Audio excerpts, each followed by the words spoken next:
Chapter 55 Birthday Party. Anna now understood.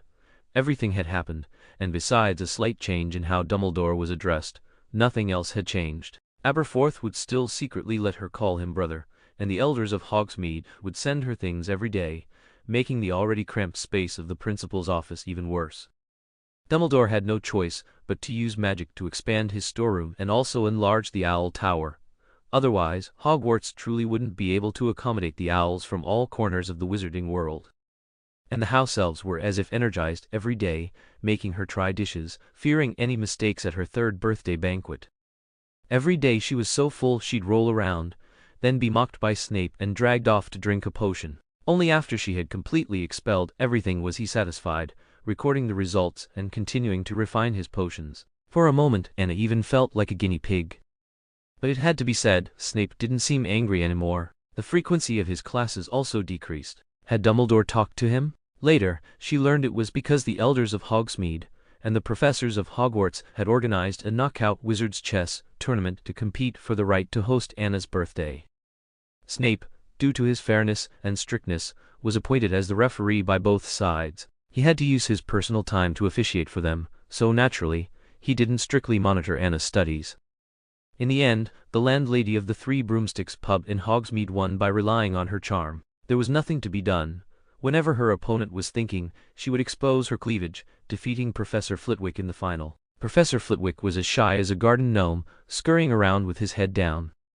Ultimately, Anna's third birthday party was held in the square of Hogsmeade. That day, a Saturday, all the shops in the village were closed for Anna's evening birthday banquet.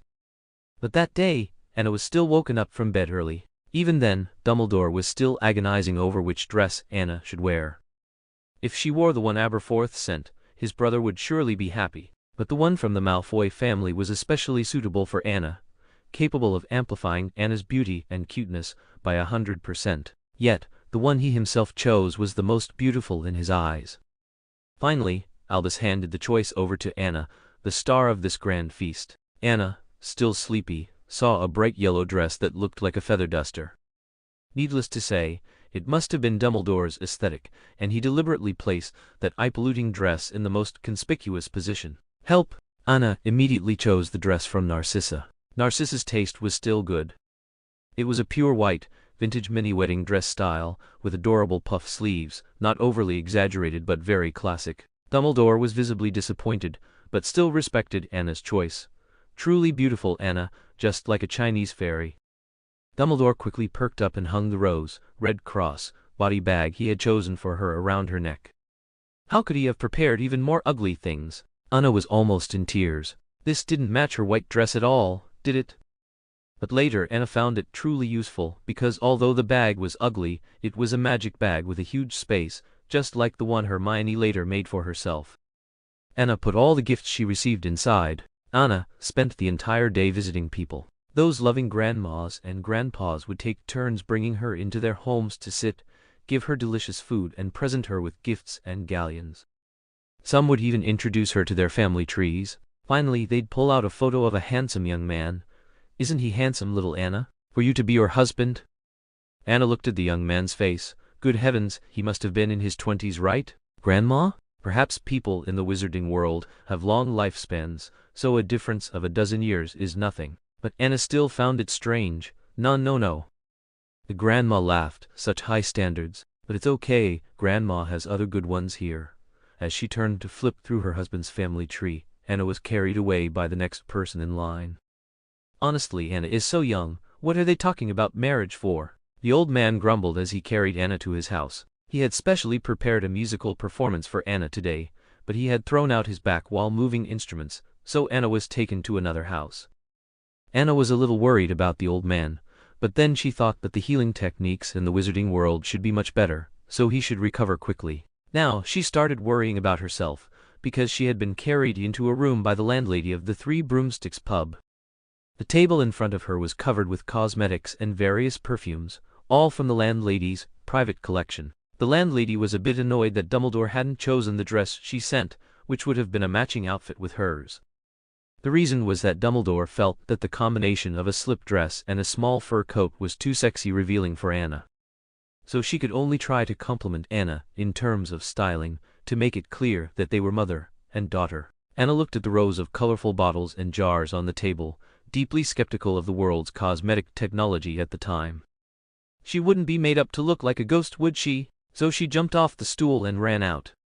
"Don't be scared, sweetie. We don't have much time." Anna didn't dare stop, but she seemed to accidentally catch a glimpse of her birthday surprise. Dumbledore had actually built a large crystal ball-shaped banquet hall in the middle of Hogsmeade Square, and it had an ice and snow theme. Of course, it looked like illusion magic, but it was truly beautiful. Walking into the crystal ball was like entering an ice kingdom. Snowflakes floated from the ceiling, and the chairs and tables looked frozen in ice, but they didn't feel cold to the touch at all. The surroundings were also completely transformed into an ice and snow-covered scene. Frozen fountains, frozen statues, and trees adorned with rime ice. Many cold dishes were also laid out on the tables. People all around were bustling, making the final preparations for Anna's third birthday banquet. At this moment, a 2-meter tall ice sculpture was carried in. Good heavens, it was Anna with 2 braids. Anna felt that her appearance now might not be good. Everyone probably wanted to give her a surprise, right? She even saw that even Bill was helping her blow up balloons. Aberforth was directing the house elves to place the balloons in the air. He was very neatly dressed today. Even his beard was groomed and tied with a small bow. Looking over, Mrs. Molly was helping Ginny arrange the tableware. Ginny seemed very happy to attend. She was also dressed exquisitely today in a sky-blue dress, and Mrs. Molly gently praised her for doing well. Unexpectedly, Percy wasn't hiding away reading a book. He was helping move gifts under the statues. Where were Charlie and the others? Welcome everyone to check out my other Harry Potter fanfictions, Tilda. Chapter 56, Twins' Gifts. Anna felt they surely wouldn't want her to reveal the surprise just yet, so she slipped away along the edge of the table, concealing herself.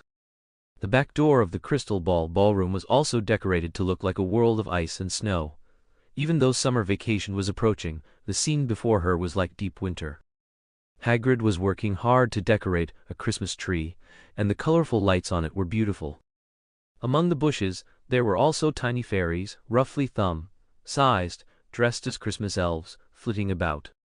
It was truly amusing. Do they live in the trees? The open space here was also magically transformed into an ice and snow-themed playground, with a small ice rink for skating, penguin-shaped ice slides, and even ice seesaws. Anna wondered how many children Dumbledore had invited. Suddenly Charlie's voice, deep and a little helpless, came from not far away.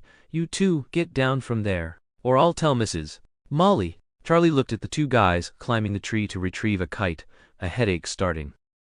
Why did he lose rock, paper, scissors? He was assigned to watch Fred and George, but he wanted to go set up the venue and do something meaningful. Almost. We will absolutely not abandon no Maymay's gift. That's right, absolutely. Fred and George both looked up, indicating their resolve. They had no money to prepare a birthday gift for Anna, and even Mrs. Molly increasing their pocket money by 2 bronze nuts didn't help. So, following an ancient Weasley family book, they personally made a kite. This kite was full of secrets. It was designed according to ancient Chinese kites, capable of shrinking automatically when a person approached it, allowing them to fly into the sky with the kite on their back. Fred and George originally wanted to try it out before giving it to Anna, and even specifically asked Charlie to try it, but he sternly refused. "My sky belongs only to broomsticks. I don't need those strange things." Fred and George had to do a no-object test, tying a gnome to it, but the gnome only weighed a few dozen pounds. Anna was much heavier than they expected, so during the gnome's struggles, both the kite and the gnome got stuck in a tree branch. That's why Fred and George were putting on their joint tree-climbing performance. Fred, George, Anna also wrung her hands for them at the base of the tree, wanting to call them down. As a result, upon hearing her, Fred and George slid down the tree trunk like monkeys. But how could it be so smooth? Look, who is it? Our little birthday girl. Beautiful no Maymay. Too bad it's not cool enough yet. Exactly. Fred lifted Anna, and Anna was initially surprised, wondering what kind of cool they were aiming for. It wasn't until her back touched the kite that Anna saw everyone in front of her grow much larger, especially Fred. He was standing closest to Anna. Then Anna was like the first person in ancient China to fly with a kite, and in Fred and George's hands, she truly seemed like a kite. Ah, ah, ah, ah. Anna realized for the first time that she had a bit of acrophobia. Flying in the air, she felt dizzy. He had shrunk to about half a meter tall. They were really something, sending their sister straight into the sky. Anna overlooked the entire venue.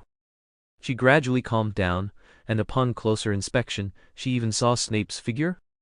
He was dressed in black, a book tucked under his arm, hurrying along.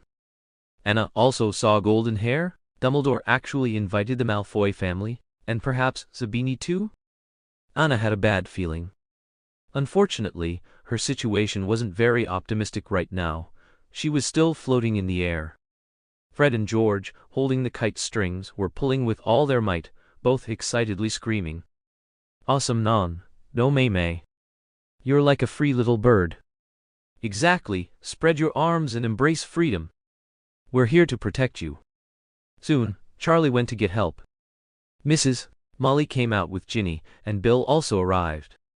They all simultaneously saw the little girl flying in the air, crying out because she was frightened. Her usually neat bun had become disheveled, and her clothes were even blown off. Mrs.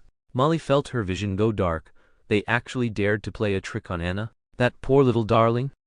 Fred Weasley, George Weasley, you two are finished. I am definitely going to tell your father how you two played a trick on a 3-year-old infant. Let him teach you two a good lesson. Mrs. Molly was trembling with anger as she spoke, picking up her shoe sole and spanking them without a care for her image.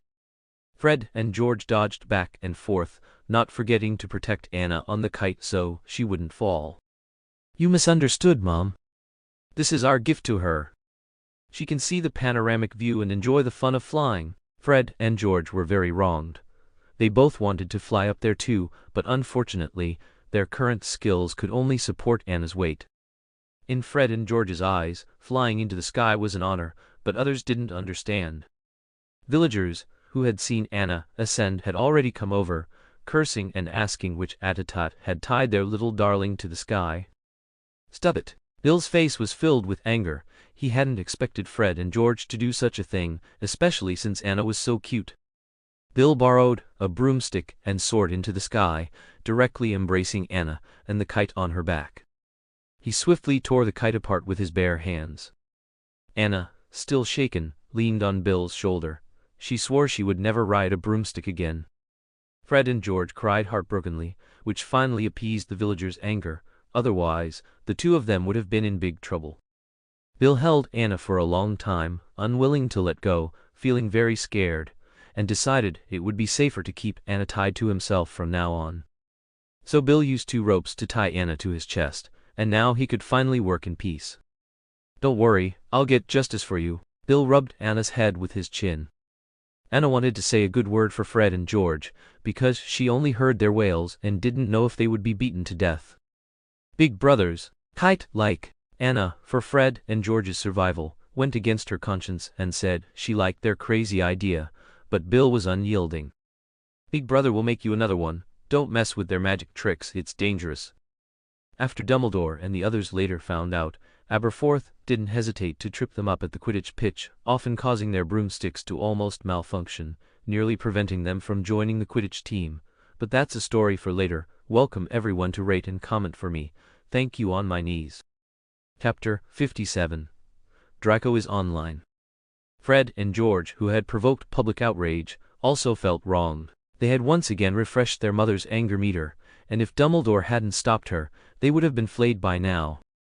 Now they were tied up, one by Percy and one by Charlie, and the ropes binding their hands weren't loosened until the banquet ended.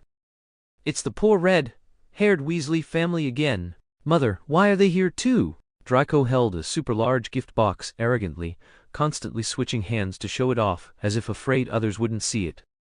Even though Draco had already given Anna no less than 10 birthday gifts, on this day, he still needed her sole special treatment. As Anna's brother, his gift had to be the best.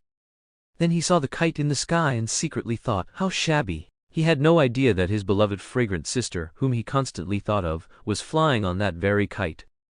Draco, remember you're not here to make enemies today. Get along well with Anna. Narcissa was particularly looking forward to Anna's outfit today. She had also uncharacteristically chosen a cuter dress, hoping it would match Anna's. For this, even Draco wore a suit in the same color scheme. He casually humored his mother, and then began searching for Anna throughout the venue. How could the birthday girl be late? When it was his birthday party, he would make her wait for him too, not realizing that Anna might not want to go to his party at all. Anna watched Bill from his chest as he managed the scene, sometimes directing the house elves to move things, other times instructing his younger siblings to catch the gnomes the twins had brought earlier. Or, he would steal a moment to play with Anna. "Hey, why are you holding Anna?" Little Draco, holding his gift, stood in front of Bill, showing no fear. He was clearly a child who had seen the world. "Because I'm her brother." Bill recognized the boy as a Malfoy at a glance. He disliked the Malfoy family very much, and even more, he disliked his attitude of treating Anna as his possession. "But you don't need to know." Bill flicked Draco's forehead, and, while he was stunned, slipped into the nearby ice and snow forest. "Hey, what brother?" "I am." Draco, covering his forehead in humiliation, wanted to chase after him, but Narcissa stopped him. "Where are the manners I taught you, Draco?" "Yes." Draco could only follow Narcissa resentfully to greet Dumbledore, but his gaze remained fixed on the small forest. Since Bill had no other work, he could finally put Anna down and let her play for a while. Anna stretched, wondering why Bill had brought her here, and then felt a chill on her face. He was actually throwing small snowballs at her. Bill couldn't bear to throw hard, using only loosely packed snowballs. Seeing Anna's head and face covered in snow, looking adorably startled, Bill's mood brightened considerably. She was simply too cute.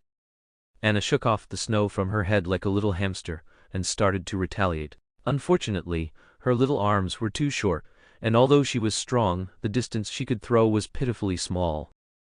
"It seems Anna still needs to work hard to grow up." Bill propped his chin, admiring Anna's efforts and her flushed cheeks. Unexpectedly, a huge snowball, about a meter in diameter, suddenly appeared out of nowhere, directly pinning Bill face down in the snow. Who was helping her? Unfortunately, Anna saw nothing but a trail of footprints. Was he invisible? Bill suddenly became tense. Ignoring his dizziness from being hit, he broke through the snowball and stood up, pulling Anna back into his arms. "There's danger, let's go back. The banquet is about to start." Bill made no mention of the strange incident that had just occurred, afraid of scaring Anna. But Anna always felt someone was watching her. Who could it be? Anna hugged Bill's neck tightly, reassuring herself that she was everyone's favorite, so who would be plotting against her? As they returned with Anna, she saw a noisy old woman at the entrance of the banquet hall, accompanied by a boy who looked a bit foolish, about the same age as Ron.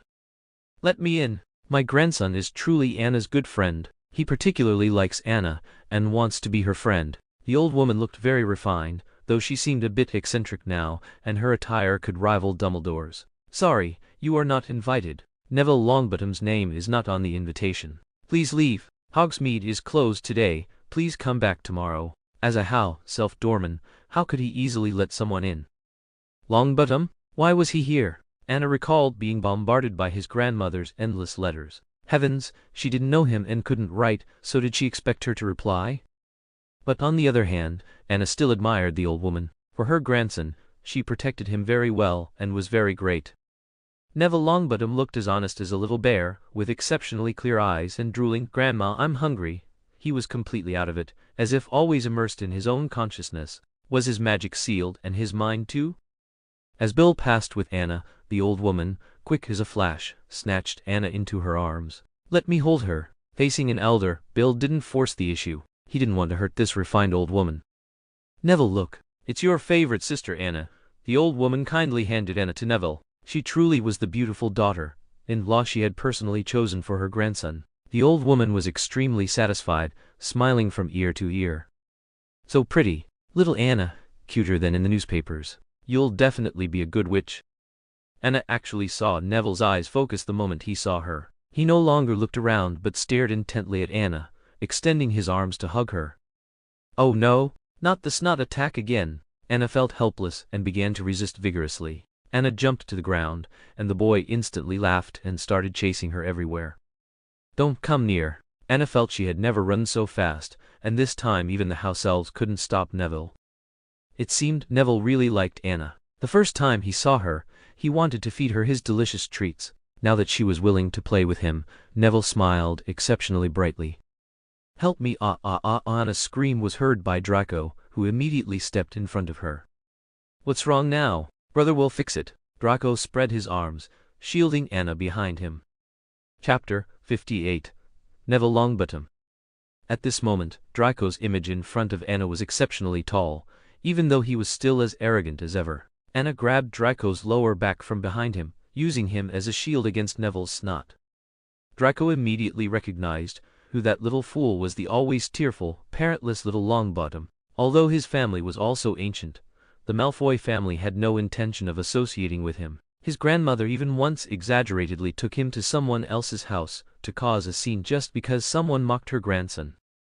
Draco had no desire to deal with such a person. He pushed Neville, "Stay away from her, she doesn't like playing with little fools." Then he turned and took Anna's hand, leaving. He even felt a bit handsome.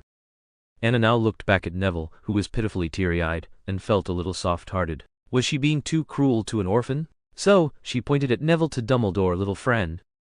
Dumbledore immediately understood, and invited Neville to Anna's birthday party. Draco heard this and rolled his eyes in displeasure. Why invite that fool?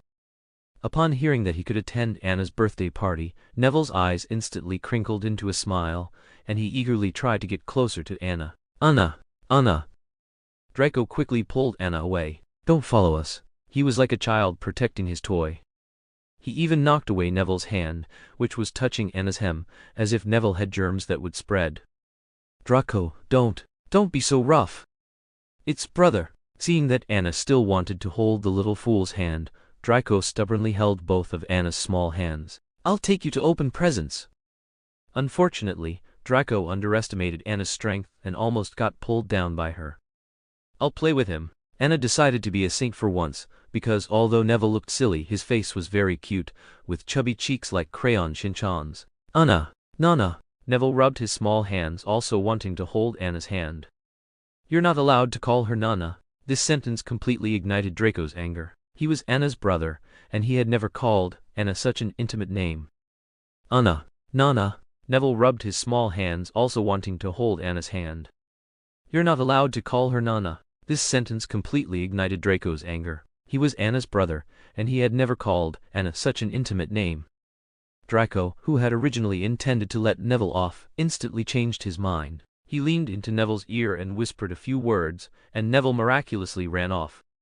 But Anna had an ominous feeling. "What did you say to him?" "Nothing, just told him to get lost." "Impossible. You can go ask him." Draco looked at Anna with certainty. He had already confirmed that Neville had run far away, and she wouldn't be able to catch him. Anna went to Bill and told him about it. Bill promised to find Neville, but was uneasy about Anna and Draco being alone together. So he picked up Anna. "Would Princess like to keep me company?" Of course Anna had the same intention.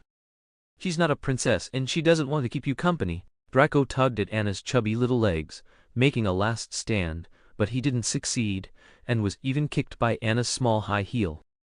"Anna is a princess." "That's right, Anna is my Bill Weasley's princess." Saying this, Bill lifted one of Anna's small hands and kissed the back of her hand. His very serious demeanor made Draco even more furious. He was showing off now? Draco stomped his foot in anger. He couldn't refute it, he just didn't want her to go with no intention of belittling her. He could only watch as Anna turned her head away, ignoring him, and kissed and hugged that Weasley. She was 3 years old. How could she still kiss men like this? What kind of behavior was this? Draco immediately turned to Dumbledore to complain, but Dumbledore didn't indulge him. He smiled and said, "You're right, I also love kissing Anna's cheek, but when she's asleep, her little feet are also very cute." Draco was speechless.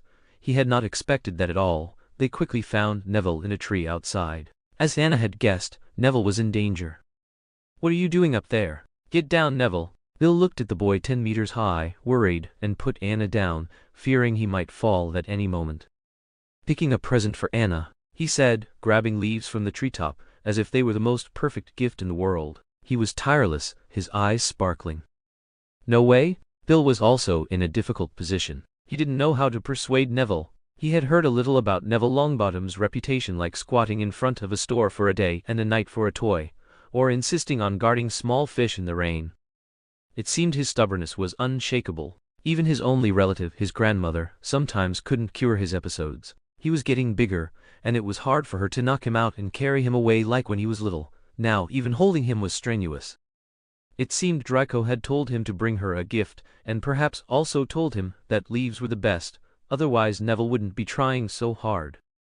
"Get down, Neville." Bill spread his arms, ready to catch Neville if he fell, but he felt it was futile. "Anna, stay away from the tree." But Anna did the opposite, standing with her hands on her hips under the tree, looking up and shouting at Neville Longbottom, "If you don't come down, I won't be friends with you, and I won't let you come to the party." Hearing this, it indeed worked. Longbottom instantly panicked and tried to come down, muttering, "No, Nana, no." So Anna added, "If you fall, that's also not allowed." Neville's eyebrows almost flew off with worry. Fortunately, under Anna's threat, Neville really managed to climb down. If his grandmother were there, she would be shocked at how effective this little child's words were. "Nana." For you, Neville Longbottom's dirty little face had the purest and most sincere smile. Anna took the leaf, which still had ice shards on it, from his hand, feeling a mix of emotions. Perhaps she should be nicer to him? "Thank you, I like it very much." Anna returned his smile, which seemed to encourage Neville. He immediately ran over, hugged Anna, and kissed her, like gnawing on a radish. However, Neville only took one bite before Bill snatched him away. "Don't bite the hand that feeds you, okay?" he said, pulling out a handkerchief, wetting it with spit and wiping Anna's face. "Disinfecting." Neville looked at them with confusion, not understanding why. Didn't Grandma say kissing meant liking? Bill looked at the lecher's innocent expression, pushing his face away from Anna. Keep him away from his cute, little sis. Chapter 59. Party Favor. Finally, Bill carried Anna, with Neville following close behind him, and they returned to the Crystal Ballroom, because Anna's third birthday party was about to begin.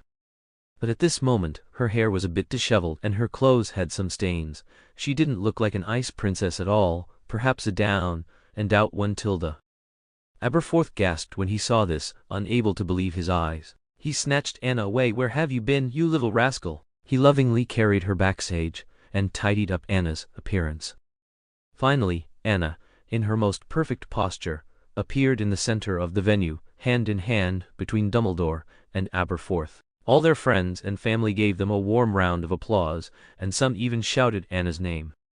Anna suddenly found it hard to open her eyes, unsure if it was due to the camera flashes or the reflection from the ice, but it was exceptionally dazzling. Perhaps it was their warm smiles that Anna found a bit overwhelming. The Weasley twins finally reappeared, though their expressions were a bit wrong. Why hadn't Anna come to save them? They had put in many days and nights for that gift.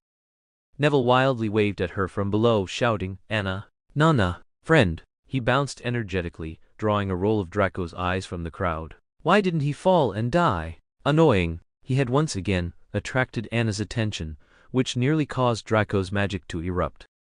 Fortunately, Narcissa noticed her son's distress and helped him divert his attention. "Are you going to invite Anna to our house for the summer later?"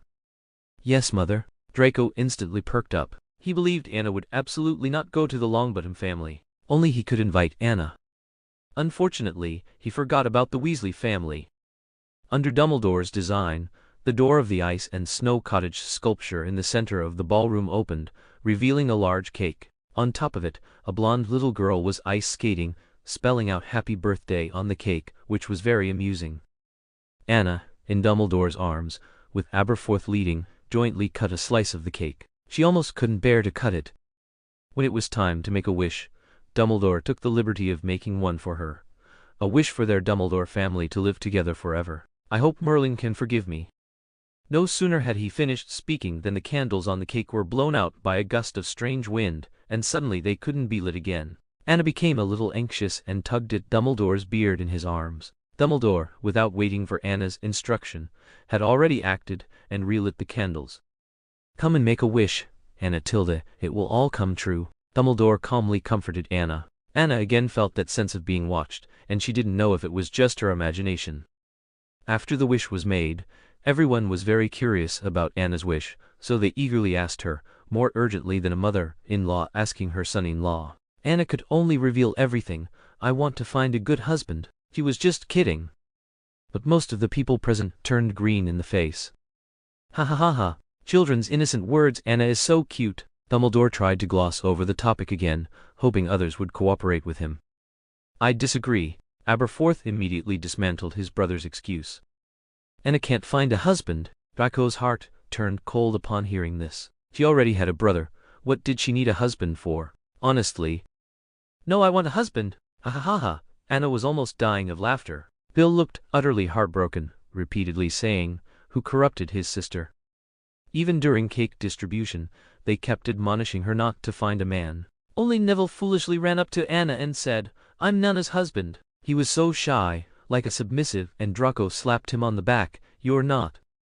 Then everyone stopped dancing and came to watch the excitement, the duel between the future heads of the Malfoy family and the Longbottom family. Anna really couldn't stop them. She could only watch Longbottom being spun around by Draco until Dumbledore stepped in to help. He couldn't help it.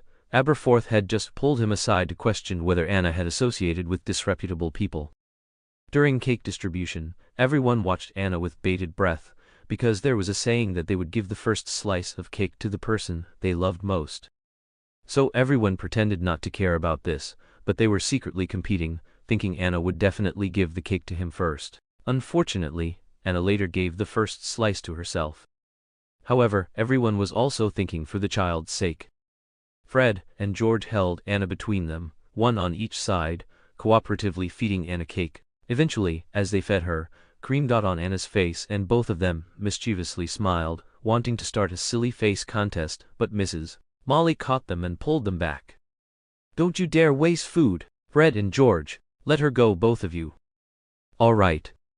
No choice, Fred and George reluctantly let go of Anna, but their gaze followed her.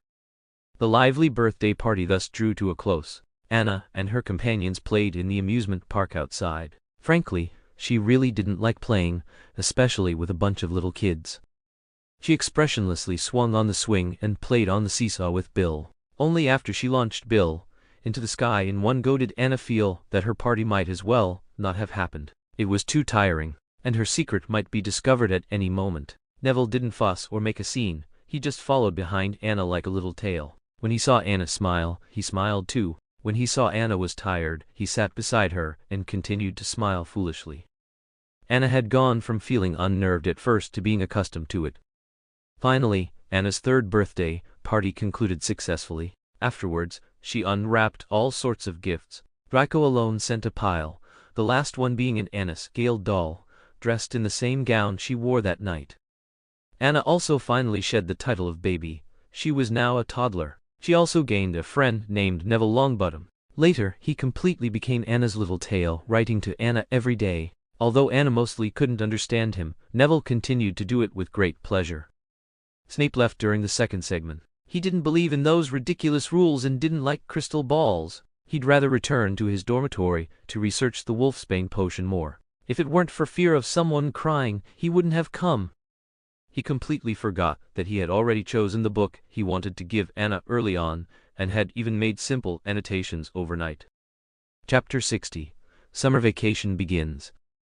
Soon summer vacation arrived. Draco had confidently invited Anna to spend the summer at his home, but unfortunately, even before he arrived, Mrs. Molly had already taken the liberty of mentioning to Dumbledore that she wanted to take Anna to their home for the summer.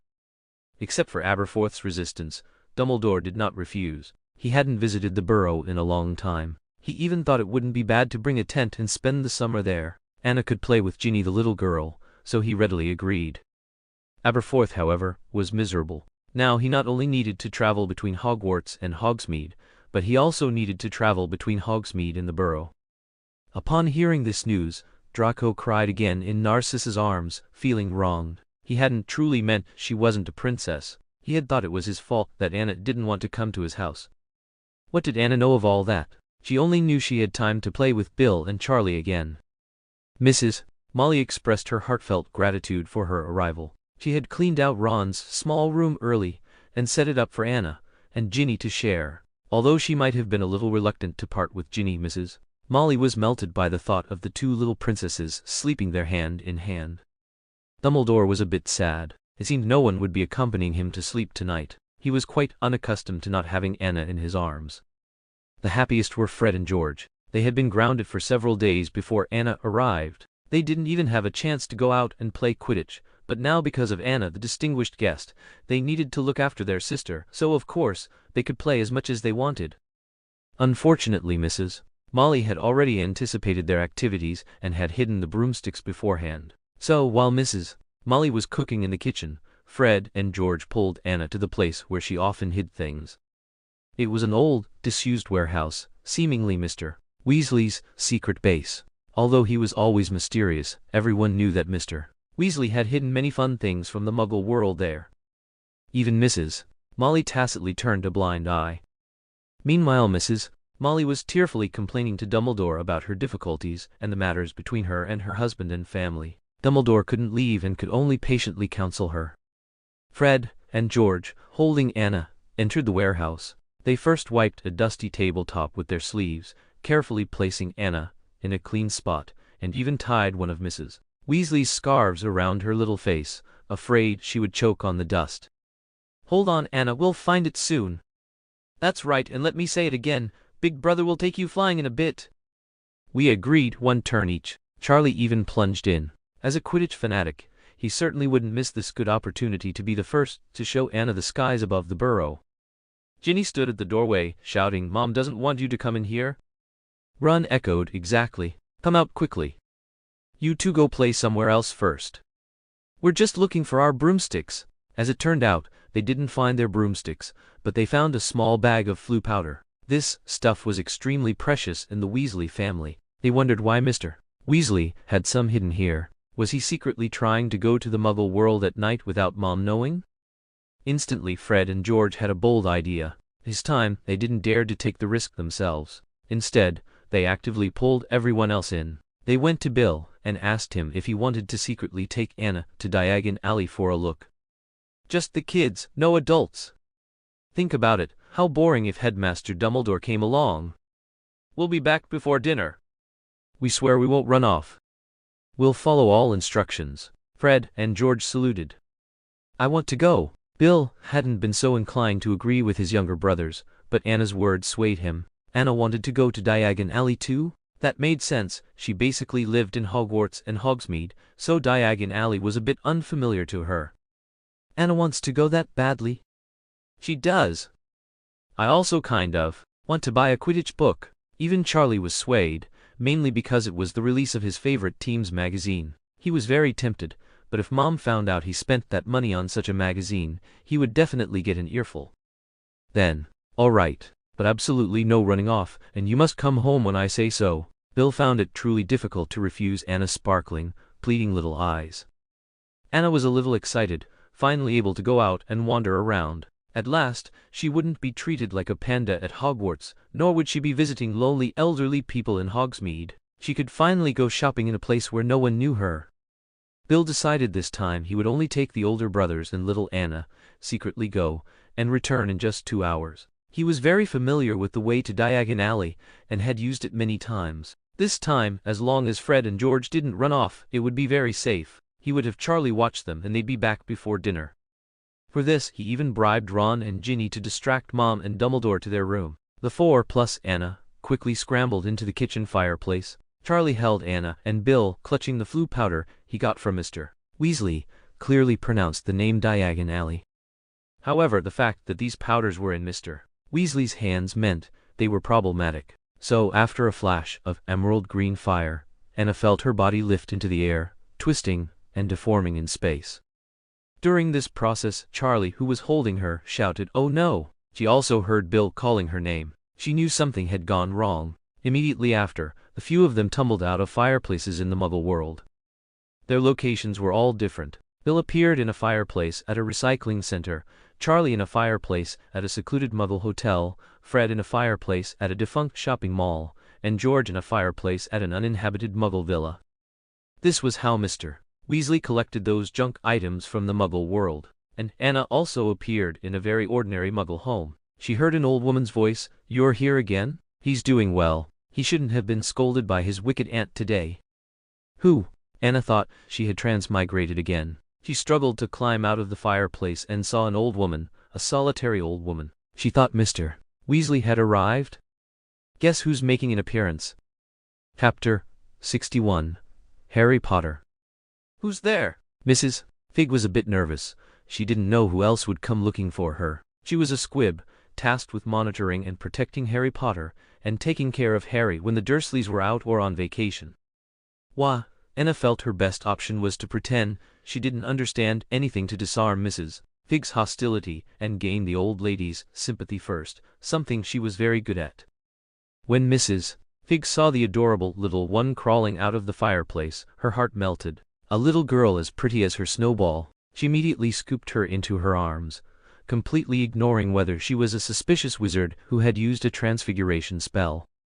Over the old lady's shoulder, she saw an old-fashioned three-bedroom house, with knitted covers on mismatched chairs, and a pungent cat smell in the air. Who could it be? Who was she talking about just now? It couldn't be Mr.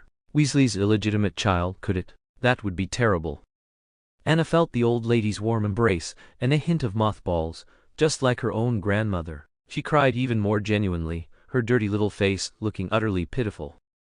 Don't cry, little darling, I'll find you something to eat. With that, she went to the kitchen. Anna took the opportunity to slip out. She needed to find Bill and the others quickly, otherwise she wouldn't be able to find her way back. Would she be kidnapped by bad guys?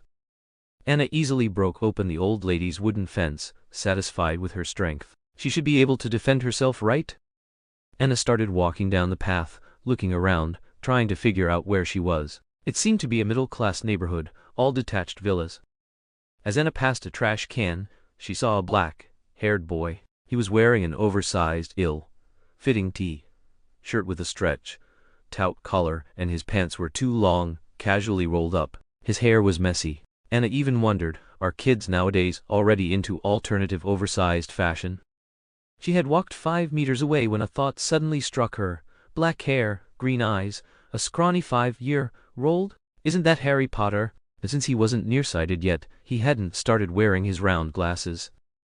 Anna quickly turned back and saw the boy struggling to drag a huge, heavy trash bag to throw it away. But the trash can was half a head taller than him. His eyes were particularly beautiful, pure like emeralds.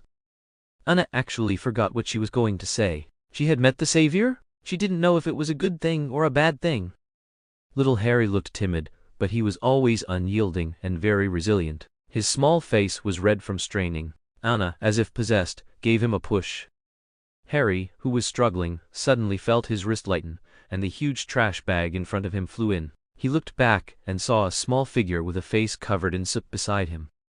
Thank you. What's wrong with you? Harry hadn't recognized Anna as a girl yet. Her face was exceptionally messy from tears. Anna didn't know how to answer, so she just continued to use her crying skill, while little Harry immediately panicked. Don't cry. He turned his head and looked around, seeing no adults, so he used his sleeve to vigorously wipe Anna's face. Are you lost, or are you an orphan like me? Anna nodded, and then shook her head. Harry Potter looked at the miserably crying little one, and suddenly felt a surge of affection. Even though he himself had a difficult life at Aunt Petunia's, all he wanted now was to get her something to eat. So, Harry carefully took Anna to the cupboard under the stairs, his little room, before Aunt Petunia returned. Fearing Anna might leave traces, he still carried her, despite her being dirty, and tremblingly entered the room. Wait here. Don't make a sound, I'll be right back. Harry made a shushing gesture, looking at Anna's much cleaner little face, feeling a bit relieved. She finally stopped crying. Anna felt a little relieved. Nothing bad would happen with the savior. She finally knew the old lady's identity. Seeing Dumbledore wasn't as neglectful of Harry as she had imagined. Mr. Weasley would also secretly visit him sometimes. She just wondered if Snape would. Anna sat on Harry Potter's small bed, which was about 1.2 meters wide, but more than enough for a child. A small table could even be tucked at the foot of the bed. Harry's drawings were taped to the wall, seemingly depicting a father, mother, and baby, though the middle part had been torn and reglued. Anna felt a little sorry for Harry Potter. His family and he had sacrificed everything, leaving only him, yet he hadn't received the reward he deserved, forced to cower under the stairs, ordered around. It was truly lamentable. Soon, Harry returned, carrying a slice of bread and a grilled sausage wrapped in a handkerchief. Eat quickly. I'll wash the dishes first. This way, Aunt Petunia wouldn't discover he had used the stove outside of meal times. The consequences of being discovered were terrible. He might go without food for 2 days. But looking at the little child, Harry felt as if he was looking at himself. He was still so small, and no parents wanted him. As he thought about it, he actually empathized and wiped away tears. Anna eating the bread froze. Should she eat or not? Why was Harry Potter crying? Did she really have a passive skill that made people cry?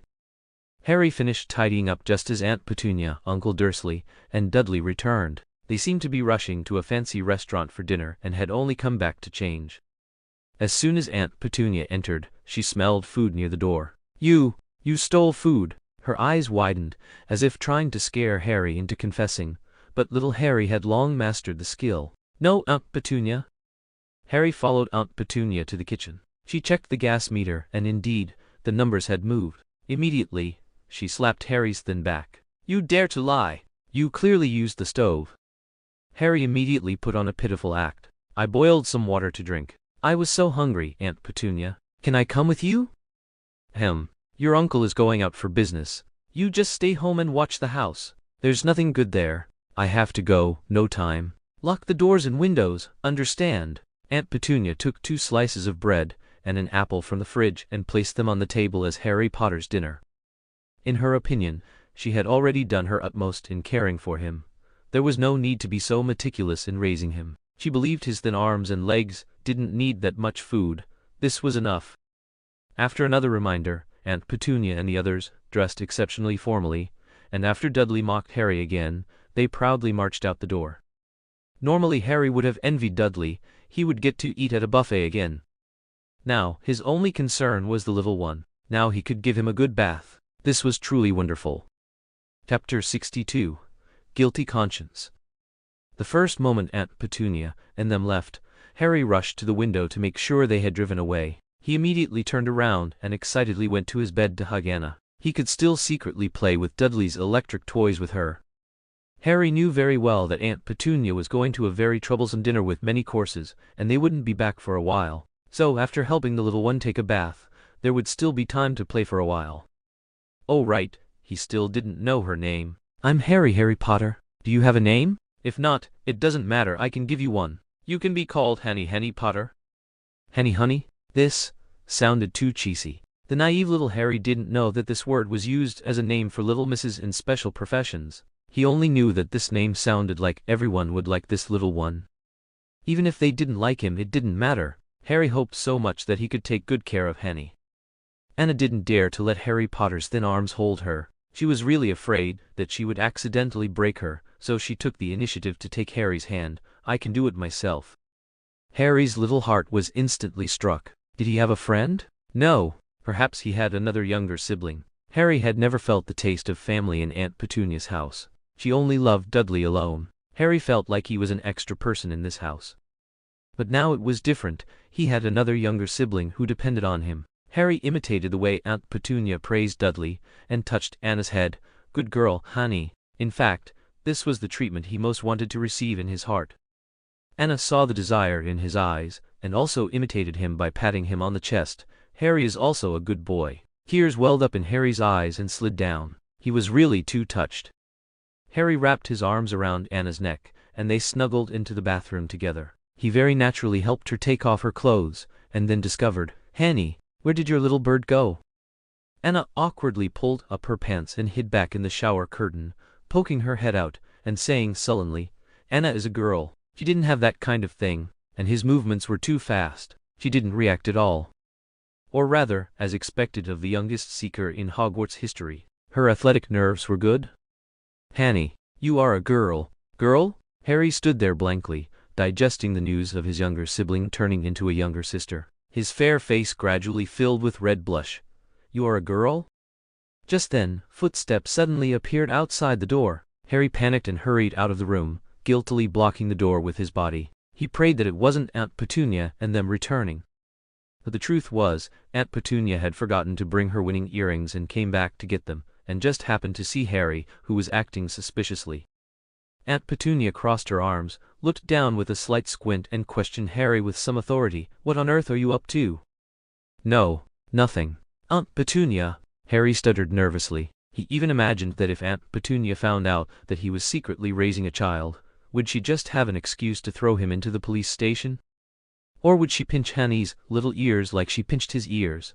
At the thought of this, Harry was about to cry. Henny was still so small.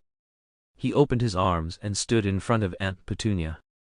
"You wouldn't be raising some little beast behind my back, would you?" Aunt Petunia immediately caught Harry's uneasy emotions, and her tone began to become angry. "No, Honey wasn't a beast, she was the cutest little sister." "Then quickly get out of the way and let me see." Petunia pushed open the door behind Harry and rushed in, pulling open the shower curtain. Harry nervously closed his eyes. But it was actually empty inside. Why was that Potter guy so nervous? "This time I'll let it go. Don't waste electricity here," Aunt Petunia said, turning off the bathroom light. Dursley outside the window had been waiting anxiously and honking the horn frantically, so Petunia could only leave suspiciously. Harry couldn't believe his eyes. Could it be that another supernatural event had happened? Where was Hanny? "Hanny, are you okay?" Harry touched the bathroom walls one by one. Then a little girl crawled out from under the sink cabinet, gasping for breath. "I'm here," huffed Tilda. She didn't expect that her skill in crawling through sewers had improved. "It's so good that you're okay." Harry completely ignored the dirt on Anna's body and hugged her warmly. "You scared me to death." Of course, he wouldn't be willing to tell her the scenes in his mind. After Harry helped Anna put the hot water, he tried it himself first, carefully soaking her into the bathtub, and even found Aunt Petunia's secretly hidden bubble bath shampoo. Harry also very gently washed Anna's hair. For Harry, who had not received gender education, he didn't have a very clear understanding, but he roughly knew that they were different, so he let Anna take a bath with her clothes on. When Harry's little hands were rubbing Anna's head, Anna was so comfortable that she almost fell asleep, and seemed to have forgotten that she was a lost child. She fully enjoyed the Savior's service. Finally, Anna regained her appearance, and Harry's face turned even redder. "You're so pretty, Hanny."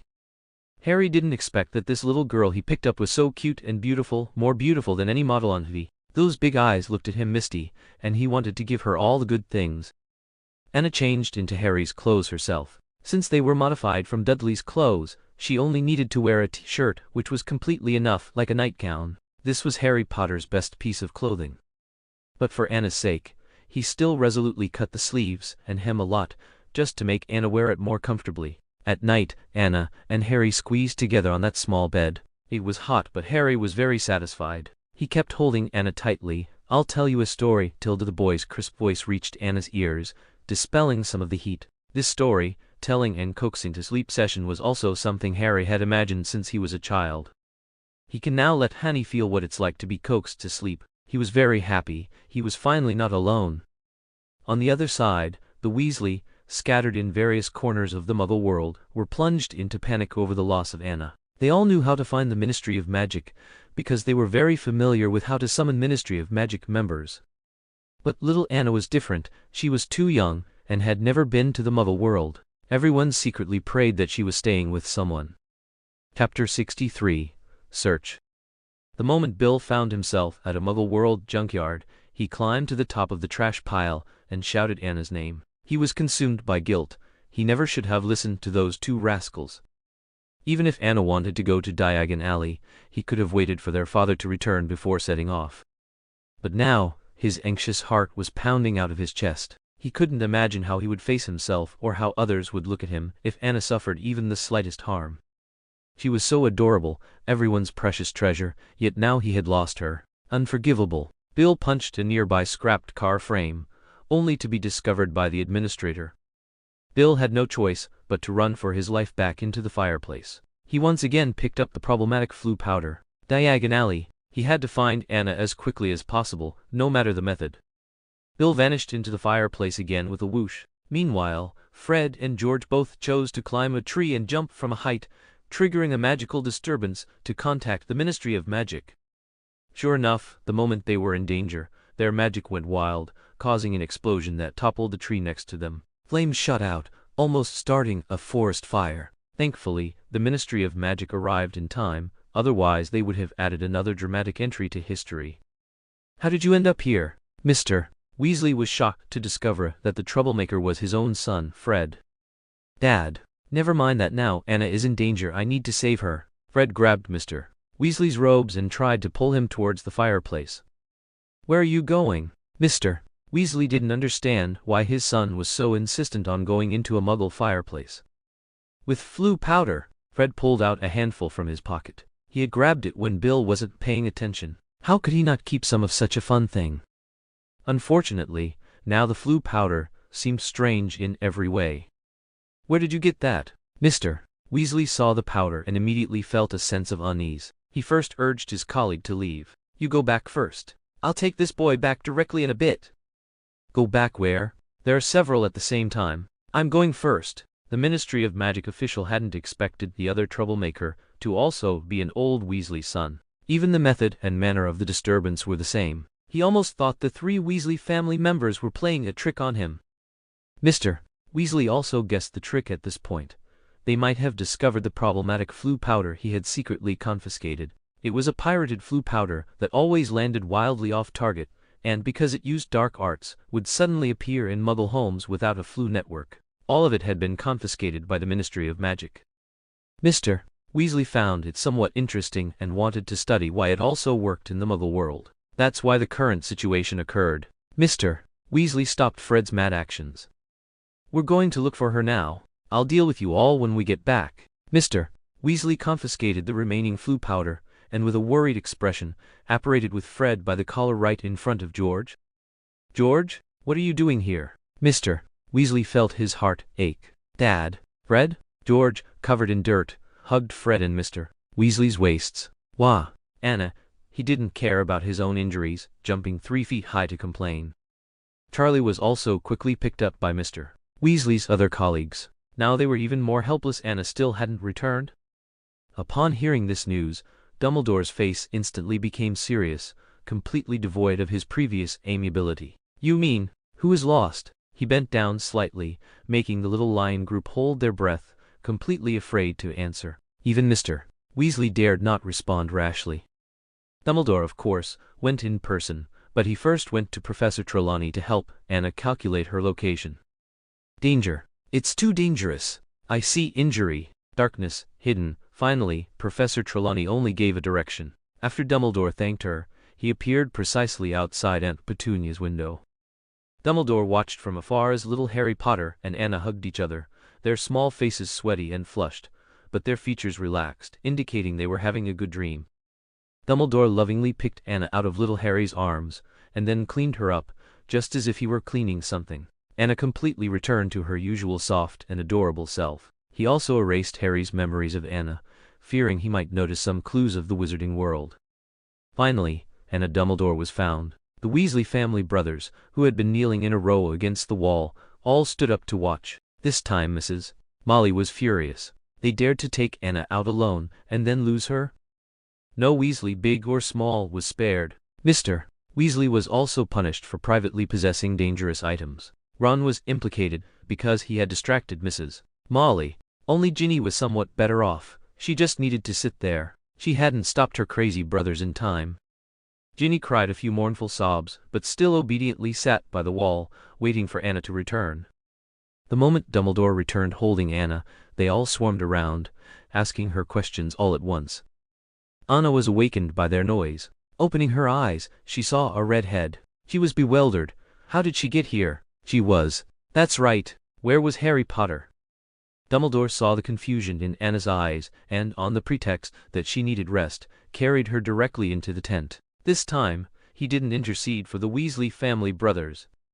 Back on the bed, Dumbledore could finally let down his guard completely, holding Anna tightly, knowing she was finally back. If she had been in any danger, how could he explain it to him? How could he have taken care of their child? Dumbledore fell silent again, seemingly lost in memories once more. They were still so beautiful and captivating that he didn't even need a pensieve to remember them. He remembered every moment clearly. Anna didn't know how they found her, but after this, she truly wouldn't dare to run around anymore, nor would she casually incite others. She would first lay low until she could do magic. Suddenly, Anna was filled with a strong desire to study hard and improve every day. Early the next morning, she proactively suggested, "I want Zifu, class." Dumbledore readily agreed, packaged Anna up and dropped her off at Spinner's End, giving Snape a big surprise and fright. Chapter 64. Daddy. Snape had been dedicated to improving the Wolfsbane potion these past few days. Dumbledore, having apparently listened to some slanderous advice, kept encouraging and reminding him that only he could achieve this, and if successful, it would be a major breakthrough in the world of potions. He knew it would be a major breakthrough, of course, but how could it be achieved just by Dumbledore's casual suggestion? But thinking back, he realized Dumbledore was already planning for future events even then. Although being pressured into something wasn't a pleasant feeling, it was indeed one of Snape's goals. He spent his days and nights tirelessly researching and refining in his small room.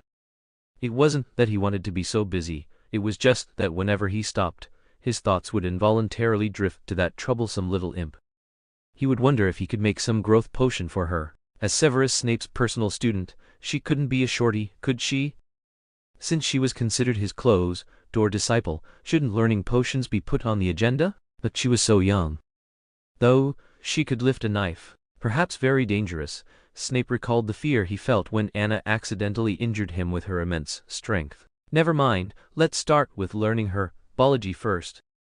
Then he thought, would that fellow be all right at the Burrow? He truly couldn't understand why that old man was so keen on sending Anna there, given how dangerous those little trolls of the Weasley family were. Wasn't Hogwarts safer than that place?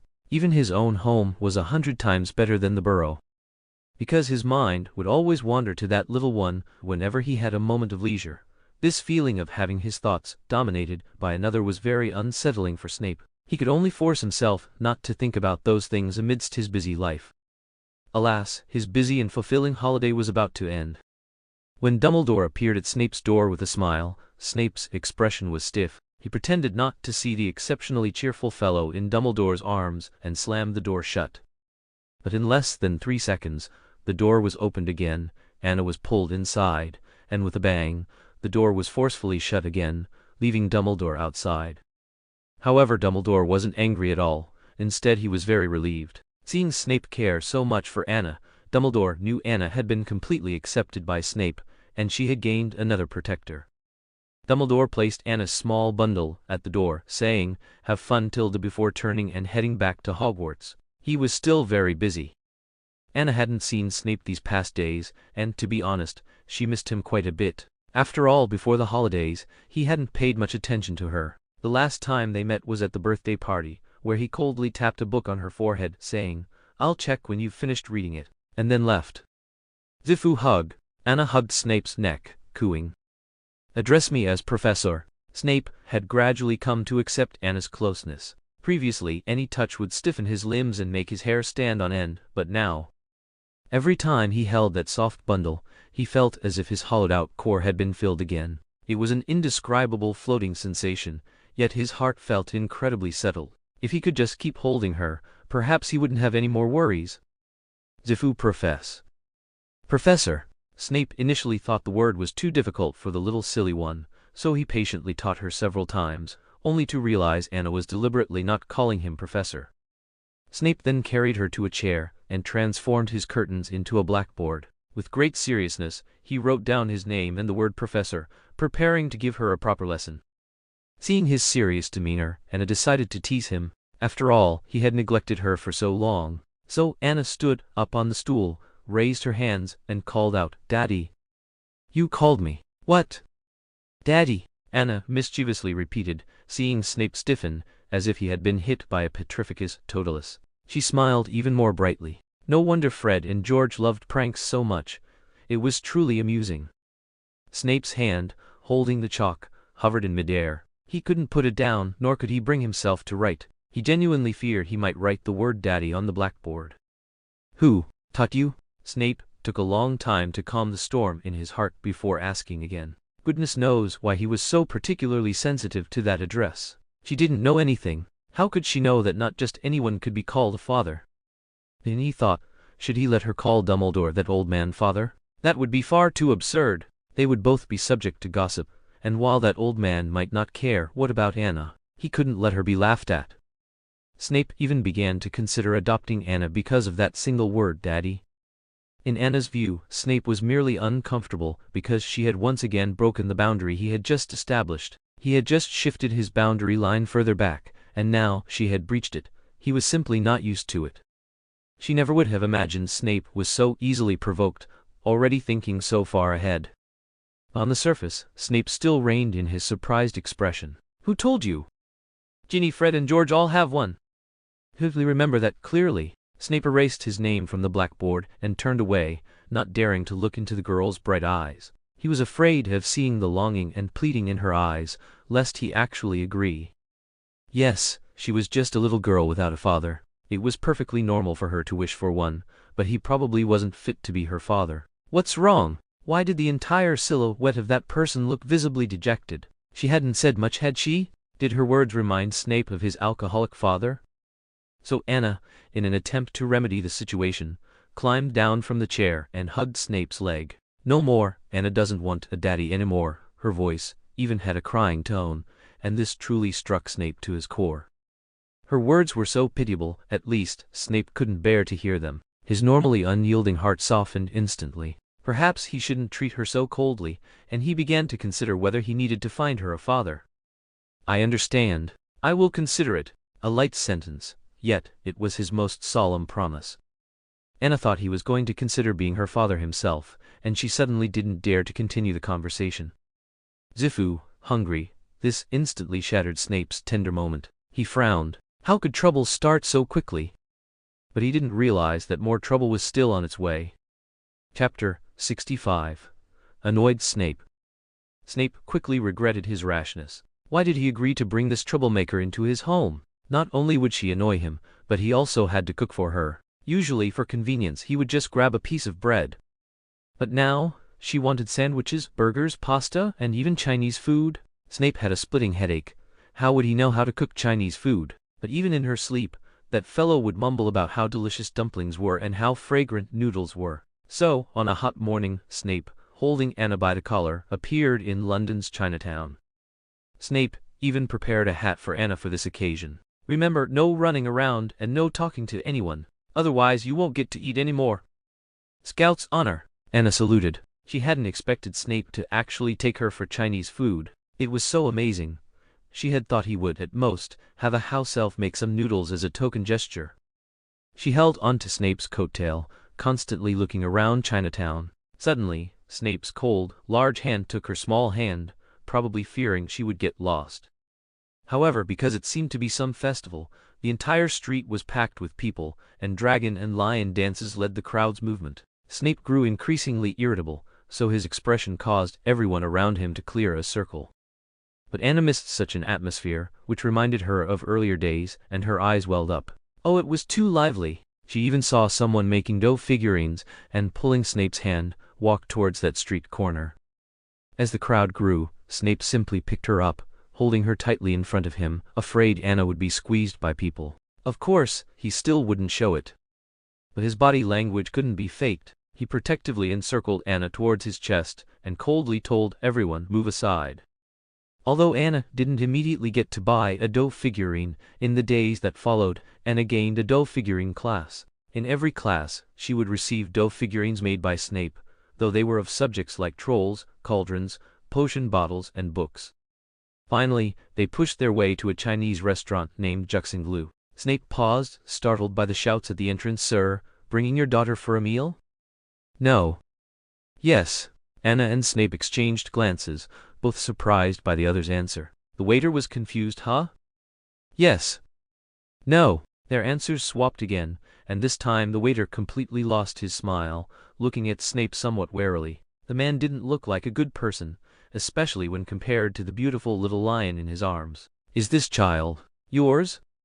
Seeing that Snape was about to be falsely accused of being a human trafficker, Anna quickly hooked her arms around Snape's neck and called out, Daddy, successfully calming Snape. He put down his wand, which also rendered the server speechless. Please come in, both of you. Snape, holding Anna, walked in with great authority. His all-black attire looked particularly out of place in this antique-style restaurant. Snape and big red lanterns?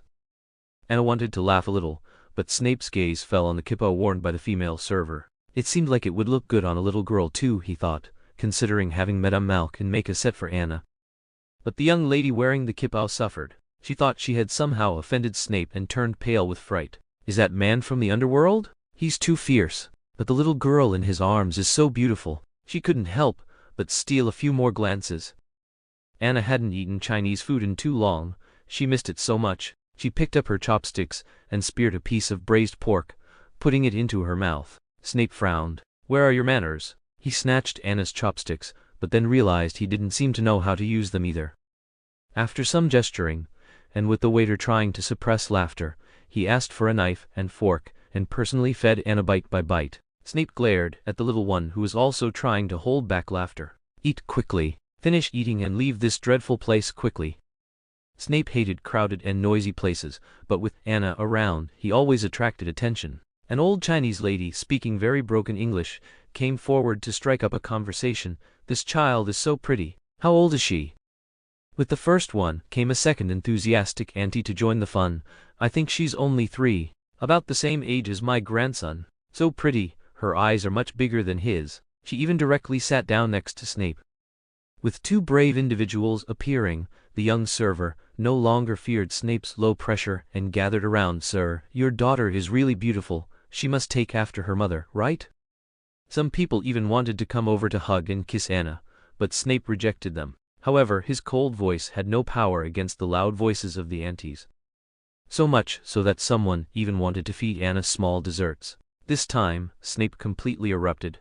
Anna clearly saw the veins bulging on Snape's fists. These aunties were truly brave. They could make a double agent feel so suffocated.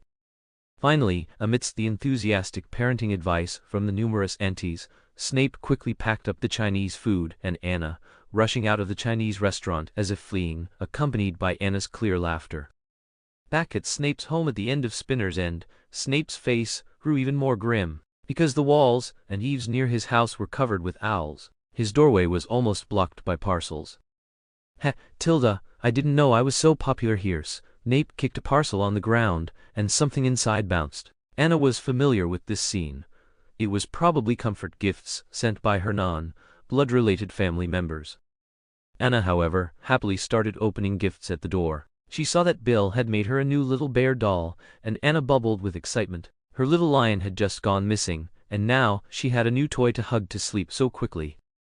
Snape watched with a headache as he had finally managed to snatch away and discard the lion toy from the sleeping girl, only for it to be replaced so quickly. He gritted his teeth in anger. The little snake doll he ordered hadn't even shipped yet. And now another little bear. Heaven knows how a 3-year-old girl could have such strength. He couldn't even take it from her when she was asleep. However, what caused Snape more headaches, besides the space-consuming parcels, was that he also needed to deal with the extra birds, and bird droppings were also a big problem. But he didn't expect that even more people would bother him in the future, making his originally peaceful holiday even more exciting. Anna expressed that she actually didn't want them to come either, did she?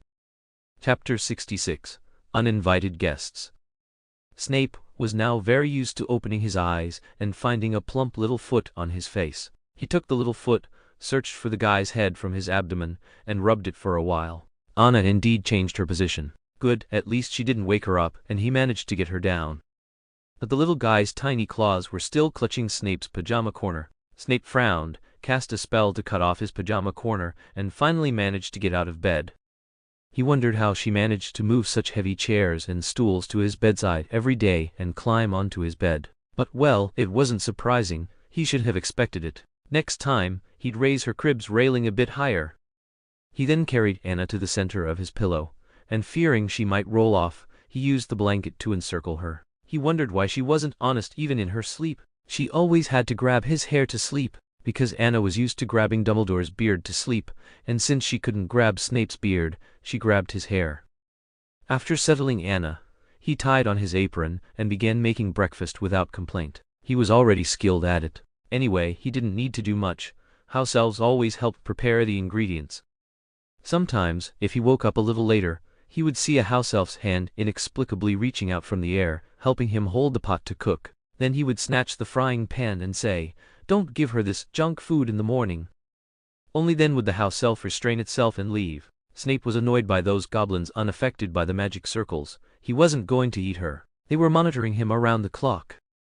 Even more exaggerated, the characters in the Hogwarts portraits were lining up at his humble little house, coming in groups to visit. There were even ghosts mixed in. This made Snape's little house even more eerie and terrifying, and Anna was almost scared. So Snape simply took down all the paintings in the house. These paintings weren't even his to begin with. They were all sent by Lucius Malfoy under the guise of friendship. He even directly ordered Dobby to hang the paintings, and now these paintings were gathering dust in the attic. Now Snape had finally finished breakfast and was about to wake the little pig to start today's herbology lesson. But he was interrupted by a knock at the door. Why would anyone come looking for him? Was it that old man Dumbledore coming to take the child away? For a moment, Snape didn't feel relief but annoyance. He had only taught 10 herbs. He was still far from his teaching goal.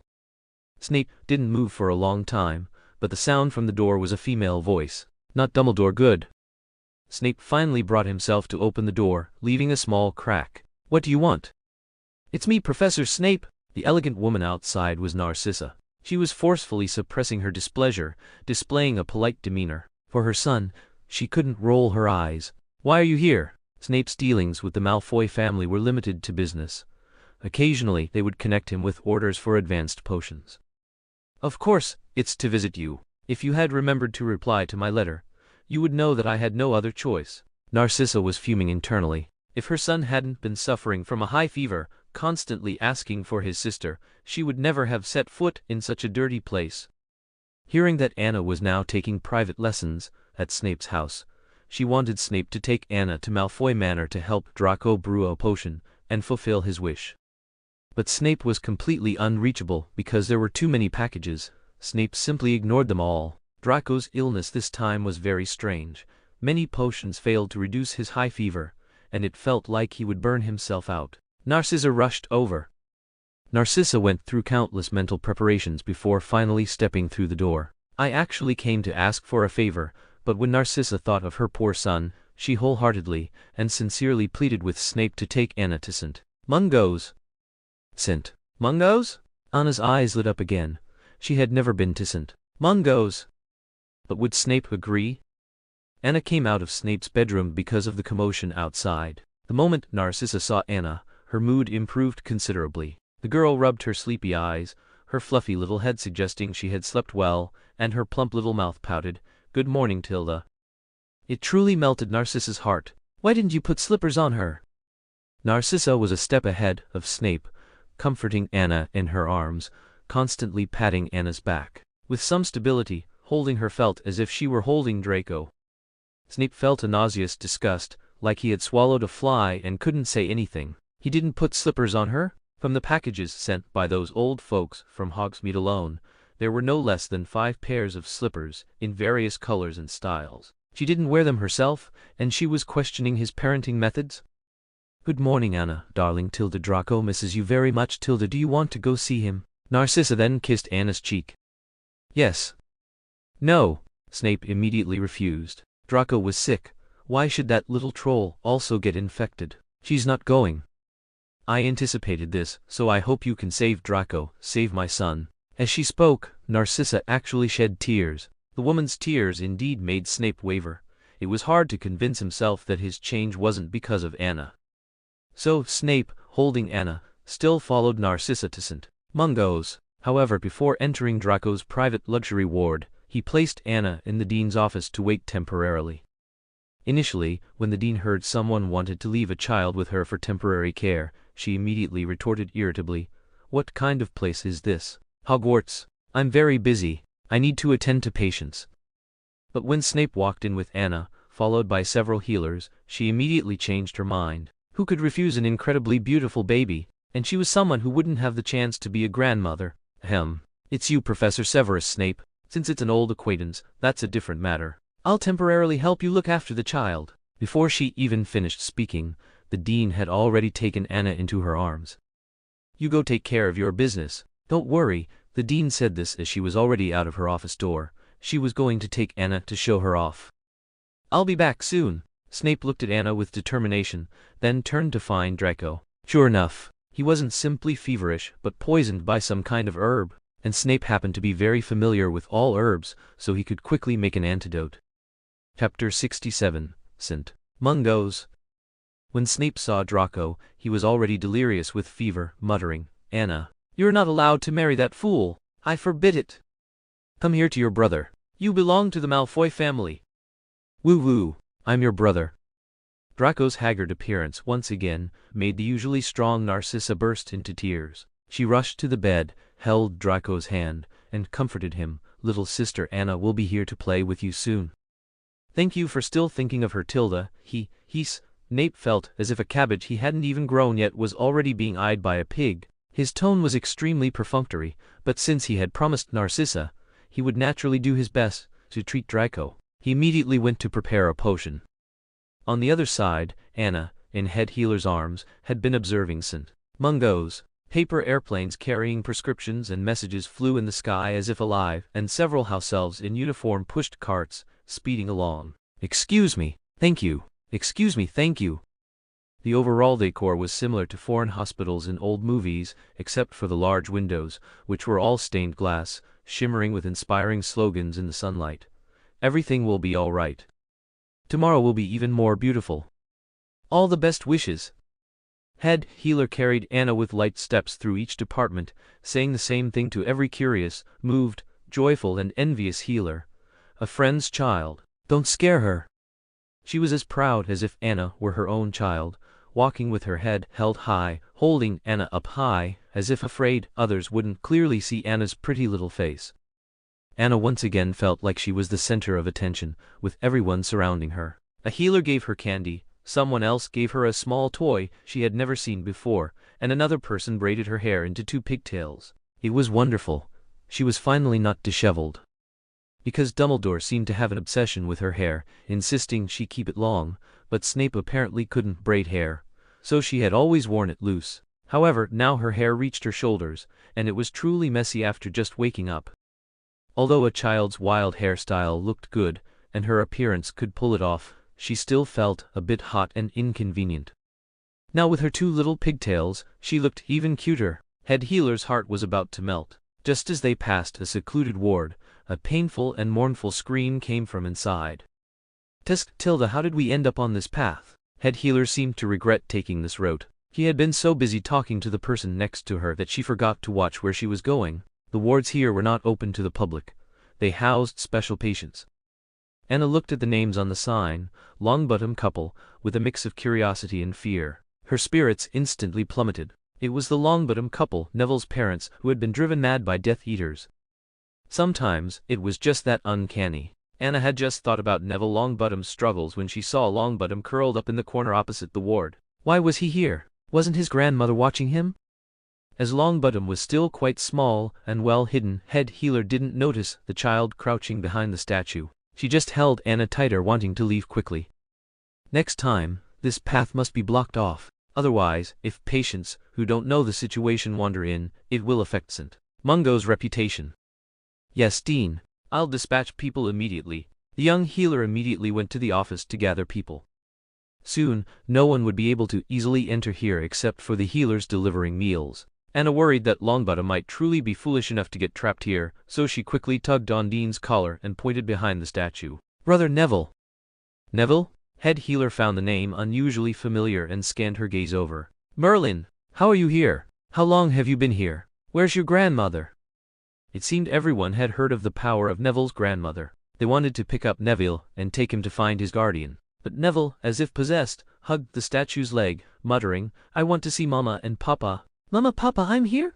"I'm not leaving. I'm not leaving."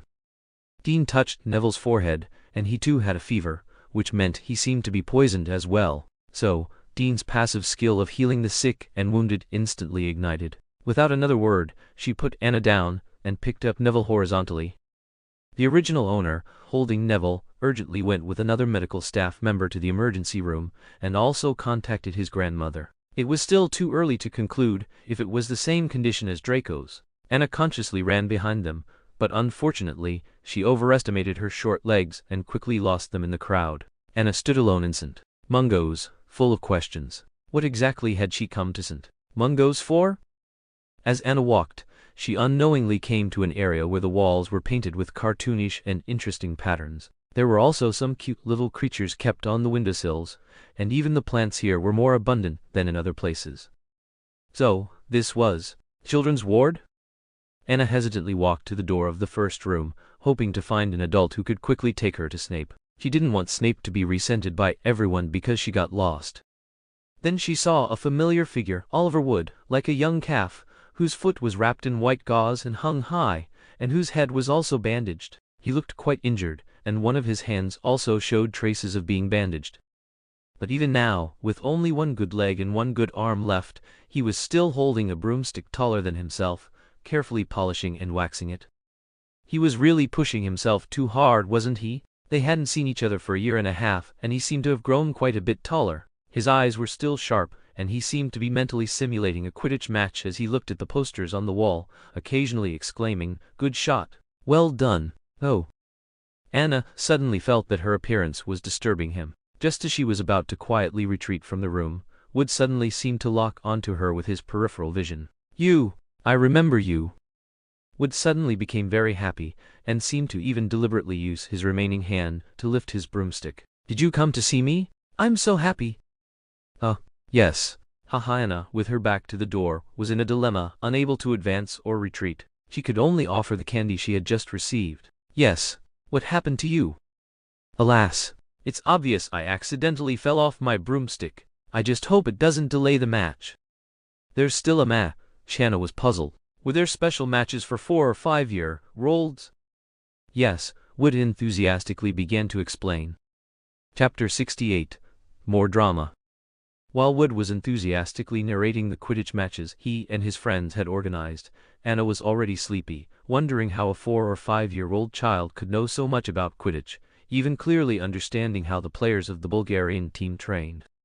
Wood warmly invited Anna to sit on his bed. Anna obediently climbed up, and as she listened, she gradually lay down, eventually falling asleep on Wood's propped-up injured leg. It wasn't until Wood's throat was dry and he had to drink some water that he realized he couldn't move. His leg was held in the little girl's arms. She was sleeping so soundly, with a hint of innocent charm and childishness, cradling his bandaged leg. "Anna?" Wood was stunned. How could she be so cute? For the first time, he moved his broomstick from the bed to the floor, afraid of squishing the little bundle, and at the same time, he couldn't bear to wake her. So, even though his throat felt like it was about to explode, he didn't move an inch, lying back down. He occasionally observed Anna's adorable sleeping face. Her little hands were grabbing at the air. Was she asking him to come closer? She was grabbing his beard. Tilda. So Wood, with effort and caution, sat up again, and leaned close to Anna's tiny ear. "Are you calling me?" Then he felt the little girl's soft hand touch his cheek, stroking. Just as he was marveling in his heart, "I didn't expect her to like me so much."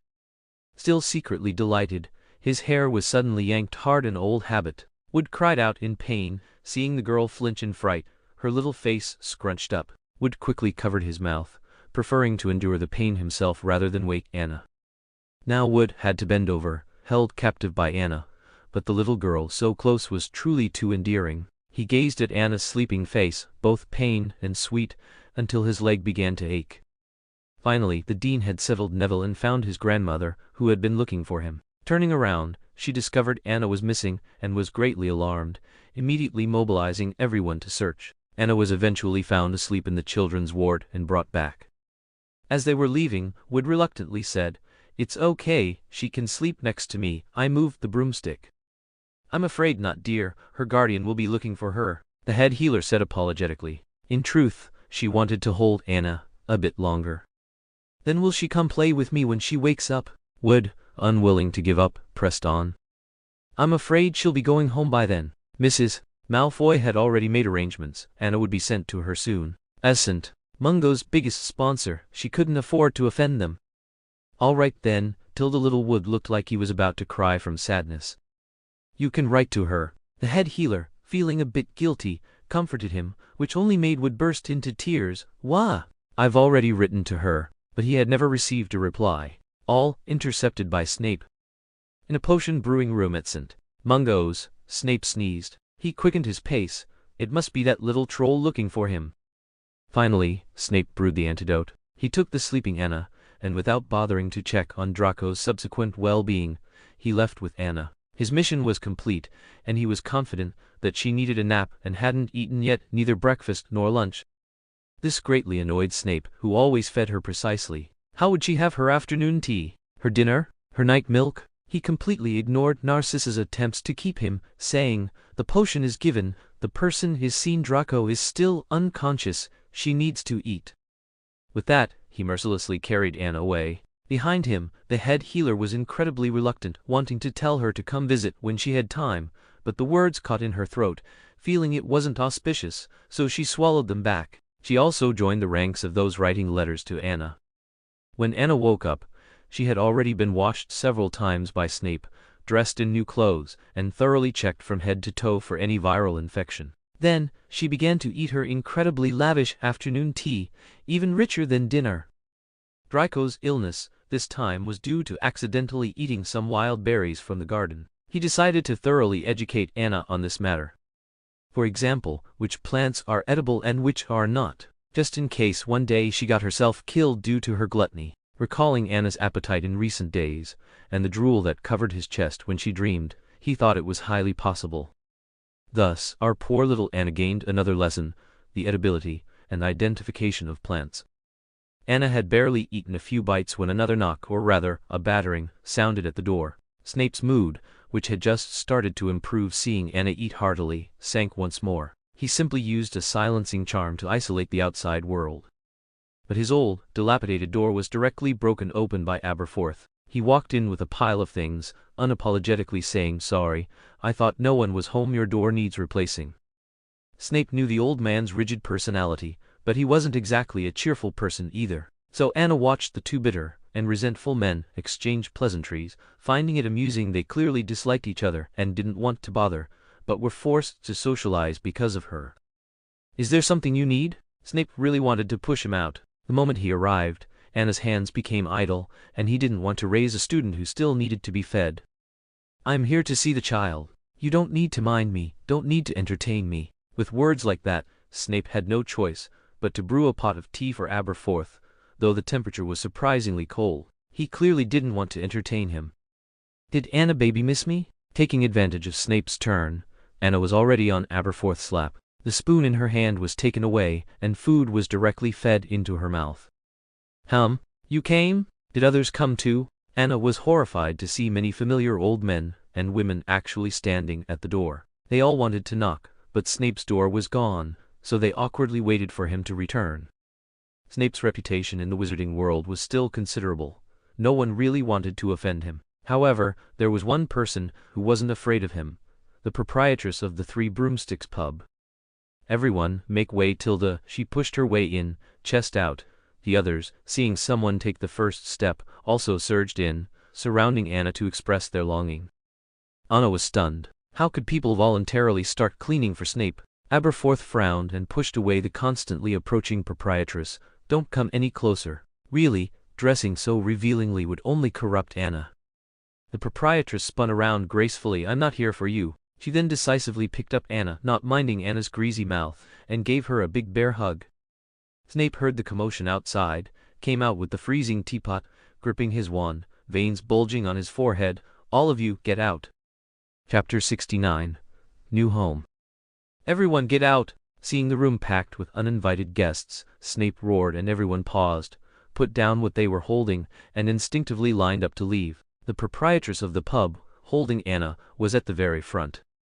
"All right. Leaving right away." The proprietress of Three Broomsticks walked towards the door without looking back. The other old men and women, with her as their leader, instinctively made way for her and then quickly blocked Snape's line of sight. Aberforth quickly took Anna's teddy bear. "Goodbye." They were so in sync, almost as if they had conspired to take Anna away. Snape would never agree, but he couldn't bring himself to lay hands on the row of elders in front of him, not even to push them aside. Without the door to block her, the proprietress quickly apparated with Anna. Snape didn't even have time to chase after her. Damn it. Snape knew he couldn't directly go and demand her back from them, so he immediately went to Hogwarts, intending to seek an explanation from Dumbledore. However, Dumbledore seemed to be in trouble and had not been at Hogwarts, otherwise he would not have failed to appear to see Anna for so long. Anna temporarily settled in Hogsmeade. The reason Aberforth was so eager to find Anna at this time was that the new house he had painstakingly built for Anna was finally completed. It was a two-story house with a very beautiful garden, much like the one she lived in Godric's Hollow. There was also a sturdy old tree in the yard with an exquisite treehouse on it, as well as oval archways and very strong fences. A spiral staircase made it easy to climb up, and there was a wicker egg-shaped swing under the tree. Anna truly loved this treehouse. She happily climbed into the treehouse and pushed open the small door. Inside, it had been expanded into a real room by magic, with a small bed and furniture made of solid wood, and even a set of kitchen equipment. Through the window, Anna could see her small garden outside, as well as the facilities in the distant children's playground. Because of that small park, more and more people with children had been coming to Hogsmeade recently. Now, children were sitting on the swing she often played on. It was wonderful that this small village was becoming more and more vibrant, and everyone clearly knew that all of this was brought about by Anna. "Come quickly, Anna. Look what I have here." Aberforth stood below the tree, beckoning to her, looking somewhat mysterious, with something bulging in his arms. Anna wondered if he was going to give her a dog. Instead, she received a mini owl, only the size of an adult's palm, bouncing adorably in Aberforth's arms. Then, as if it knew who its little owner was, it immediately bounced onto Anna's head. "No!" Aberforth immediately shooed away the presumptuous owl. What if it stunted Anna's growth? But after dodging, the owl persistently flew back. This made the old man angry enough to strike again. "You stupid bird! Don't bully it." Anna had already decided on a name for this owl. Fluffy, she would call it, because its feathers were very fluffy. Seeing how much Anna liked it, Aberforth indulged her. "Wait, I'll go get you something to feed it." He turned and went back to his shabby pub. Anna sat on the swing, holding Fluffy and waiting, but Fluffy seemed to have its own ideas. "Don't run off, Fluffy." Anna, in a moment of inattention, let the mini owl fly out of her embrace. She immediately chased after it. Although they had only just met, she had already completely adopted Fluffy as her pet. The owl actually flew into Hogshead Pub, which was now almost becoming Piggy Pub. Anna's short legs simply couldn't keep up with the owl's flight speed, so she simply gave up. But just then, it flew back again. As Fluffy returned, it was also carrying a necklace in its mouth. The familiar metallic luster made Anna pause. She looked down at her neck. Oh, her neck was too short to see. She touched it with her hand. Her own necklace was still there.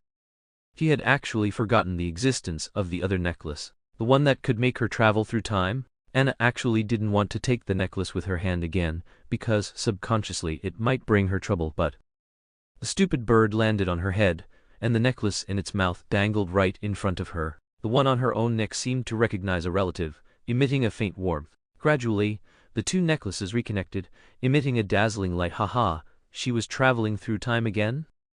Anna did not know that the necklace Fluffy had found was the very one she had left in that time when she disappeared from Godric's Hollow in the past. Only one had followed her back to the future. The one left in the past had been collected by Dumbledore, but Grindelwald had continuously demanded Dumbledore hand over that necklace, believing it was the only clue to bringing his daughter back. Dumbledore also felt guilty about Anna's disappearance, but it was, after all, his mother's relic. Similarly, he worried that if Grindelwald studied the necklace, he might also suddenly disappear like that mysterious child. So he refused Grindelwald. But Grindelwald said something that made him even more distraught. She might really be a Dumbledore. This made Dumbledore realize that Anna was their child, though he didn't know how it was possible, but that was a future event. By the time Dumbledore regretted and wanted to hand over the necklace, it was too late. Aberforth had already stolen it. He believed that the necklace was a conspiracy by Grindelwald, and that perhaps the girl was fake entirely, just to gain Dumbledore's trust and make him agree to take Ariana out of the valley. So Dumbledore, in order to find his and Grindelwald's potential future daughter, confronted Aberforth, and the three had a fierce argument. Finally, during the struggle, Ariana was unfortunately caught in the crossfire. To prevent Aberforth from resenting Anna's disappearance was the fuse. Dumbledore erased Aberforth's memories of Anna, remembering only that it was caused by him and Grindelwald. And Dumbledore also developed a rift with Grindelwald due to Ariana's death and his self-reproach for not taking good care of Anna. They should have been happily together. It was all because of his sluggishness. He had long noticed his brother's opposition to Grindelwald, yet he failed to handle these matters, harming his sister and his own daughter. After Anna disappeared, Dumbledore increasingly felt how similar they were. This also explained very well why Anna resembled Ariana so much when she was young. It turned out she didn't resemble his sister, but himself. Darlings, Anna is traveling through time again. This is probably the last time she'll travel, probably. Chapter 70. Picked up again. Anna seemed to have grown accustomed to the accidents that always happened with the necklace. During the spatial travel, She had already planned to take off this broken necklace once she returned to the future, to avoid being transported to dangerous places every day. Soon, Anna also adapted to the physical discomfort, and slowly opened her eyes, finding herself lying in a forest. The distant sound of wolves made her suspect she was currently in the Forbidden Forest. Was she still in the magic world? She really wanted to cause a magic riot, so that the Ministry of Magic people would quickly come and take her back. They must have a way. Anna struggled to get up. If Aberforth Dumbledore knew their good girl was in such a sorry state, he might even install street lights in the Forbidden Forest.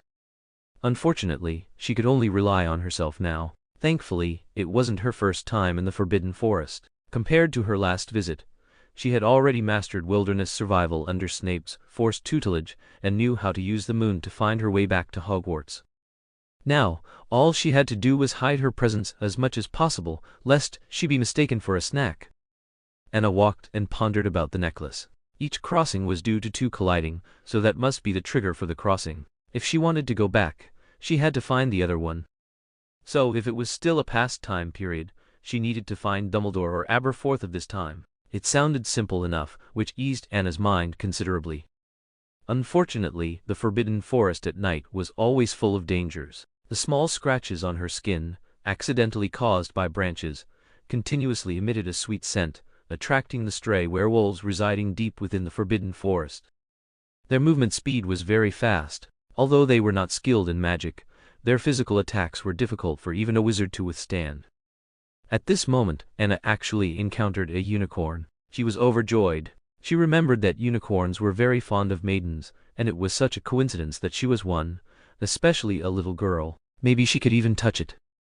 The beautiful unicorn stood quietly in the forest, waiting very gently for Anna to approach. But seeing that she seemed a little afraid of it, the unicorn simply lowered its head and came over, licking the wound on Anna's arm.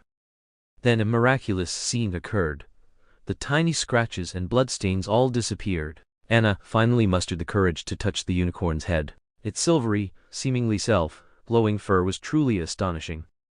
Just then, the unicorn sensed the presence of the stray werewolves. It immediately picked up Anna by the collar of her clothes and began to gallop through the Forbidden Forest. Luckily, Anna was small, so the unicorn had a very smooth escape with her.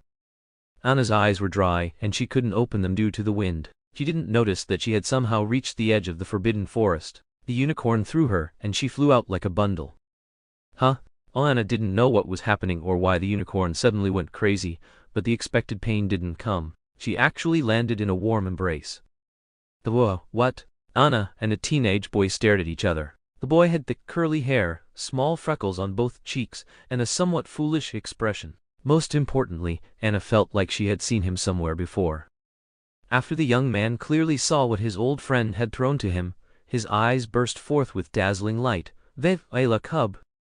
The confusion in Anna's eyes instantly vanished. Good heavens, was this Rolf's ancestor? So, who was it? His father or his grandfather? I'm Anna!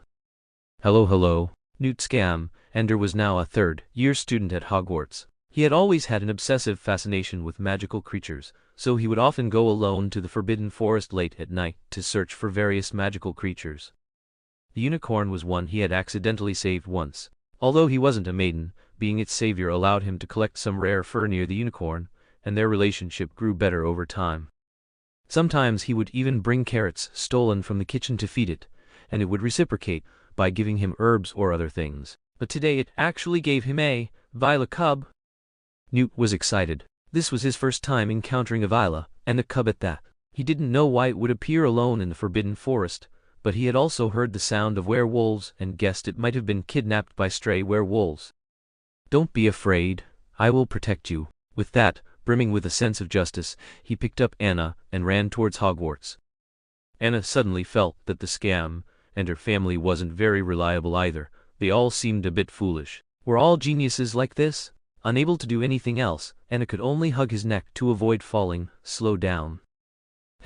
Newt, fearing she would be discovered, immediately took her to his secret base, located in an abandoned attic. But the view there was excellent. From the window, one could overlook the Forbidden Forest. Anna was a little scared when she first saw this secret base, thinking she had entered a biology classroom. Magical creature corpses were soaking in unknown liquids, and swarms of insects crawled in glass cases. There were even a few snakes freely roaming on the pillars. Was he going to send her away? Oh, don't worry, I'll put them in the cabinet now. Newt noticed the little one's fear and quickly grabbed the meter-long snakes with his bare hands, stuffing them into a nearby cabinet, casually latching the door. Are you hungry? Do you want to eat something? Newt tentatively offered the carrot he had just fed the unicorn to Anna, who unceremoniously crushed it. She wasn't a horse. It seems you don't like it, I understand. I'll be right back. Newt belatedly put down the carrot, still somewhat excitedly pulling out a quill to record something. Here we go again, scholar scam, Ender was online. She wanted to find Dumbledore. Newt was very confident leaving Anna alone here, because only he and his good friend Letta Lestrange knew about this place. Even his brother didn't know. They often researched and discussed magical creatures together. And Letta would certainly be asleep by now, so there was no way she would appear. He checked all the cages, made sure nothing would escape, and then confidently went to the kitchen. Anna sat alone on the small cushion. Seriously, there wasn't even a bed here, and he wanted to raise her a villa? Anna really wanted him to see that raising her had very high standards. You've read this far, Tilda. Please help me rate if you haven't yet. Thank you, darlings. Chapter 71. Professor Dumbledore. Anna, alone in a place where the only sounds were the scuttling of reptiles, felt a chill down her spine. She tried to open the secret door, but it seemed to be stuck. She could have forced it open with her unusual strength, but she was worried that if she did, Newt's little base would be destroyed. Would she even be sent home directly? Anna didn't want to drag others into trouble, so she could only wait obediently for Newt to return. She was practically trying to shrink into the wall. Finally, Newt came back, his clothes filled with lots of food. Anna immediately rushed into his arms. Newt, caught off guard, was knocked to the ground by her, almost spraining his back. For a moment Newt thought he had been hit by a lethafold. Well, I'm scared. Anna clambered desperately onto Newt, and he didn't dare move, afraid of dropping the things he was carrying. Careful, little one. Newt gently supported Anna's waist, helping her maintain balance. Don't be afraid, I'm back. Wah! But Anna cried even more sharply, because her hand seemed to have touched something slimy. Was it blood? Why was there blood? Was she going to be killed? Anna's deafening cries made Newt forget about the food in his arms. He picked her up and patted her left and right, shaking her gently. It seemed he couldn't leave her to sleep alone tonight, so she was secretly carried back to his dormitory. Later, Anna learned that Newt, worried her diet consisted mainly of raw meat, had brought her a whole bloody steak. Anna was speechless, but at least she had finally left that somewhat terrifying secret base. It was the first time Newt had drawn all the curtains to sleep. His roommates were very curious why he had suddenly become so girly. What was there to hide? Newt had to explain that he felt a bit sick, and was afraid of infecting them. Luckily it was late, and they rolled over and fell asleep. Anna had safely arrived at Hogwarts. The next morning when she woke up, Newt was already gone, but he had left her a cup of milk and a large sandwich on the bedside table. It was still warm, kept so by a warming charm. Anna secretly gave him a 10 out of 10. He was such a thoughtful and gentle older brother. After eating and drinking her fill, Anna was going to find Dumbledore. She easily navigated Hogwarts, searching for the principal's office. This was all thanks to Snape's training, which finally allowed her to get through the moving staircases in 15 minutes. Thankfully, it was class time, and the corridors were empty. But she didn't know one crucial detail. The current principal was not Dumbledore. So, in the principal's office, Anna and a scrawny old man stared at each other. How did you get in? The old principal, gripping his desk, looked down in shock at the little one on the floor, who barely reached his desk. How had she entered Hogwarts? Are you a student's child? The old principal, imagining that a student might have secretly had such a big child in the school, felt he should retire immediately. It couldn't be from the Weasley family, could it? No, you don't have red hair. Wait, that hair color, are you from the Malfoy family? As a distant relative of the Malfoy family, the old professor found this unacceptable. Dumbledore.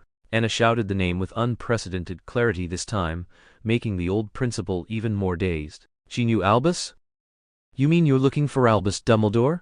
The image of Dumbledore holding a child, gently teaching him the alphabet, immediately appeared in the old principal's mind. Although it was a bit sudden, it seemed to suit him well.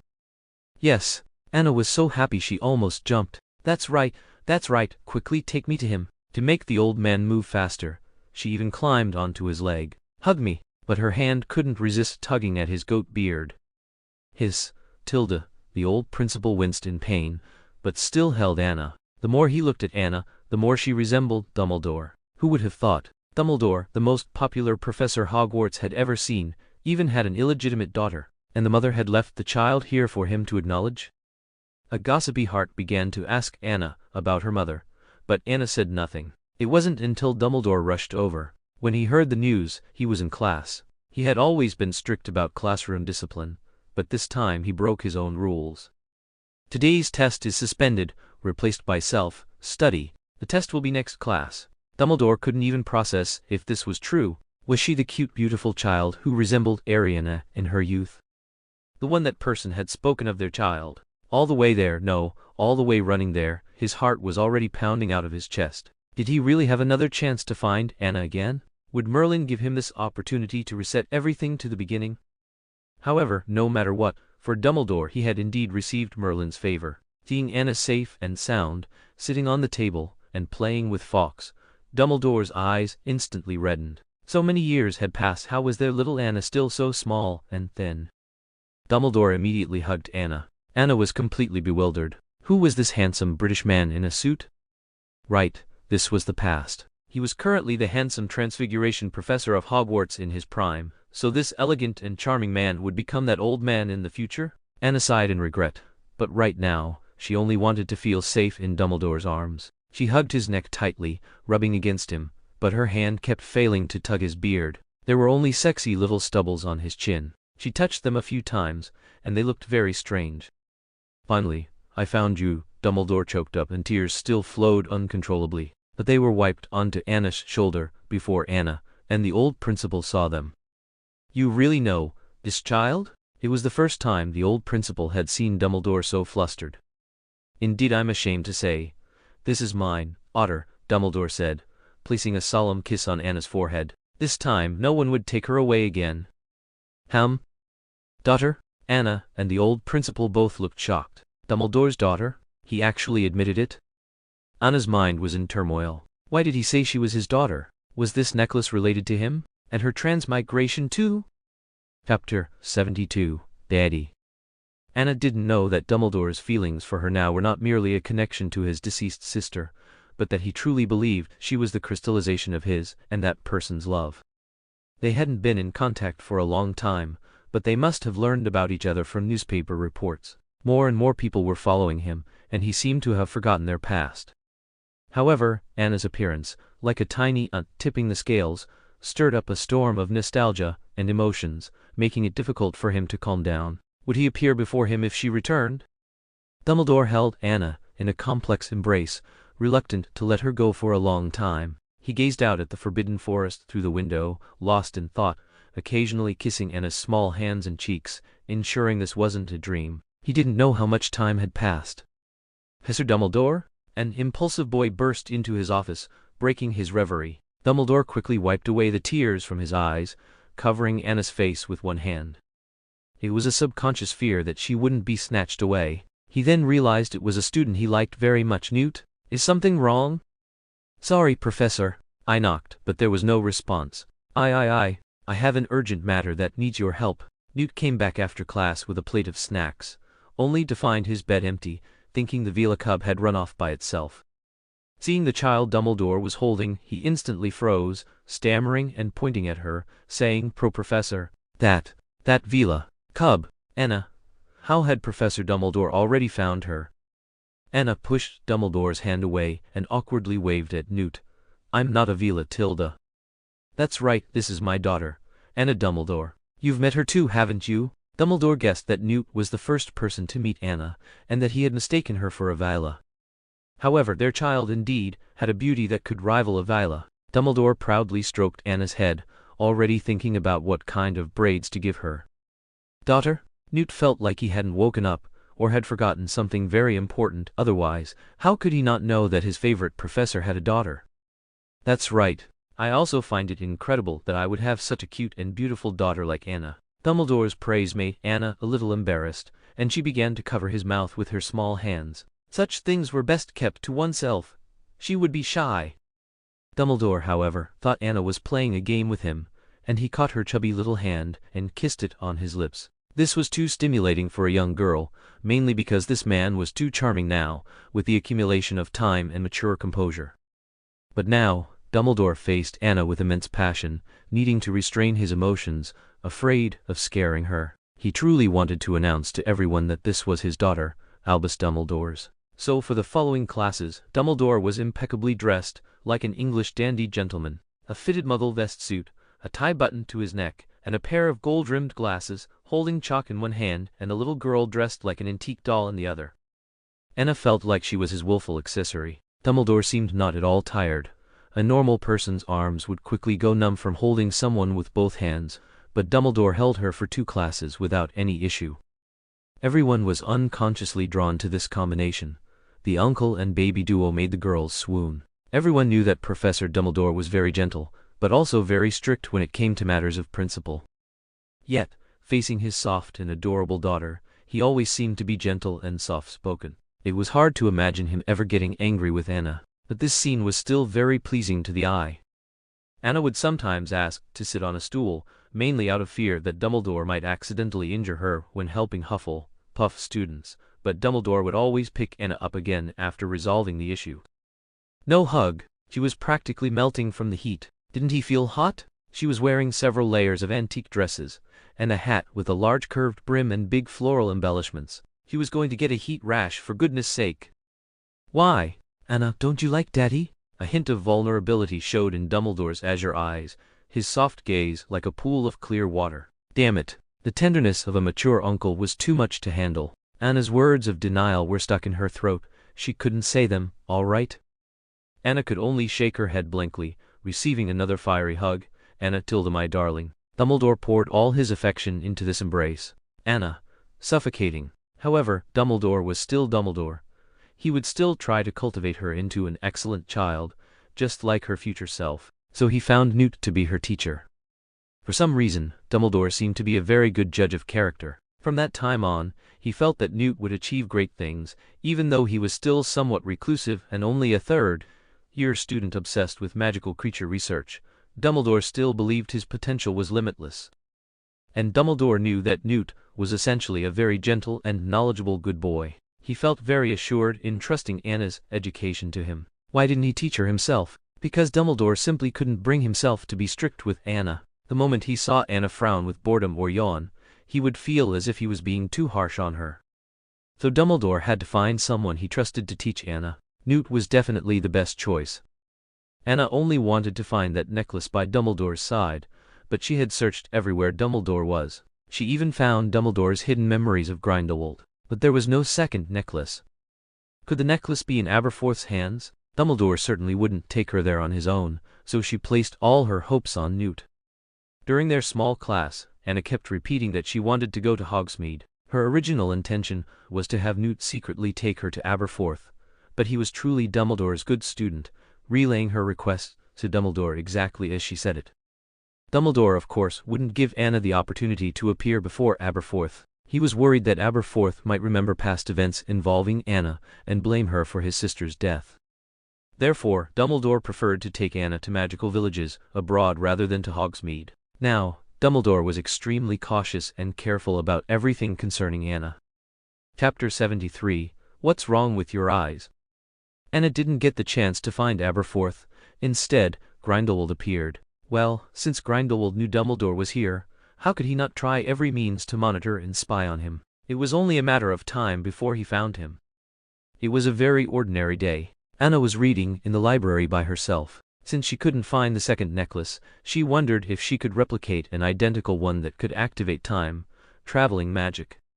So she pouted and got Newt to take her to the library. Unfortunately, she was too short and could only reach the bottom 3 rows of books. To avoid attracting Newt's attention, she secretly walked past several bookshelves.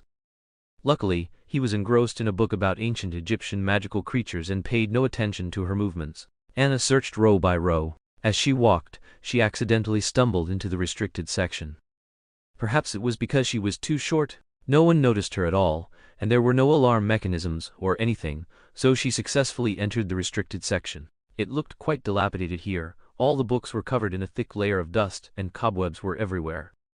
Anna was both a little scared and curious if she could find any useful books here, so she bravely took 2 steps inside. Embarrassingly, she was startled by the sound of her own feet on the wooden floor and punched the bookshelf.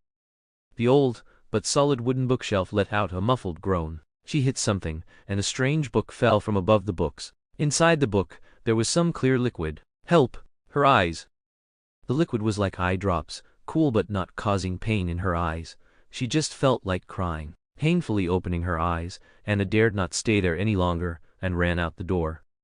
Back in the library, Anna cried and vigorously wiped her eyes with her sleeve. Woo woo woo, I'm going blind. Anna's crying instantly attracted the librarian. If it were any other student making noise in the library, she might have already kicked them out. But it was Anna who was crying. The librarian, Mrs. just hugged Anna to her desk with a pained heart and secretly gave her snacks. Are you missing your mommy? Poor dear, I can be your mommy, don't cry, okay? Now, in the eyes of the Hogwarts faculty and staff, Anna was just the daughter of a friend Dumbledore adopted. They didn't believe he would have a biological daughter hidden for so long. After all, he would even show off an ugly robe. In the librarian's embrace, Anna gradually adjusted to her eyes. She looked into the distance and realized she hadn't gone blind. Although Dumbledore would absolutely not let anything happen to her eyes, no one wanted to suffer. At this moment, Anna was shocked to discover that she could clearly see through several bookshelves and spot Newt holding a book as if he had found a treasure. She had developed X-ray vision? What's wrong, dear? Do you want to go over there and find Scamander? The librarian attracted Anna's attention. She turned her head and found that the ability had failed again. What was going on? Anna refocused her concentration, and her eyes once again passed through the wall, seeing on the other side a pair of young lovers being affectionate. OMG, she had X-ray vision. Anna curiously scanned around with her newly acquired skill and then discovered Grindelwald's little secret. She found some paintings hidden behind other paintings. This reminded her of something she had seen on TV before. In the Middle Ages, painting was considered quite a luxury, and some painters, to save money, would repeatedly create on the same canvas, painting one layer over another. So painting on the back was not surprising. But what shocked Anna was that the portraits in the paintings on the back seemed to be organized and disciplined, moving between different paintings, transmitting messages, then disappearing and reappearing with messages again. Their favorite places to stay were Dumbledore's office and his classroom. So, she had found Grindelwald's informants at Hogwarts. So Anna tried to communicate with the portraits behind the paintings. She chose a small portrait figure that looked very amiable. Who are you supposed to give the message to? You can see me? The little elf-like figure thought he was hallucinating and quickly checked his position. He wasn't on the front painting, was he? Yes, everyone can see. No, you can't. The little elf ran off, deceiving himself, disappearing into another painting. Anna tracked the nearby paintings again but found nothing. But one day, she actually saw a pair of eyes from Grindelwald. It was the full-length mirror in Dumbledore's office. Anna had just woken up, rubbing her eyes, and climbed out of her small bed. She habitually went to find the fruit and snacks Dumbledore left for her. Normally, she would munch on a large apple while walking from his dormitory to the classroom to watch him teach the students. But today, by some strange impulse, she wanted to see if she had grown taller, and if the passage of time had affected her body. And then she saw in the bronze mirror those sharp, hawk-like eyes. How could he be here? Had he been peeking at Dumbledore through this mirror all along? That's too perverse. Then those eyes became long and upturned, seemingly in a very good mood. Immediately after, a line of cursive writing appeared on the mirror. Thanks to Snape constantly making her practice, otherwise, she wouldn't have recognized it. Call me Daddy, floated grandly across it. Seeing Anna still looking bewildered, he thought she hadn't understood, and changed the font again. Forget it, I'll come pick you up. Then it disappeared, along with those sharp eyes. Grindelwald thought Anna didn't understand, but she did, didn't she? What did Grindelwald mean? He was coming to take her away? Would she be caught up in the storm of Dumbledore's and his relationship again? Anna felt a little uneasy because she couldn't imagine what Dumbledore would do after discovering she was taken by Grindelwald. Would he directly sacrifice principle for righteousness and eliminate him prematurely, or would he fight with Grindelwald over her, escalating their conflict?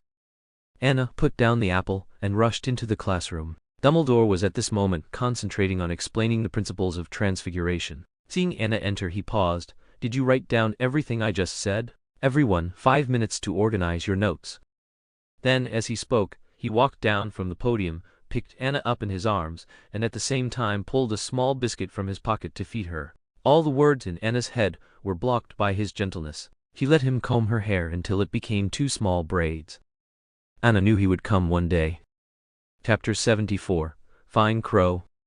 It was time for a new school year of Quidditch matches, and Dumbledore, as the Dean of Gryffindor, was filled with such passion that he wished he could play himself. As a result, most of Anna's activity time was also moved to the Quidditch pitch. Perhaps due to the influence of the times, Quidditch matches now were much more intense than she remembered. It wasn't considered training unless several players crashed down every day, and Dumbledore diligently appeared at the Quidditch match site every day, holding Anna, rushing to the front line of rescue. But Anna still hated the feeling of sitting on a wooden stick. Perhaps her first experience with a broomstick was such a thrilling flight that she subconsciously resisted flying on a broom. So with her resistance, Anna gained a brief moment of freedom. While Dumbledore ran back and forth for the intense training on the Quidditch pitch, she could play wizard's chess alone under a 3-meter by 3-meter tent. To allow her to control the chess pieces without magic, Dumbledore had modified the chessboard so that she only needed to say the desired position, and the wizard's chess pieces would automatically move according to the command. Anna was quite interested in the little figures that moved back and forth. Not only was she having fun playing by herself, but she also had house elves feeding her, and even one continuously fanning her with a palm leaf fan. Anna almost thought she was Empress Wu Zetian. Dumbledore occasionally focused his attention on Anna under the tent. He had no choice. He needed to constantly keep an eye on those house elves, making sure they didn't spoil her too much or feed her too many mixed or icy things, as the little one would get a tummy ache, although he himself fed her plenty of fruit and pastries. However, he was still very confident in Anna's safety. Right under his nose, there were 7 or 8 house elves watching, and several ghosts in the air. Unfortunately, Dumbledore never expected Grindelwald to still find an opening. Anna was in a stalemate, unsure which piece to move next. After all, she was playing against herself, making it difficult to be completely adversarial. Just then, a bird's beak picked up the queen and dropped her onto a soldier in front. Although the chess piece queen struggled awkwardly for a moment, she quickly regained Chinese letter and directly eliminated the soldier. The situation was resolved. Anna and the sleek, shiny crow stared at each other. The crow actually had a pair of sapphire blue eyes. This was too easy to guess. Who else could it be but that fellow Grindelwald? Anna calmly asked the bird, "Do you want to play chess with me?" Caw, caw. The crow circled above Anna's head for a moment, and then landed on her small head. Then I'll start. Anna took it as his agreement to play with her, so she began playing wizard's chess with him. With Anna's small brain, she definitely couldn't beat the cunning Grindelwald, but Grindelwald didn't seem to want to win against her, so he would always deliberately go easy, to the extent that it felt like he was crushing Anna's intelligence on the ground. Don't go easy, play properly. Anna couldn't help but try to grab the crow's neck in frustration, but the crow gently tapped her head, seemingly mocking her clumsiness and overestimation of herself. Anna, who had missed, really wanted to pluck all the feathers from his backside and throw them in front of Dumbledore so he could be ridiculed. Bad crow, don't bully little Anna baby. The house elves couldn't bear to see Anna being bullied by a bird, so they all appeared and began a big bird catching operation. It was then that Anna realized there were actually 7 or 8 house elves hiding under the small tent. It turned out they were on a rotation, and 3 of them were feeding her. Caw, caw. The large black crow's eyes were full of mischief, and he playfully dodged the house elves with agile movements, making them spin in circles. Finally, he stopped on top of Anna's head, and no house elf dared to strike, afraid of accidentally injuring Anna.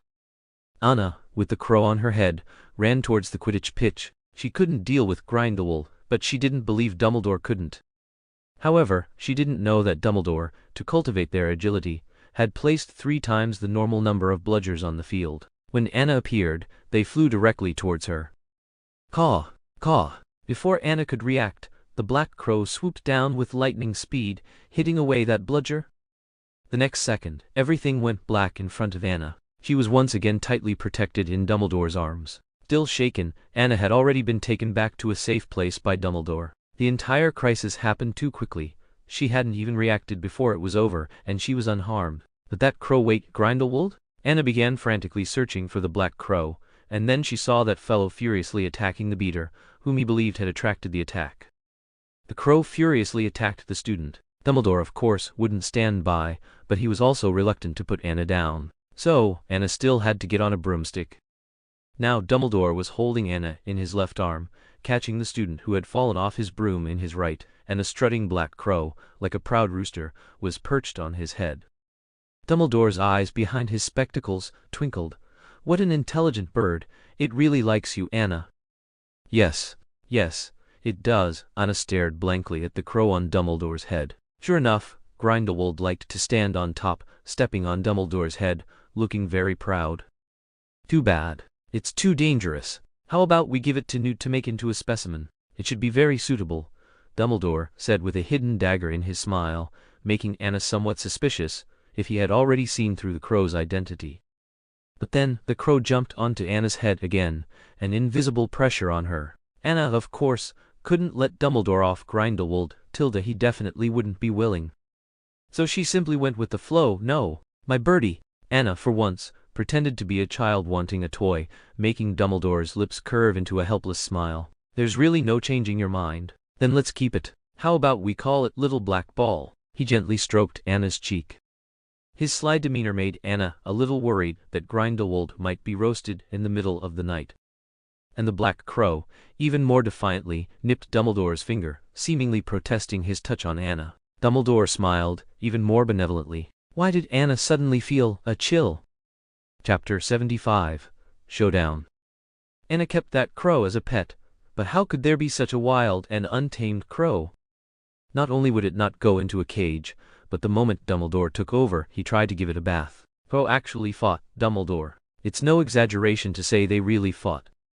Finally, the crow, which was pecking Dumbledore's chest wildly, was petrified by him. It glared resentfully at the man whose hair was messy, face flushed, yet still charismatic. Anna quickly picked up the crow, which had hardened into a brick on the ground. She joked, this was the Dark Lord and she didn't want to be implicated.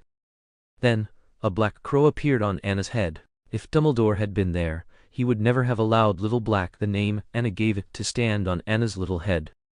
You'll stunt her growth! Dumbledore shooed the crow away. The crow looked at Anna mockingly, cawed once, as if to say she probably wouldn't grow anyway, still a shorty after all these years. Then, it naturally landed on Dumbledore's head. Dumbledore resisted a few times, but it always returned persistently. Since he didn't want to show his animal abuse side in front of other students, he just let it be.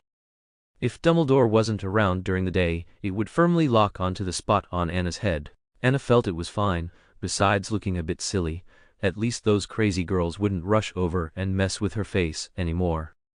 That was truly insane. Her tender little face couldn't withstand the fiery red lips of teenage girls. Now, as long as the crow was there, it would peck anyone who tried to get close to Anna until they were in tatters. Except for one person, Newt Scamander. That guy's eyes lit up when he saw the crow. Merlin! Such a human-like, loyal crow. I've never seen one before. Look at its eyes, they're so beautiful, and its smooth feathers. Every time, even when pecked, Newt would endure it and get closer. Good heavens, what did he eat to make his feathers so beautiful and enchanting? Can I touch? Oh, hiss.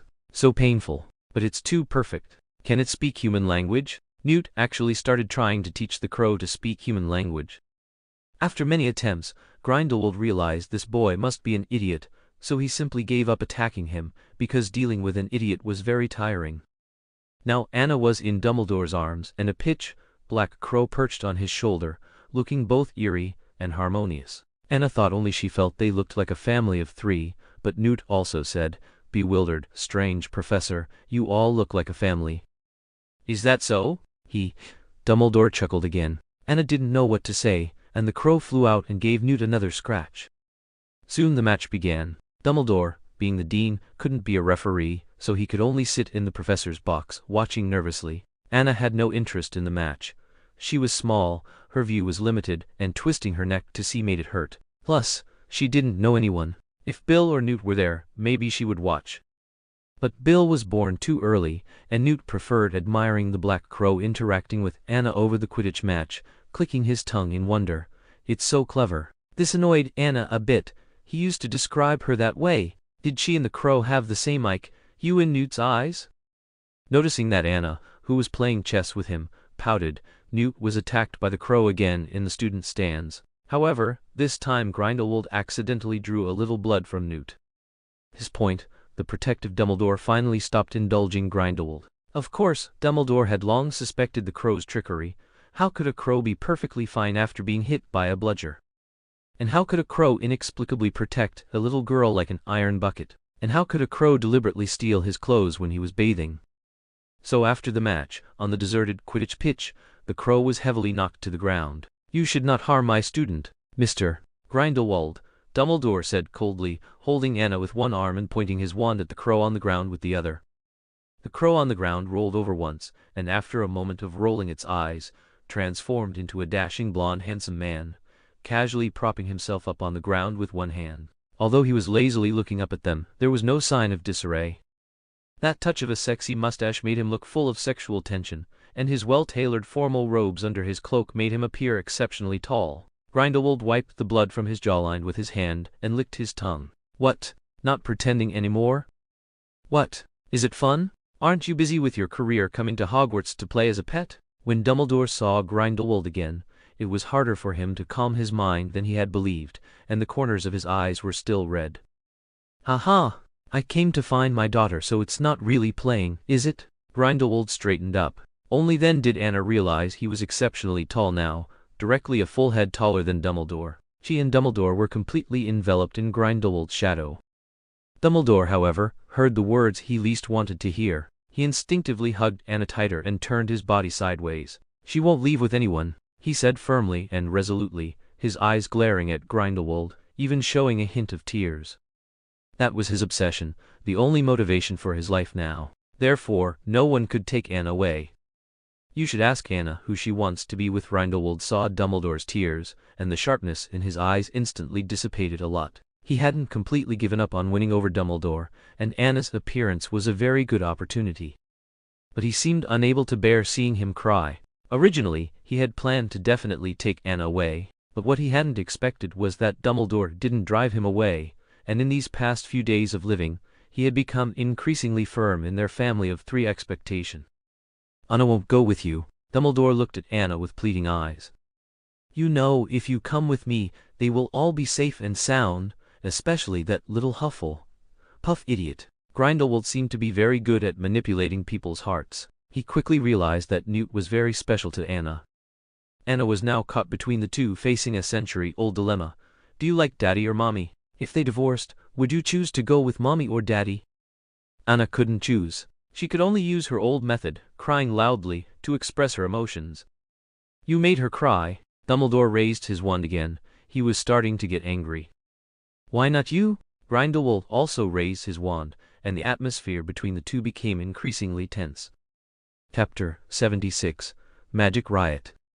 At this moment, the pair of people who once loved each other, or perhaps still do, stood with wands drawn, pointing at each other, their eyes filled with only each other, yet unable to truly possess one another. "Don't force my hand, Albus. It would pain me, even in this tense, volatile situation." Grindelwald's tone remained light, carrying a hint of genuine feeling, but Dumbledore would not let him toy with him again. Incendio! Dumbledore was the first to attack in this standoff. Grindelwald deftly dodged it and retaliated, but his spell was not so gentle, though he deliberately aimed a little off, targeting Dumbledore's feet. Grindelwald didn't want to hurt his little darling. Dumbledore jumped away, holding Anna, but a flicker of hurt still crossed his eyes. He had still attacked him. This was good, then he wouldn't have to show him any more mercy. Dumbledore became serious, and Grindelwald's spells also shifted from defense and holding back to an equally matched defense. Anna Dumbledore cried even more sadly in Dumbledore's arms. When had she ever seen such a colorful display? Why was it so dangerous? Had their love turned to hate? Put her down quickly, she didn't want to die. Just as Anna's adrenaline surged, her little brain, comparable to Einstein's, quickly realized that their dispute was over her custody. So, if she got hurt now, could it stop their duel? Perhaps Anna's protagonist halo finally came through for once. This magical outburst came so quickly, precisely when Anna thought about hurting herself to achieve their peaceful coexistence. The explosion happened at that moment. Anna was literally blasted from Dumbledore's embrace into the air. Anna felt as if she had been punched from a distance. She couldn't help but cough, her throat feeling dry. Was she going to spit blood? Indeed, Wuxia novels were all lies. It wasn't that easy to be struck until you bled. Anna fell from the sky like a kite with a broken string. Dumbledore, distraught, rushed over and caught her with both hands, so tense that he even dropped his wand. No, Anna. This should have been Grindelwald's easiest moment to take down Dumbledore, but his anxiety was no less than Dumbledore's. Dumbledore's thoughts were in disarray after picking up Anna. In his fear, his mind went blank. He couldn't imagine what he would do if anything happened to Anna, and he repeatedly checked Anna's pupils and body. "Give her to me quickly!" Grindelwald completely set aside their grievances at this moment, and Dumbledore, filled with guilt, began to doubt if he could take good care of Anna, so he let go as if his soul had left him. "Go!" Grindelwald had calmed down by now. Seeing that the little one was only coughing, clutching her chest and stomach, he didn't know if her internal organs were injured. He picked up Anna and ran towards the Forbidden Forest. "Where are you going?" Dumbledore, seeing the man steady back, finally came back to his senses. "Scent. Mungos." Grindelwald's words made Dumbledore awaken as if from a dream, finally regaining his usual wisdom, understanding that he planned to take Anna out of Hogwarts territory and then apparate to St. Mungos. "Take this." Dumbledore handed Grindelwald a broomstick, and he himself mounted one. They rode side by side through the Forbidden Forest, and at a certain point, apparated to St. Mungos. "Hold on, little one, I won't have another chance to create you," Grindelwald said with a hint of self-mockery. Anna Dumbledore heard this and trembled, really wanting to know what he meant. Was she created by Grindelwald? Was it the past him or the future him? How would she appear in the future again? Unfortunately, she felt too unwell.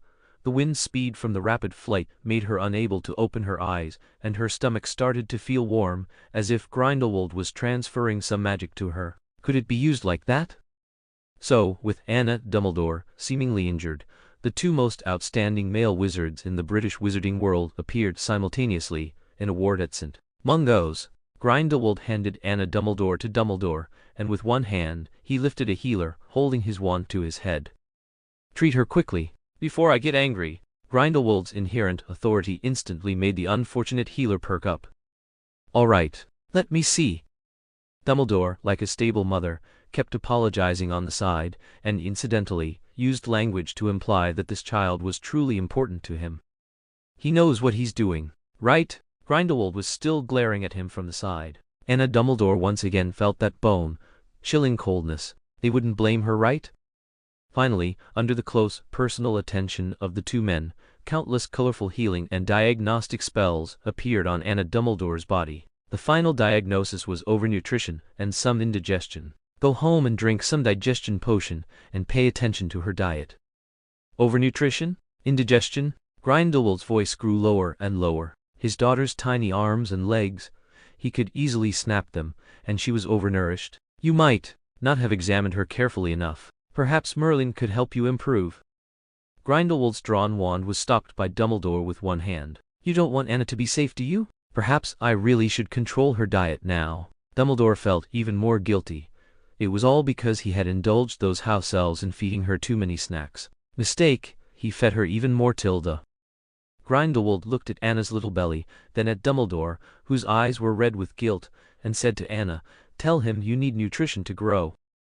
Anna Dumbledore felt like a child caught in the middle of her parents' argument, responsible for relaying messages. So she tugged on Dumbledore's tie. "I'm growing." Dumbledore didn't expect him to be so childish as to refuse to speak to him. He hugged Anna and deliberately said, "Then you tell that uncle that you need a healthy body." Anna Dumbledore didn't dare call Grindelwald uncle. She pondered and condensed her thoughts, then slowly looked up and said, "That healthy." But Grindelwald exploded. "Uncle? Who did you say I am to her?" Grindelwald's voice rose several octaves, but his imposing aura made the temperature between them drop again. Grindelwald's voice even caused the child in the next bed to cry loudly, and the child's mother frantically covered her child's mouth. Grindelwald scanned the room with distaste, then picked up Anna Dumbledore and left the ward. He was going to brew a potion for his daughter. Dumbledore followed him softly, saying, "You can be her father, but you cannot take her away." Peter, Grindelwald snorted, appearing to scoff at the suggestion, but it was exactly what he wanted. He hoped to be able to freely enter and exit Hogwarts, brainwash Dumbledore, and failing that, he would still have the chance to take Anna Dumbledore away at any time. Chapter 77. Envy. Thus, after Anna's magical outburst, the relationship between Dumbledore and Grindelwald became a bit more complicated. From Anna's perspective, it was as if they still cared for each other, but due to past events, there were always some barriers, and they had to pretend to be amicable divorced parents for the sake of their child. With Dumbledore's help, Grindelwald frequently traveled between Hogwarts and his residence through secret passages. Ostensibly, Grindelwald's purpose in coming was to see Anna, but his arrival always made their emotions more complex and intertwined. Anna was actually very happy that they at least buried the hatchet outwardly. It was better than constantly plotting to kill each other. Although Grindelwald's Chinese letter remained radical, he reined himself in considerably for Anna's sake. However, they always seemed to have disagreements regarding their child's education. For example, right now, how could you think of having a Hufflepuff student tutor my daughter? Grindelwald looked disdainfully at Newt, who was teaching Anna calligraphy in the distance. He had secretly observed him several times.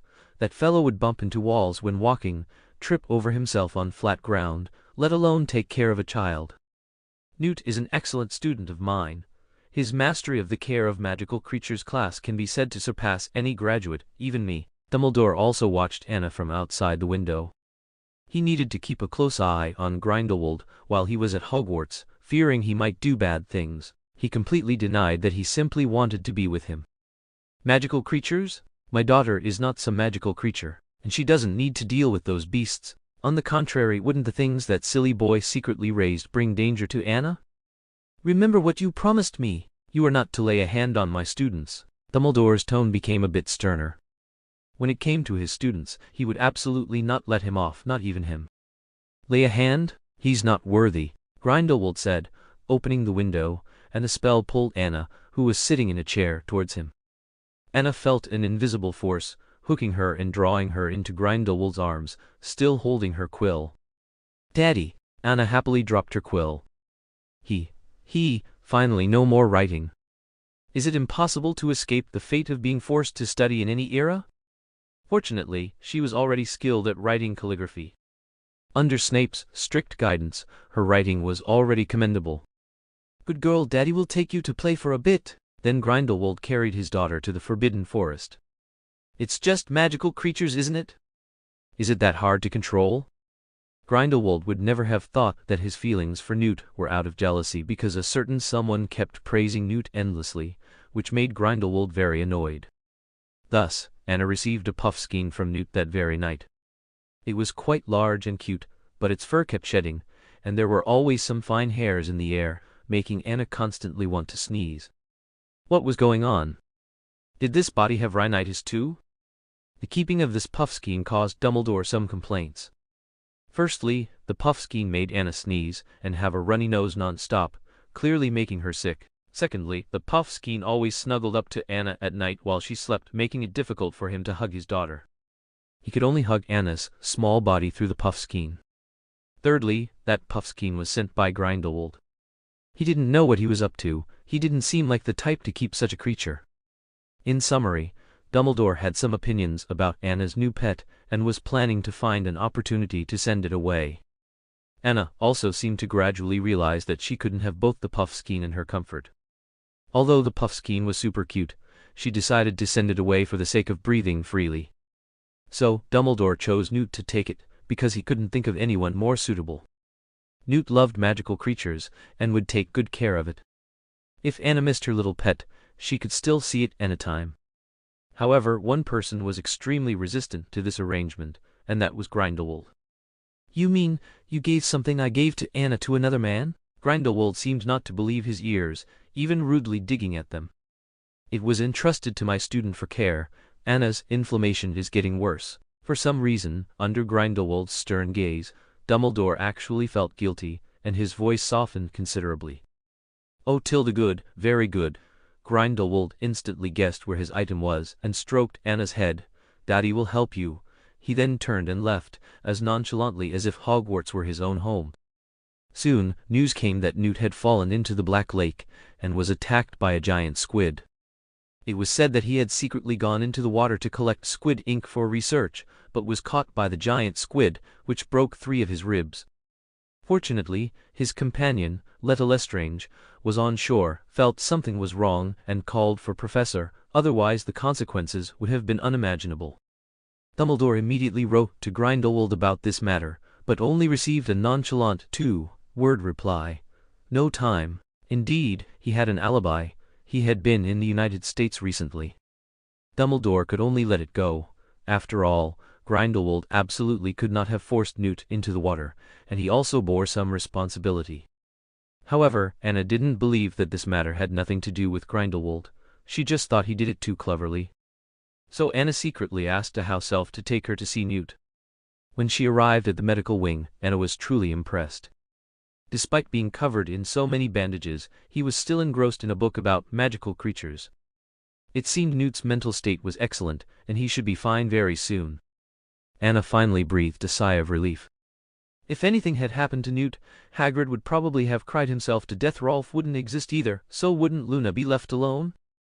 Anna, why are you here? Has Professor Dumbledore come too? Newt finally noticed Anna, struggling to climb onto his bed, and finally put down his book. He happily tried to reach out to hug her but pulled his wound. Ouch tilde my chest, dasterisk few asterisk tilde. Are you okay, Newt? Anna didn't dare to move, fearing she would hurt him. Of course. Do you know? There are books here about magical creatures I've never seen before, related to medicine. I wonder why I've never heard of them before. I wonder if I can stay a few more days. Newt's eyes sparkled with excitement. Anna just shook her head. No wonder Grindelwald was always so hostile towards him. Chapter 78. A Family of 3. I wish I could stay for 10 more days. No, a month would be better. Can you help me ask Professor Dumbledore for a leave of absence? Newt clutched his chest, feeling sharp pangs, but the joy in his soul was incomparable to any physical pain. He longed to explain all the magical creatures he had recently learned about to Anna, and even wished he could draw them and make notes right now. Because the healer was afraid Newt would be too obsessed with learning, she absolutely refused to give him a pen, so he could only try his best to commit all the knowledge to memory. Newt, brother, did you really jump into the Black Lake yourself? Of course I planned it for a long time. I didn't tell you because I was afraid you'd worry, but it's okay. Next time I go to the Forbidden Forest, I can take Anna with me. Newt didn't seem to be bothered by this accident at all. He even planned that after he recovered, he would take Anna back to the Forbidden Forest to visit his old friend, the unicorn. Thanks to that unicorn, they were able to meet Anna safely. That was truly wonderful. Anna heard this, and it was as she expected, but she didn't give up. She continued to ask, then you didn't encounter any strange people or things? Like Grindelwald? Or Grindelwald in disguise? Are you talking about the giant squid suddenly going crazy? It's rare but not impossible. Maybe the perfume I used irritated it? Newt scratched the back of his head, a little embarrassed that he, a grown man, used perfume. Perfume? Where did it come from? Anna seemed to have grasped something. That's right, it was a gift from my good friend. You won't laugh at me, will you? Newt's face suddenly flushed red. So, he sprayed the perfume because he wanted Lestrange to see it? No, I like perfume too. Anna suddenly felt she might need to go ask Lestrange again. You like it too? I can make it myself. The principle is very simple. I'll give you a bottle next time. Okay, thank you. Anna still looked preoccupied. At this moment, there was a sudden knock on the ward door. Am I interrupting you too? It was a well-dressed Grindelwald who appeared. He held a bouquet of flowers and stood at the doorway, simply standing there like the protagonist of this world. No one could help but turn their gaze to him. Daddy? Anna felt a pang of guilt at being caught, and at the same time, she understood that he was here to declare his ownership, like a criminal returning to the scene of the crime to observe. It seems a naughty child needs some punishment. Grindelwald tossed the flowers to Newt, who, surprised, gave them to Anna, saying, Look, Anna, these flowers smell just like my perfume. I can make you a bottle too. Anna's expression stiffened for a moment. Thank you, but you don't have to bother. Grindelwald's expression was not good. Your relationship with Anna is really good. Grindelwald swiftly picked up Anna, almost snatching her away. Yes, we're very good. Anna is the best little darling I've ever met. Newt hadn't noticed the rejection in Grindelwald's eyes. He could spy on Dumbledore, But how could he not even spare his precious daughter? He was still too lenient with him. Seeing a hint of murderous intent appear in Grindelwald's eyes, Anna quickly wrapped her arms around Grindelwald's neck. "Daddy, let's go home." She tried to attract Grindelwald's attention by acting cute and spoiled. Of course, she succeeded, and he left with Anna in his arms. Before he left a piece of false information. "Dumbledore said to tell you to rest here for a few more days." The result was exactly what Newt wanted. His mouth almost split into a grin. It seemed he really disliked him. How could he still smile like this? He had to think of another way. Later, Anna also met Newt's childhood sweetheart, Leta Lestrange. She was indeed a beautiful young woman, with a composure beyond her age, and an innate gentle temperament. No wonder she attracted both Scam and her brothers. She confirmed that she had not given Newt any gifts before he went into the water, only a get-well gift and a letter when he was hospitalized. It seemed the perfume could only have been from Grindelwald. He even deliberately brought flowers with the same scent to crash the party. Who else could it be? What a troublesome guy. Although Anna was in Grindelwald's arms, she began to fear that he might one day take a dislike to her and scheme against her too. But in Grindelwald's eyes, his daughter was even dumber after returning from that silly boy. That silly boy must have said something to Anna. Tusk tilde what an eyesore. Grindelwald kissed Anna's cheek. He absolutely had to discuss with Dumbledore to keep him away from Anna. And so, Dumbledore and Grindelwald once again had a very intense argument over this issue. To prevent another magical outburst like last time, Anna was led away from Dumbledore's office, but from far away, she could still hear faint sounds of arguing. So, they were arguing again? Well, the more they argue, the better their relationship. Sure enough, that night, Dumbledore uncharacteristically didn't hold her to sleep. To be precise, Anna didn't see Dumbledore until the next morning, looking unusually unnatural and wearing a high-collared shirt. She understood instantly. Daddy is mighty. However, Anna couldn't tell if they had completely reconciled, and they no longer hugged and kissed in front of her as they used to, but the three of them could now eat at the same table. Anna was the most miserable one, caught between them, a spoonful fed from the left, a fork from the right, and house elves hopping around to wipe her mouth at any moment. Anna felt like she was regressing. "Cough, cough. I want to eat by myself," Anna protested. "Then, Anna darling, you'll have to bathe yourself and sleep by yourself too." Dumbledore originally intended to scare Anna and make her give up the idea, but Anna was more than happy to. "Okay." "What?" Dumbledore began to think of other excuses. "Then, what will little Anna do if a werewolf comes to catch children?" He still tried to fool the child. Grindelwald looked at Dumbledore as if he were an idiot. "I'll explode." Anna meant that she could have a magical outburst and wasn't afraid of danger, but it stimulated Dumbledore. He still felt very guilty and remorseful about Anna's magical outburst that day. Then Dumbledore immediately feigned a pitiful look. "Then no one will protect Daddy, and I'll miss you." That expression made Grindelwald roll his eyes again. "I know. You and Daddy sleep together then." Anna was speechless. "Do I still need to teach you, old sister-in-law?" "Cough, cough, cough. Let's eat first. Let's eat first." Dumbledore instantly stopped talking, and his ears slowly turned red. Chapter 79. Daily Quarrels. Anna now lived under the tutelage of two semi-great wizards. Newt was currently half of one, and although her days were happy, she always felt that she shouldn't be in this era. Her appearance might cause a butterfly effect, leading to incalculable repercussions. Moreover, this era had no Snape, no Bill, and no interesting twins. Although Newt also took good care of her, watching him awkwardly with his crush every day, liking her but foolishly not knowing how to pursue her, truly infuriated Anna. Anna wished she could use her monstrous strength to bang their heads together.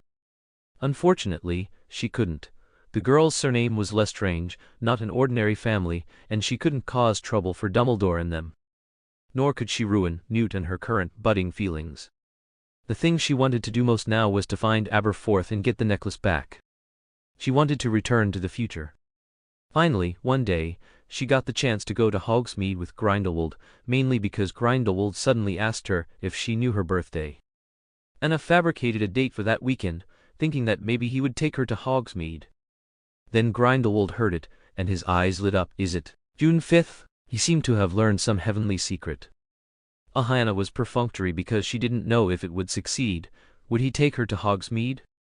Then, which year exactly, my dear? No rush. take your time thinking. Grindelwald softened his voice, picked Anna up from the chair and placed her on his lap, showing great patience. Anna suddenly realized he wouldn't be trying to trick her birth date out of her, would he? Why? Did he want to prevent her from being born? I don't know, I guessed. Oh, okay. Grindelwald wasn't discouraged, because he was 80% sure that Anna's previous statement was true. So he began preparing for Anna's birthday party, and he planned to introduce Anna to his followers of the Blood Pact. This once again sparked a fierce argument between the two of them. Professor Dumbledore believed that children should not be exposed to politics, that she didn't need to be affected by the grievances of her elders, and that she could become anyone she wanted to be. But Grindelwald vehemently objected. Then who will I leave my career and my wealth to? Muggles? Dumbledore knew he couldn't sway his ideas, and only hoped that Anna's own thoughts would mature enough for her to make her choice. Grindelwald walked away with Anna in his arms. He needed to calm down, or he might get into another fierce argument with Dumbledore. Dumbledore also hoped they would both cool down, so he stopped him for a moment, and after learning that he would bring Anna back before dinner, he no longer obstructed him. Because recently, he had been true to his word, and Dumbledore also believed he wouldn't let Anna get hurt. This time, Grindelwald especially wanted to play with Anna like a normal father for a while, which was a bit difficult, of course. He used a transfiguration spell to turn himself into Dumbledore's likeness, which made it easier for him to walk around Hogsmeade, and also allowed him to discreetly investigate whether Albus had any other lovers. Thus, Grindelwald, wearing Dumbledore's face, encountered the biggest crisis in his life, a woman madly in love with Dumbledore. And this woman's family background was not weak. She was the eldest daughter of one of the 28 sacred blood families. In terms of status, she was a perfect match for Dumbledore, and she opened a jewelry store in Hogsmeade. To support Dumbledore's views pro-Muggle, she even imported many products from the Muggle world. So when they met her, Anna was so captivated by the antique jewelry brooches in the woman's shop that she couldn't move, and Grindelwald was so annoyed by the woman's enthusiastic invitation that he had to sit down and drink tea. However, Grindelwald was also curious, would Dumbledore really pay attention to such a superficial woman? Grindelwald's smirking expression, with his legs crossed and holding a teacup, was more attractive than ever, and the woman almost leaned against him. I don't mind you having a child, Professor Dumbledore. I'm willing to be her mother and give her maternal love. The woman excitedly picked up Anna from in front of the display case and said with great shyness, "You can take anything you like here, as long as you like it." Anna actually felt a momentary flutter of excitement and forcefully broke free from the woman's grasp. Grindelwald raised an eyebrow in satisfaction. This girl wasn't raised in vain. But the next second he wanted to strangle her. The little one, not even as tall as the display case, directly crawled inside and began foolishly stuffing jewelry into her pockets, a perfect picture of a money rubber. Grindelwald heavily put down his teacup, and with a thud, Anna snapped back to reality and silently walked back towards Grindelwald. "Hand them over." This was the first time Grindelwald had spoken to Anna in such a serious tone. Anna looked up at him with a wronged expression, hoping for leniency, but on such a matter of principle, Grindelwald would never tolerate it. He personally took the jewelry out of Anna's pockets and placed it on the table. "Sorry, these are not enough to buy me off," he said, then picked up Anna and left. Grindelwald was incredibly disappointed and disbelieving that his daughter could be lured away by a few broken stones and iron, so he quickly ran to the post office to write a letter and arrange for some jewelry to be sent. How could the daughter of Grindelwald himself be lacking such things? Grindelwald had been careless, thinking Anna was still young and there was no rush for her to dress so ostentatiously, but now to prevent his daughter from abandoning him for a bit of cheap jewelry, he had to do something. Later on the same night, they returned to Hogwarts. Anna received several large boxes of jewelry and expensive dresses from Grindelwald, but the sizes weren't just for her, were they? Nevertheless, she was very happy. Wasn't this like a serf singing after being liberated? She had money. But now, when she was just one step away from Honeyduke's sweet shop, Grindelwald was once again stopped by a Dumbledore fanboy. Good heavens, this time it was a man, and a fanatic. Grindelwald became even more excited. He couldn't wait to make the other person immediately unlucky. In her panic, Anna was taken by Grindelwald to the Three Broomsticks pub. What did he want to do now? He wouldn't be trying to spar with a suspected love rival, would he? She was still a child. Then, she saw Aberforth arguing with someone on the first floor. Darlings, it feels like we're going back soon. Tilda looking forward to the Weasley twins' Hogwarts opening. La la la. Chapter 80. Aberforth. Aberforth at this moment was completely different from what she remembered. After all, he was much younger than the old man she knew best, but compared to the handsome Dumbledore now, he actually looked quite a bit more mature. He was clearly much younger than Dumbledore, yet he currently appeared scruffy with a beard, his hair casually tucked under a top hat. His image, red-faced and yelling in an argument, didn't resemble a pure blood wizard named Dumbledore at all. Tusk Tilda, he's still so unlikable, isn't he? Tilda Grindelwald couldn't resist a tease as they went up the stairs. The fan asked in surprise, Professor Dumbledore, don't you need to go see him? Isn't he your brother? He probably doesn't want to see me, that was the truth. Neither Dumbledore nor Grindelwald were faces Aberforth wanted to see. He'd rather close his eyes and pretend not to. Oh, I'm sorry. Fan finally understood. So, the rumor was true. The Dumbledore brothers had been estranged for a long time. Although he didn't know the reason, seeing Aberforth's aggressive demeanor, he unconditionally believed it must be his fault. How could a great man like Professor Dumbledore make a mistake? It's nothing. Grindelwald manually turned Anna's little head around. Don't look around. Children shouldn't be so violent. Oh, wasn't it when he caused Newt to end up in St. Mungo's? Was that not violence? Was it wisdom? Unfortunately, Dumbledore, once he appeared in that pub, how could he possibly go unnoticed? So Aberforth immediately saw the golden-haired little girl in his most unwelcome brother's arms, and froze as if electrocuted. Ariana? Because of Aberforth's momentary daze, he took a solid punch to the jaw, but he didn't react at all. Instead, he pushed through the crowd and rushed up the stairs to chase Dumbledore. No, that wasn't Ariana. She couldn't possibly be here. He had been dead for a long time. Yesterday, he was still drinking heavily at her tombstone. But how could there be someone so similar to Ariana?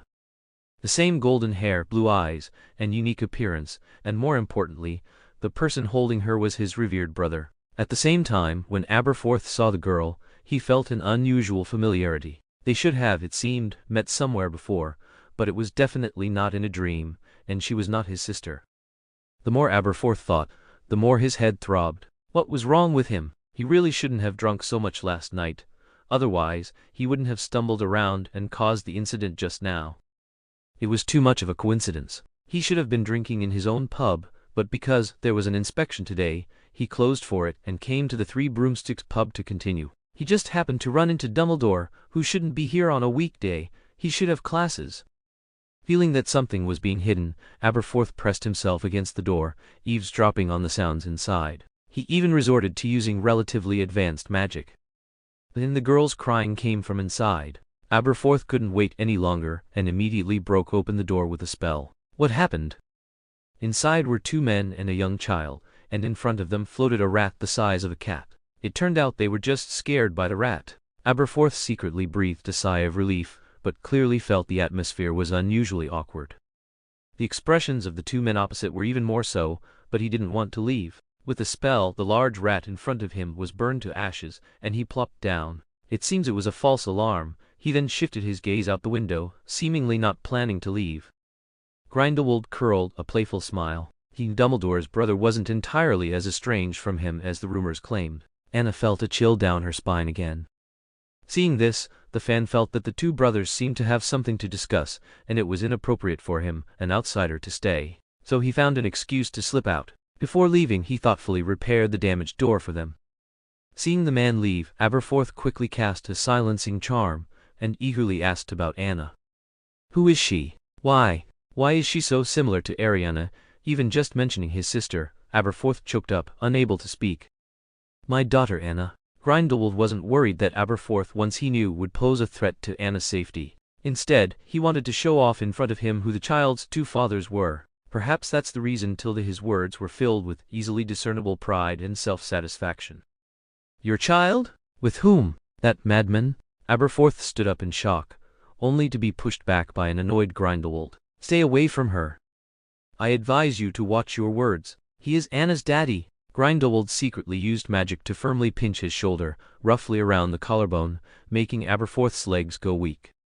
Anna looked at this guy who was having so much fun cosplaying and wanted to help Aberforth appropriately. After all, in the future, He really took good care of her, and she still needed him to help Harry Potter complete his adventure.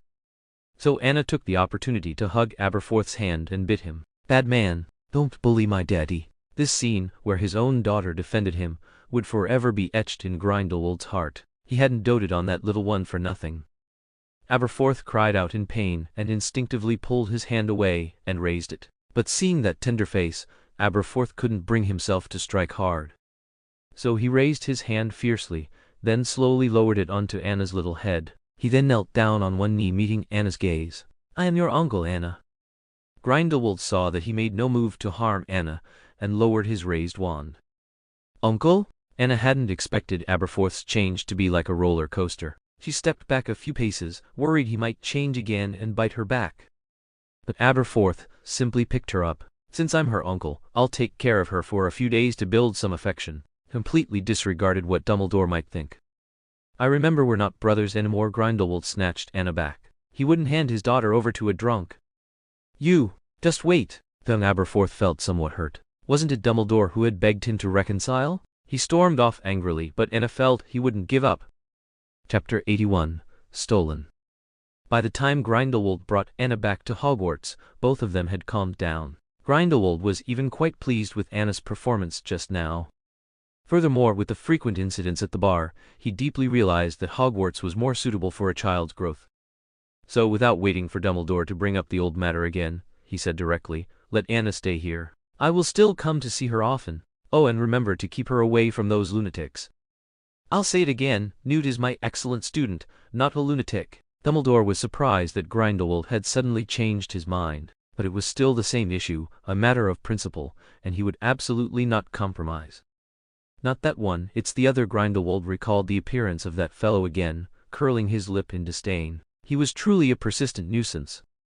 So, before leaving, he repeatedly reminded him not to let Anna be alone. Understood. Dumbledore's mind was racing, unsure of what had happened, but he soon understood why Grindelwald had warned him so.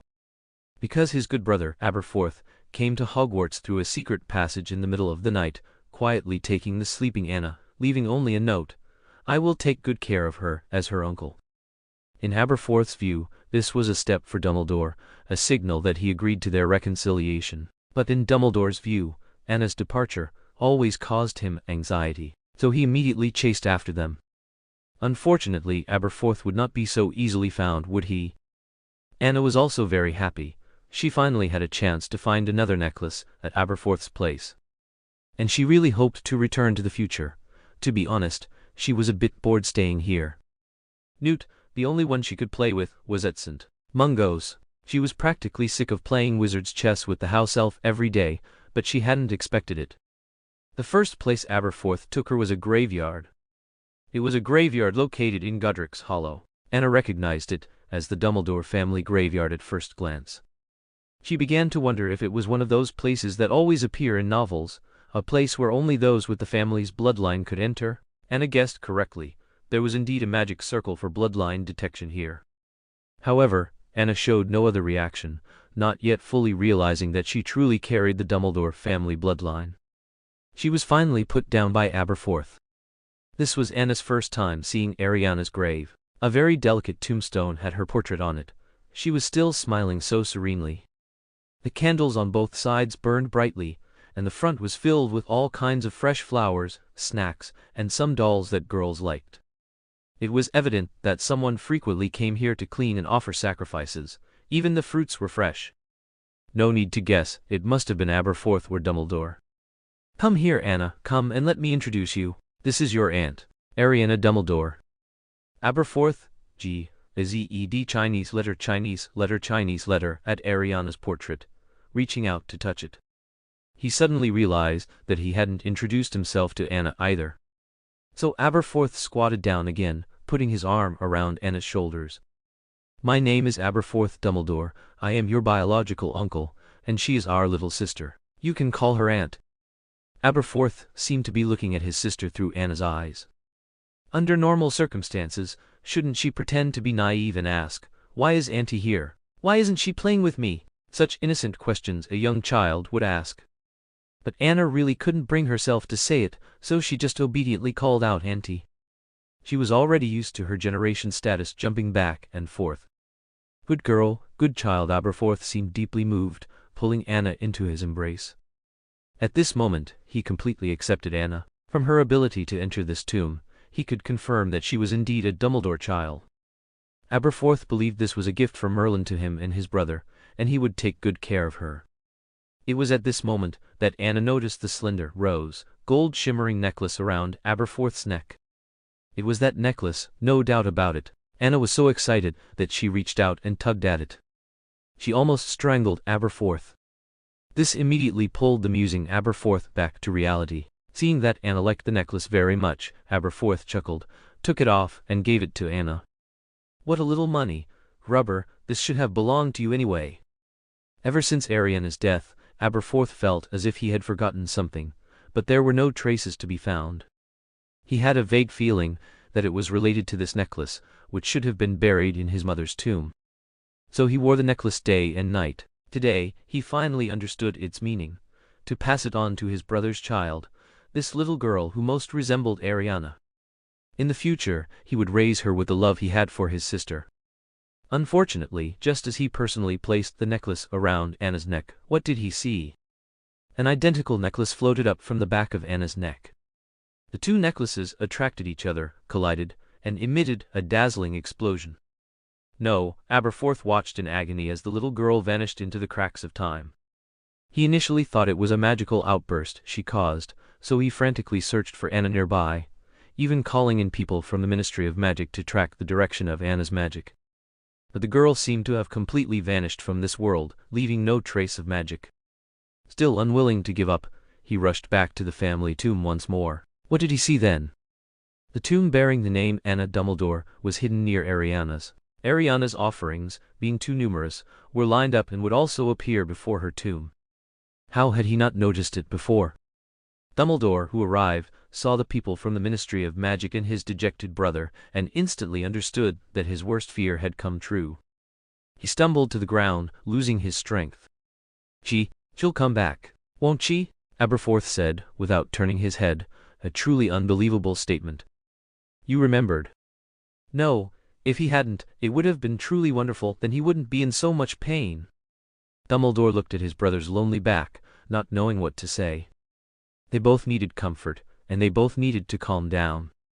And because of Anna's disappearance again, the bond between Grindelwald and Dumbledore instantly broke, and he blamed Anna's disappearance on Dumbledore. Thus, the fragile love that Anna had painstakingly maintained was shattered once more, becoming even worse than before. Dumbledore instantly grew thin and began to love sweets. Chapter 82. 5 years later. Anna had long anticipated this sudden time travel again. She closed her eyes tightly, waiting for the discomfort brought about by the spatial distortion to pass. However, it was clear that her body was in more pain than before, as if it had been broken up and re-edited. At that moment, she missed Newt. She wondered if he would be targeted by Grindelwald after she disappeared. She knew she should have left him some kind of signal. However, as long as she went back and flipped through Fantastic Beasts and Where to Find Them, she could probably find out if he was doing well. If it was published as usual, then his life and resume had not changed because of her.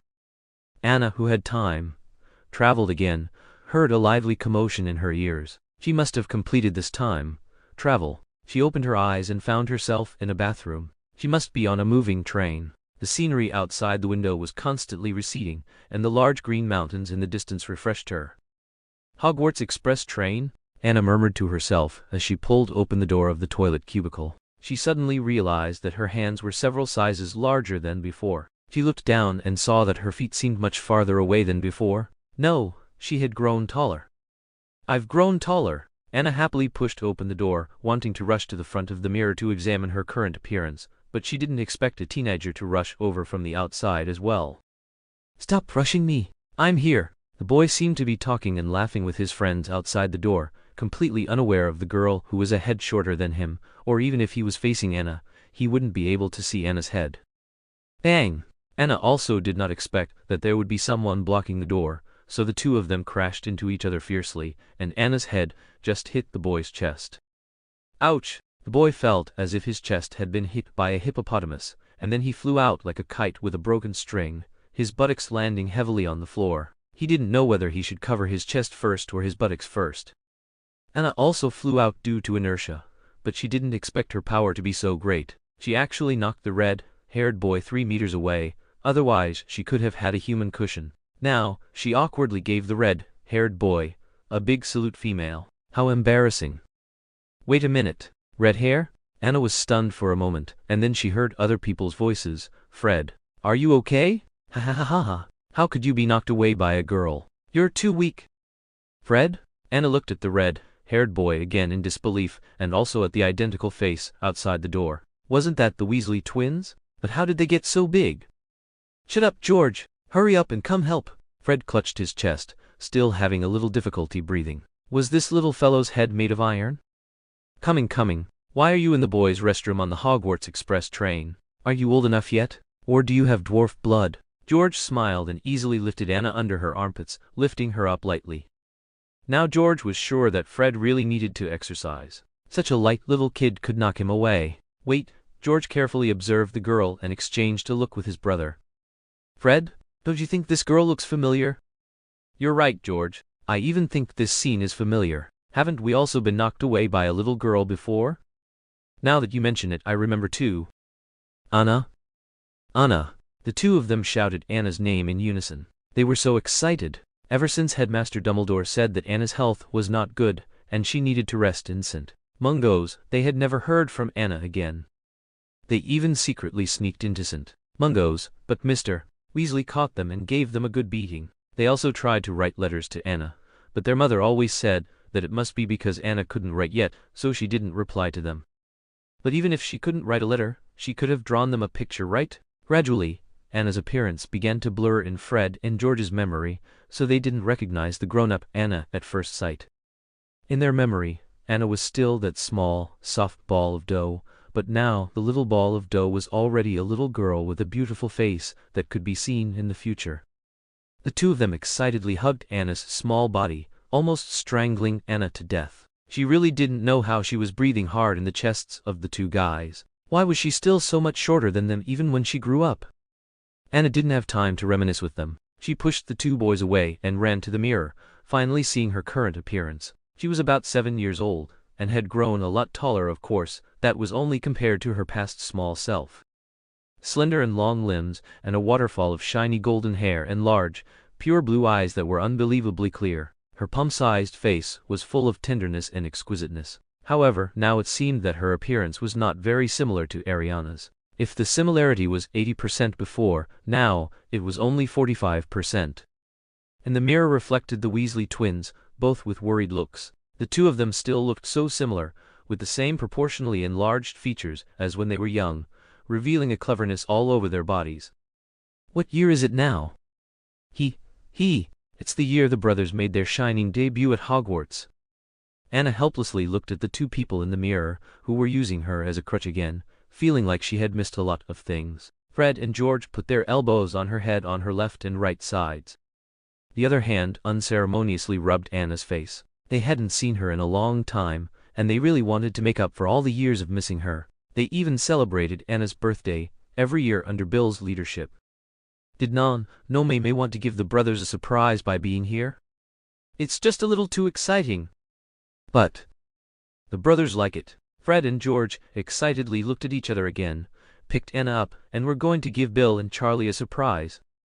Anna was carried on their shoulders by the two of them. They were so excited that they even forgot why Anna hadn't contacted them for so long, and nonchalantly carried Anna towards the prefect's special compartment. The current time period is when the twins are 11 years old, and in first grade. Bill is in his last year, and Percy is 12 years old, and in second grade Chinese letter. Chapter 83. Goodbye, Bill. This was Anna's first time riding the Hogwarts Express, and also a long-awaited moment of public humiliation. When Fred and George carried her, swaggering and parading through the aisles, some older students still recognized her. Everyone greeted her very warmly, and some even stuffed snacks into her arms. I'll hold them for her. Leave them to us. Fred and George acted like Anna's agents, very naturally accepting everything on her behalf. Are they kidding? Did these guys actually think they could just casually feed their no May? Whose fault would it be if she got a stomach ache? They'd better screen them first. Fred and George certainly hogged the limelight, riding on Anna's coattails. Anyway, everyone along the way was discussing, how could there be a child on the Hogwarts Express, and whose little sister followed them on board? However, some people clarified that she was Dumbledore's granddaughter, which was then refuted by others, insisting she was Dumbledore's adopted daughter. She heard it with her own ears. Some were also captivated by Anna's beauty, wanting to get to know her and introduce her to their younger brothers. Such a beautiful little girl was a rare sight. When Fred and George arrived at the prefect compartment with their drumming and parading antics, Bill wasn't inside. Instead, Percy was sitting there reading a book. "Why are you here?" Oh, you're already a prefect, Percy." Facing Fred and George's teasing, Percy didn't feel embarrassed at all. He retorted without even looking up, "I was invited by a prefect." Bill didn't say anything, so it's not your place to cause trouble here. "Where's Bill?" Fred and George didn't want to give up and couldn't be bothered to argue with him. He went to discuss something with Charlie. Because there were prefects from other houses in the compartment, Percy felt his brothers were embarrassing him. So he finally stood up ready to see them out. It was then that he noticed something bulging behind their robes, as if they were hiding something. He immediately adopted an older brother's authoritative stance. Although he was only a year older than them, his demeanor was as stern as if he were their own father. "You didn't secretly bring gnomes onto the train again, did you?" Percy immediately recalled them saying before leaving that morning, "Without gnomes in the morning, we'd miss them." "Good luck, Ron, you'll be able to go to Hogwarts soon and you won't have to chase gnomes every day." "How could we?" "Don't worry." "Well, we're off then. See you at school, prefect." Fred and George backed out of the prefect compartment door, only to collide head-on with Bill. He yanked open the back of their robes, revealing a little one whose face was flushed red from the heat. "Anna?" Bill recognized Anna at first glance, his fingers lightly trembling as he clutched the corner of their robes. He hadn't expected to have a chance to see Anna again. Anna was unable to open her eyes due to the sudden brightness. In the dazzling light, Bill looked at her like a Greek god, his self-modified school robe having a very medieval, grand, and mysterious style. His long hair had begun to grow out, tied neatly at the back of his head with a ribbon, his eyes reflecting only Anna's image, and his features were unusually sharp, making Anna captivated by Bill's handsome yet somewhat roguish face. "Bill?" Anna hadn't even reacted yet when she felt herself airborne. Good heavens, what did this guy eat to grow so tall? He seemed to be almost 1.90 meters. Anna even felt she might get hurt if she fell. But how could anyone let her get hurt? He held her legs tightly. Perhaps he felt Anna had grown up, and holding her by the bottom was no longer appropriate. How much had his little sister grown? Darn it, foul play. I haven't even had a solo hug with no May yet. Me neither. I knew you wanted to secretly hug her, Fred. We agreed that whoever won later would get to hug her alone first. Fred and George had intended to corner Bill and make him envious. Then, they would extort some pocket money from Bill to buy Anna delicious treats. But now, they had lost both the lady and the troops. Not only did they gain no advantage, but no May was also snatched away. "Quiet. This is the prefect compartment. You two hurry up and find a seat or don't blame me for telling Mrs. Molly that you secretly ate her melon meant for gifts and blamed it on gnomes." The moment Fred and George heard Mrs. Molly's name, they instantly quieted down, like dogs with their tails between their legs. They hadn't expected their supposedly perfect plan to have already been seen through by Bill. He hadn't even reported it immediately, but was now using it to control them. However, Bill hadn't exposed them in front of Mrs. Molly, which might be why he was more trustworthy than Percy. Still, there would be resistance, but why can Percy sit inside? Bill just smiled without speaking, then turned and entered the compartment. Shortly after, Percy walked out, clutching his books. "It's all your fault. You made Bill angry again." "I'm going to write to Mum." Percy was annoyed at having lost a perfect study spot. Fred and George exchanged glances. George pointed behind him. "Look." Bill opened the door. As Percy turned to look back, Fred quickly snatched the book from Percy's hand. "Damn it. Give me back my book." "Okay, but you can't tell Mum." "You deserve this." Percy chased the Weasley twins, panting, for a long time, sticking to his principles. Then this book is what we deserve too. Fred and George ran even more gleefully. Percy wished he could sever ties with them right then and there. Meanwhile, Anna was carried into the compartment by Bill, as if she were a precious treasure. The Slytherin prefect inside looked up once, then continued reading without paying special attention. He had no idea about the background of this unfamiliar child in his compartment. Anna. Bill paced back and forth in the compartment, holding Anna, seemingly wanting to make up for all the missed hugs over the years. He seemed to want to say something, but the emotions of longing were too overwhelming and full, leaving him speechless. Finally, it turned into a whispered, "Welcome back" in Anna's ear. Anna didn't know then how special she was in Bill's heart. He would even organize a grand birthday party for her every year, even when she wasn't present, and Dumbledore and the others would attend every year. But later, seeing the room filled with gifts, Anna decided to carefully put away that necklace and no longer wear it, even if it might be the key to unraveling the mystery of her origins. She no longer wanted to leave this era. Chapter 84. Return. Bill Weasley felt that today must be his luckiest day, because his dream sister had returned. Indeed, there had always been a golden little ball of fluff in his heart. Even though he and she had only spent a year together, she had completely captured his heart. Because, to be fair, he seemed to be better at looking after Anna than looking after Ginny. She was truly a magical girl, never cried, and always had a smile on her face. Bill really liked Anna as a sister, so much so that when she disappeared, he wasn't much calmer than Fred and George. Probably no one but Dumbledore knew that he had once cried miserably in the empty corridors of St. Mungo's. Finally, he was brought back to the school by Dumbledore. In the days that followed, he often wrote letters to Anna Dumbledore to deliver to her. Even though he didn't receive a reply, he felt as if Anna was right by his side. And today, Anna actually appeared before him again. Bill's wide grin never faded, and he even kept shaking his head slightly, trying to calm himself down. Bill held Anna on his lap, stroking her hair from the crown to the back of her head, over and over again. He would occasionally poke her cheek, as if to make himself understand that this was real, not a dream. Anna happily ate the loving bento Mrs. Weasley had made for Bill.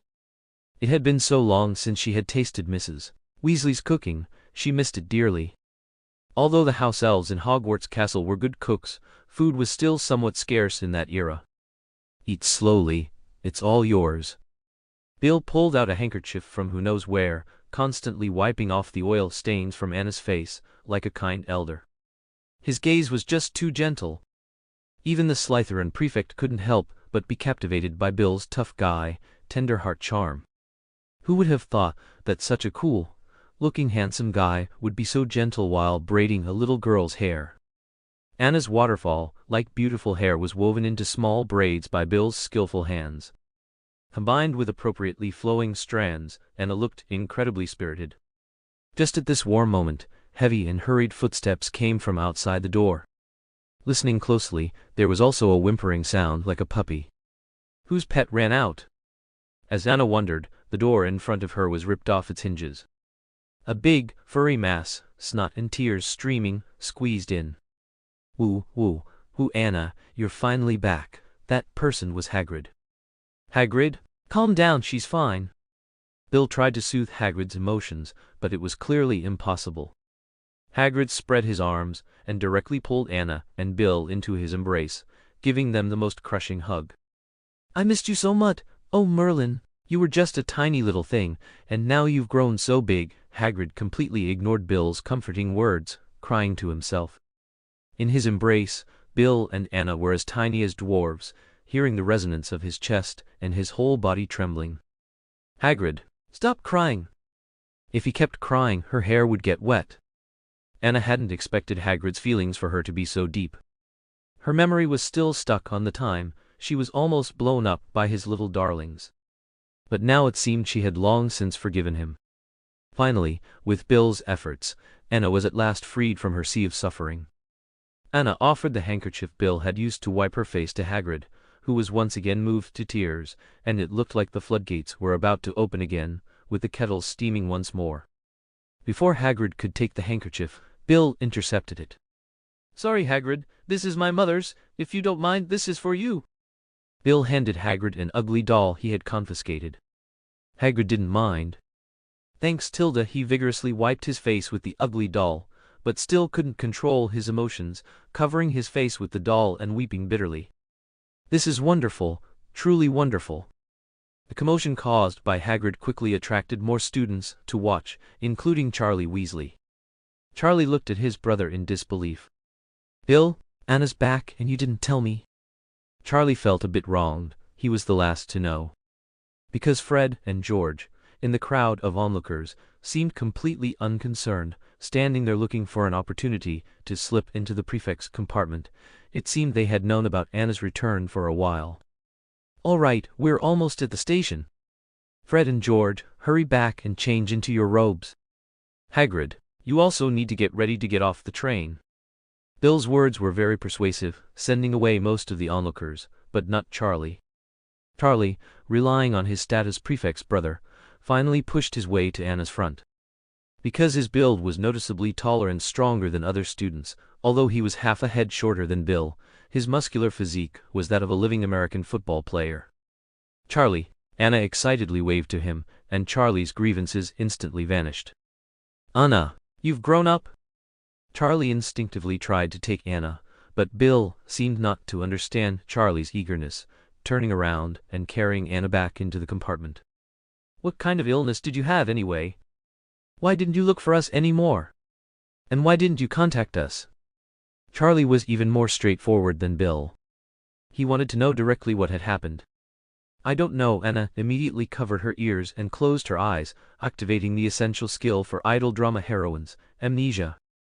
No sooner had she done so than Charlie instantly apologized, never bringing up the matter in front of Anna again. Finally, they arrived at the station. Anna was in Bill's arms, and Bill, as a prefect, was constantly directing the students' movements. Anna quietly admired the handsome boy's face until an old man with a white beard walked over, his steps a bit unsteady. Headmaster Dumbledore, why have you come? It was the first time Bill had encountered the principal meeting the train. Most of these matters were handled by Hagrid or Professor McGonagall, but now Dumbledore had come to greet them personally. Some had already guessed that there was an extraordinary newcomer in this year's batch of first years. But some older students understood that the principal's treasure was still a treasure after all these years. Headmaster Dumbledore, Bill greeted Dumbledore with enthusiasm and respect. Dumbledore looked a bit under the weather, with an unusually red nose and eyes. Dumbledore extended a trembling hand, and in that instant, Anna saw that he had aged a bit. Thank you for bringing Anna back to me. Many thanks. This time, facing Dumbledore, Bill had no choice but to hand Anna into his arms.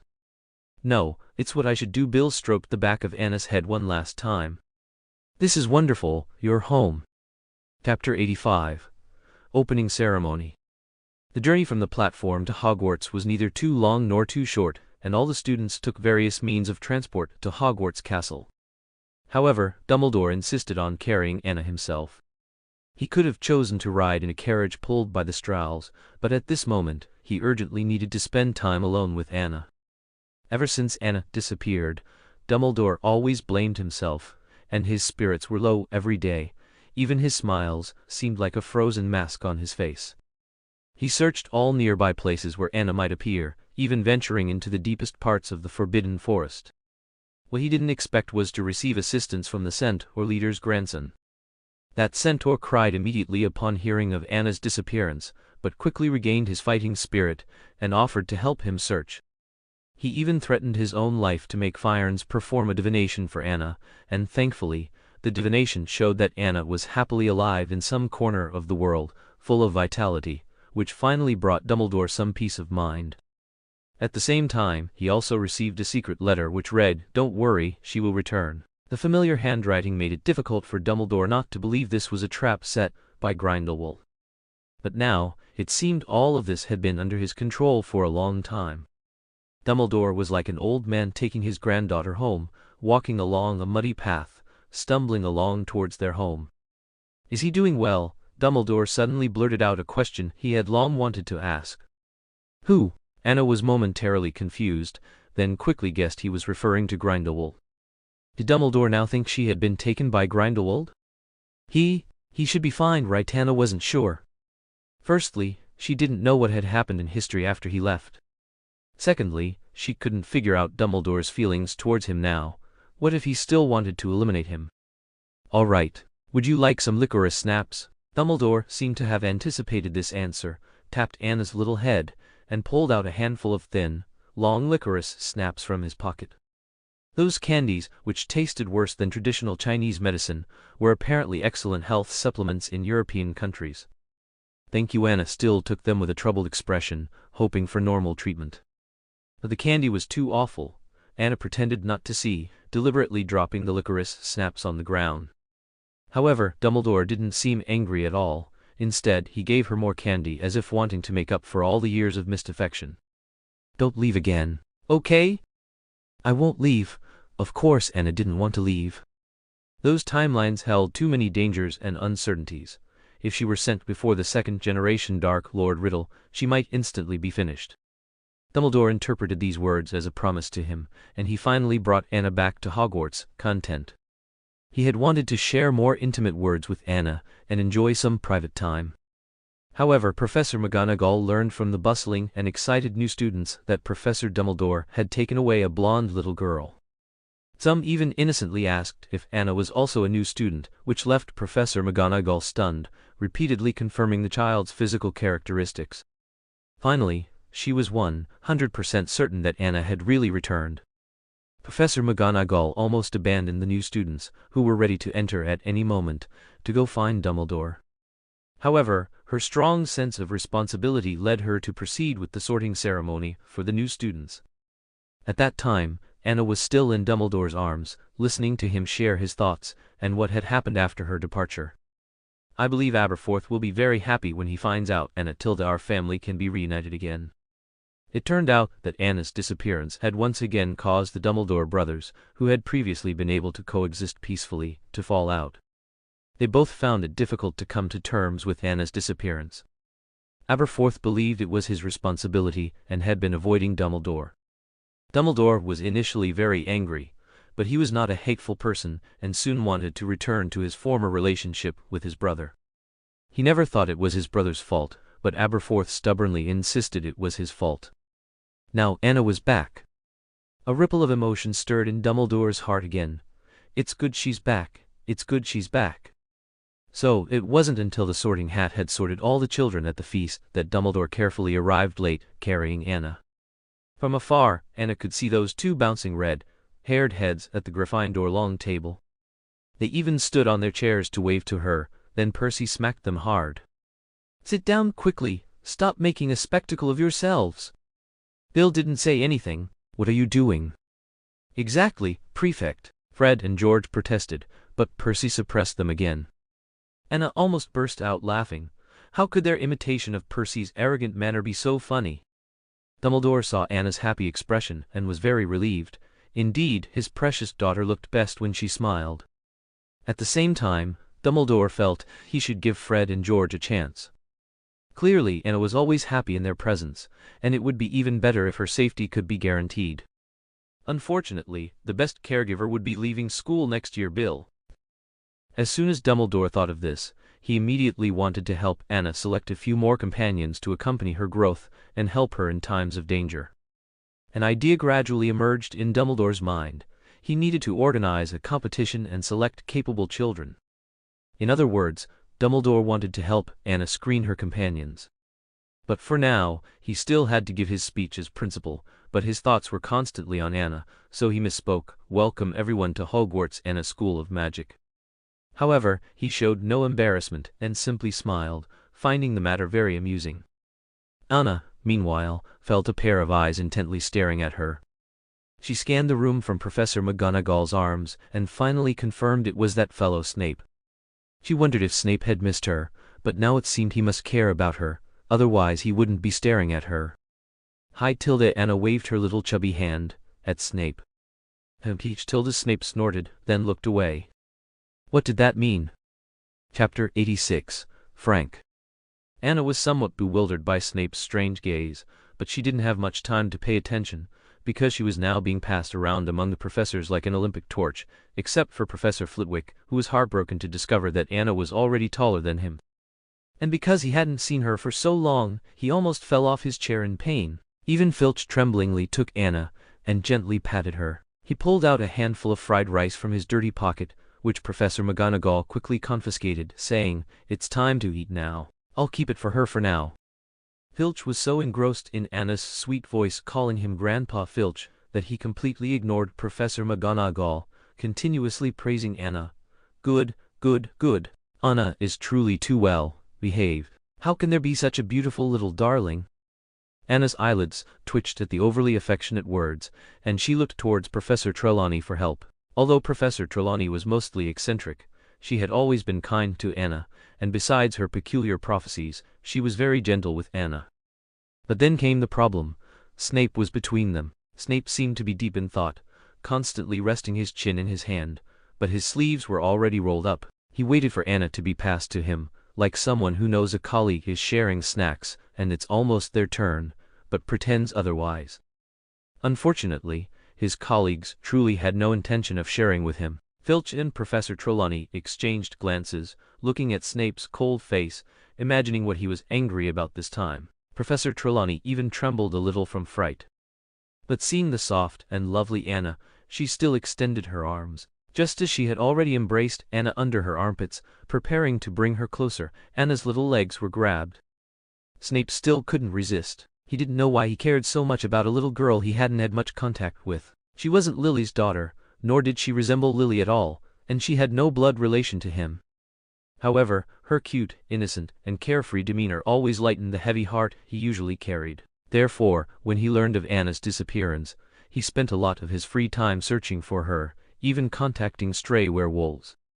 Not to mention making a deal with the Malfoy family head. Although Draco found out the truth, Lucius indeed put in a lot of effort in finding clues. Over these years, Snape would unconsciously collect some confiscated small toys, and even buy pretty little dresses he encountered in Diagon Alley, storing them all in a small cabinet dedicated to Anna. He never opened it to look, but the cabinet gradually became too full. He even researched some methods for teaching magic to toddlers in his spare time. He didn't know what he was aiming for, he just quietly figured them out. Now that Anna had reappeared, his excitement was no less than anyone else's, but he couldn't express it. He could only seek to look at her a few more times for comfort. But that fellow didn't even think of him at all. She went straight to Trelawney. Trelawney hadn't even taught her. Snape, with a touch of bitterness, gently placed Anna back on his lap.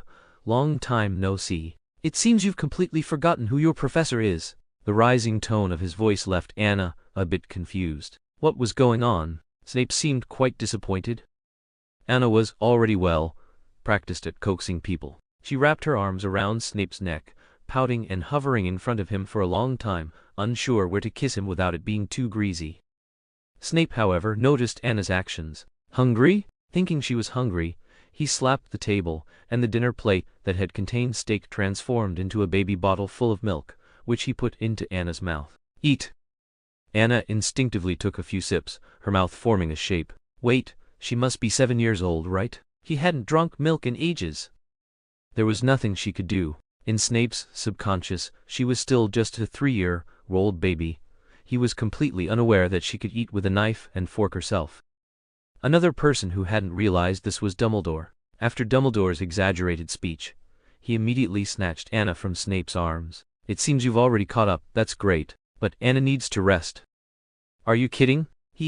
Her biological father, hadn't even had a chance to get close to his precious daughter, and you guys want to snatch Anna away? Forget about it. Dumbledore used this excuse to take Anna away, along with Anna's baby bottle. Anna, eating dinner, was almost made to throw up by Dumbledore feeding her. Before she could even swallow the food in her mouth, new food was shoved in. And what was with the house elves crying and fainting in front of her? It was one after another. Other house elves carried them away after saluting Anna, immediately disappearing from the principal's office. Soon, new house elves were crying and fainting in front of her. "Don't blame them, they all love you." Dumbledore waved his hand, and they all disappeared. If this continued, Hogwarts might not have any plates for breakfast tomorrow morning, because everyone would have fainted, and no one would be washing plates and dishes. "I know I won't blame them." Of course, Anna wouldn't blame them. After all, they used to be the elves who took care of her. Dumbledore lovingly stroked Anna's head. Good child. Oh right, this necklace. Anna took out the necklace from her pocket that had made her jump back and forth through time. Do you recognize this, Principal Dumbledore? Of course. And you should call me Dad. Dumbledore held Anna in his arms, subtly taking the necklace from Anna's hand. It seems you've also noticed. This necklace indeed has something strange about it. Dad? Anna hadn't quite recovered. Right, she hadn't simply returned to the past, but had completely changed the past. Her appearance had made some things very different. Did Dumbledore really consider himself her biological father and Grindelwald's? But Dumbledore's next words made her deeply understand that she was the one who was wrong. She really seemed to be the child they created through special magic. I have the surname Dumbledore? Anna's round eyes widened. That's right. Do you still remember the graveyard Aberforth took you to when you were little? That's a place only those with Dumbledore blood flowing through them can enter, otherwise you'd only see an empty field. Dumbledore finally spoke the secret he had buried in his heart for many years, feeling much lighter. Chapter 87. Collection. Dumbledore finally revealed the secret he had kept buried in his heart for many years, feeling much lighter. However, Anna's heart exploded as if struck by lightning. Then, how could it definitely be his? How could I still be his daughter? Isn't this something that only happens in fanfiction novels? Does the wizarding world really have such magical magic? It's certain. He would never let me have children with anyone else. He was just that overbearing. As he spoke, Dumbledore's old face flushed, and his expression became a little unnatural. How could he speak such words so easily? That's true. He hadn't expected Anna to agree with him, so he quickly cleared his throat and changed the subject. This necklace was passed down by my mother, and I don't know why it's on you.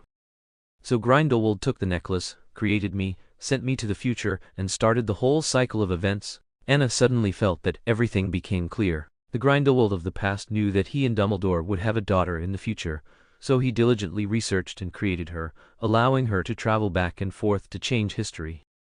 Cough, cough, cough. Dumbledore hadn't expected Anna to go in the opposite direction, thinking even more complexly. She was indeed Grindelwald's daughter. Her mind worked fast. His coughing grew more severe. Let's not talk about those things. Let me keep it safe for you. Dumbledore tried to change the subject once more. So how is he now? Is he still alive? Anna was incredibly curious, and she also stumped Dumbledore. Yes, where was he? The person who should have been imprisoned had completely disappeared without a trace. He only hoped that his disappearance had nothing to do with Lord Voldemort's downfall. Dumbledore pulled out his trump card, carrying her to the basement, where a new room had been specially created for her, filled with all the gifts Anna had received over the years. What are these? Anna's eyes widened. That elephant couldn't still be alive, could it? It wasn't a specimen, was it? These are all expressions of everyone's love for Anna. Oh, Dumbledore gently put her down, looking at Anna with a touch of heartache. She was already 7, but why was she still so thin? He secretly resolved to try and fatten Anna up. Anna eagerly rushed into the pile of gifts. It was no exaggeration to say that these gifts were piled up to the ceiling, each one incredibly exquisite. What touched Anna even more was that some photos were hanging on the wall of this room. There were pictures of the Weasley family brothers, Dumbledore, Aberforth, and some professors gathered around eating birthday cake and blowing out candles. The one thing they all had in common was that they had intentionally left a space in the middle. Needless to say, that was for Anna. They actually gathered every year to celebrate her birthday. From those photos, Anna saw their growth. The first one had an animal theme. Fred and George were dressed like monkeys, Ginny was dressed as a peacock, and probably everyone except Percy was dressed in a very amusing way. Dumbledore had even dressed himself as a beautiful butterfly, though his belly was round and plump, making the butterfly look like a fat, colorful moth. Bill was dressed as a very handsome kangaroo, and in the pouch on his belly, he even had Anna's little bear. Another year's theme was rainbows, and all of them wore colorful clothes. Ginny wore a rainbow-colored little gauze dress.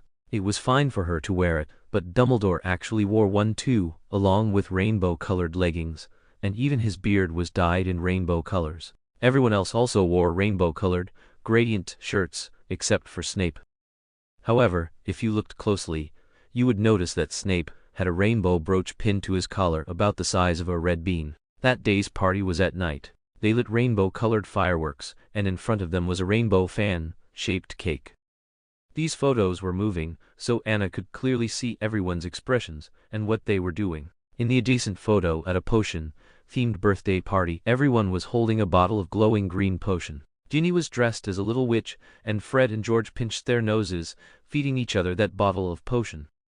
No need to guess, this must have been Snape's idea. Indeed, this birthday party had the fewest attendees.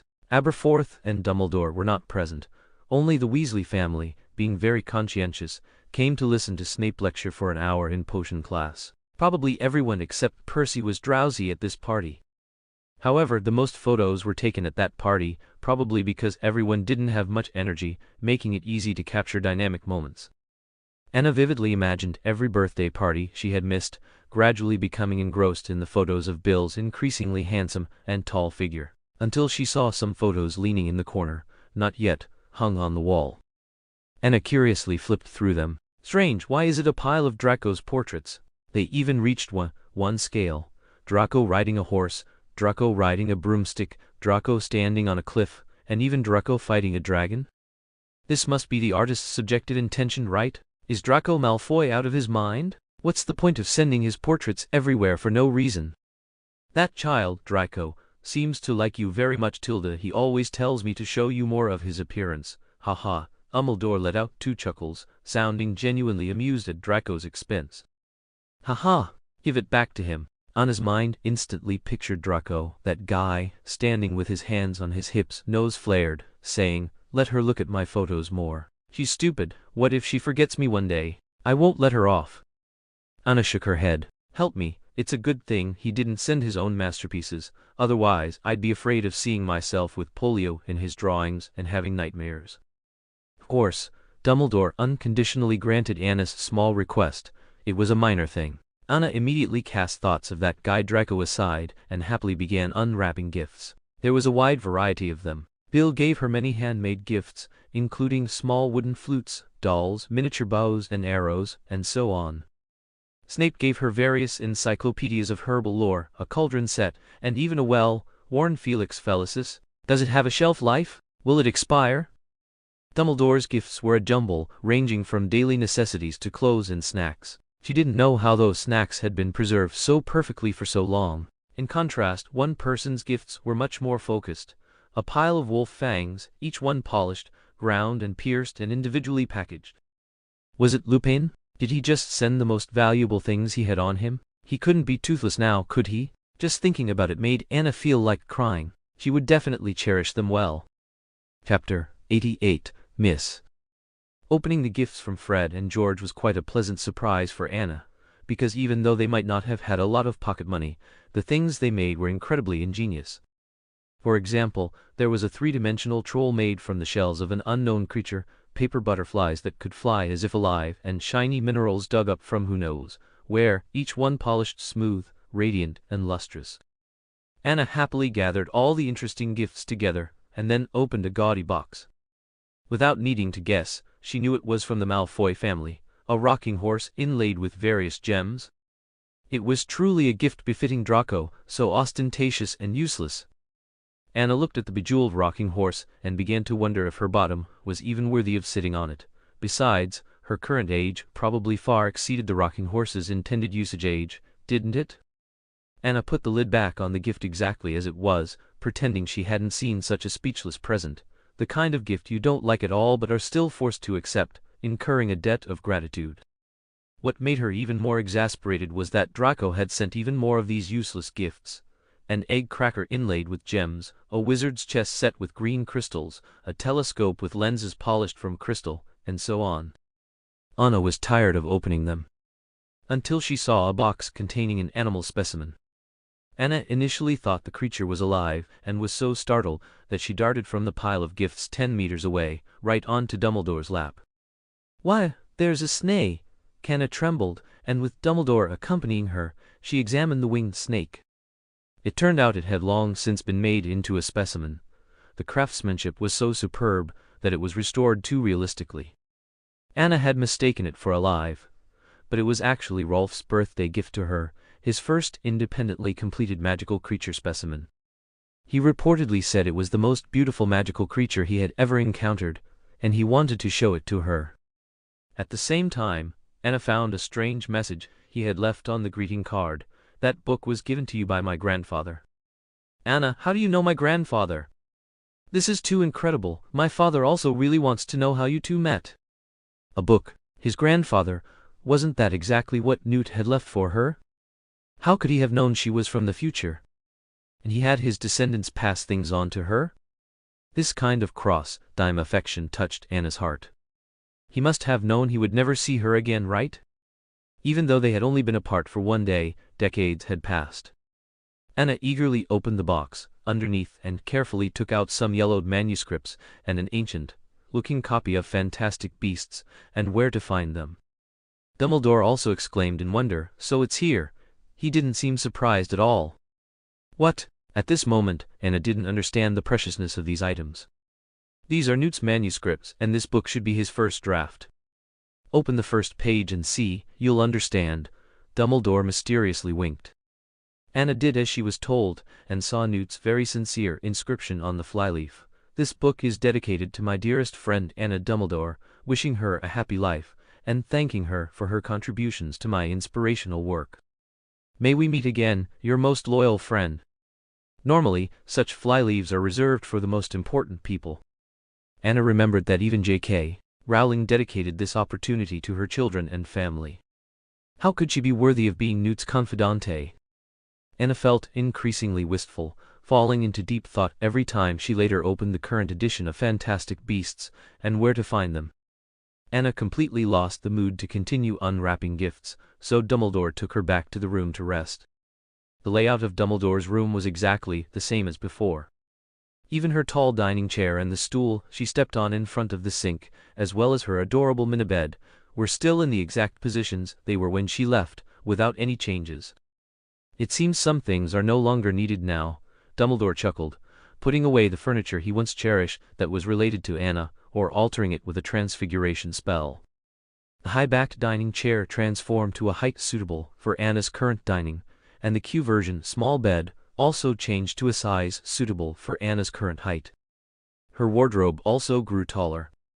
Dumbledore picked through things in front of her. Excellent, I remember, it must be here, he said, pulling out a few ruffled nightgowns with lace trim. Anna almost thought she was a choir child because of the exaggerated and intricate design. But wasn't it Dumbledore, her father, who personally prepared it for her? Anna increasingly felt loved in the wizarding world, that so many people loved her. Her emotions gradually spiraled out of control, and she buried her head in Dumbledore's stomach, tears streaming down her face. Dumbledore thought she felt wronged and quickly put his arm around her shoulder, explaining somewhat helplessly, today was indeed a bit rushed. In a few days, Daddy will definitely create the best room for you. Don't be sad, little one. Seeing you cry, my old heart aches terribly. Anna finally recovered her mood under Dumbledore's coaxing and trickery. She obediently climbed into her own small bed to sleep, and that night, Dumbledore gently carried her, sound asleep, onto his own large bed. After that, Anna always slept in her new bedroom. Early the next morning, while Anna's hair was still messy, two red-haired Weasley twins appeared by her bed, their eyes sparkling and full of energy.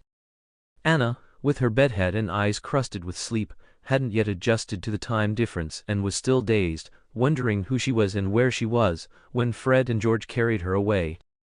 When Dumbledore returned with Anna's baby bottle, he was shocked. She was gone in the time it took him to get her milk.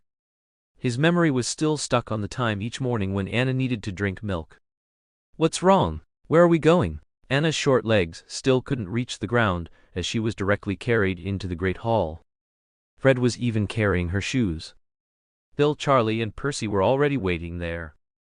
On a normal day, Percy would have already reported this matter to Headmaster Dumbledore or Professor McGonagall, but today he also wanted to spend more time with Anna, so he sat there, turning a blind eye. You didn't put her shoes on. He seemed very displeased. Chapter 89. Flying Lessons. You didn't put shoes on her? Percy is quite the gentleman now. That's right, Percy has finally grown up. Fred and George teased Percy as they placed Anna on a bench, then knelt down on one knee, lifting Anna's feet with the solemnity of a prince fitting Cinderella's glass slipper. Anna thought they were making a bit of a fuss, but then again, they were the Weasley twins. Meanwhile, Bill wet his handkerchief and began to wipe Anna's face. Anna felt herself fall backward into a broad embrace. It was Bill's. He smelled wonderful, a special woody scent. It seemed that in Bill's presence, she felt perfectly at ease enjoying his care. Under Bill's skilled hands, she transformed from an ugly duckling into a swan. Her hair once again looked elegant and lovely. Snape, from the professor's table, was practically glaring through them. How did they get Anna? After enduring it for a while, Snape abruptly stood up and approached the Weasley family from behind, glaring at them with his piercing gaze. You're not planning to take her to flying class later, are you?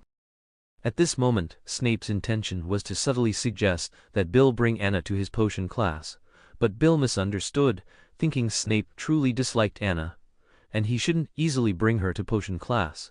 Although Percy also wanted to bring Anna to his class, he didn't want Professor to think he was a student who broke classroom rules, or how could he be a prefect?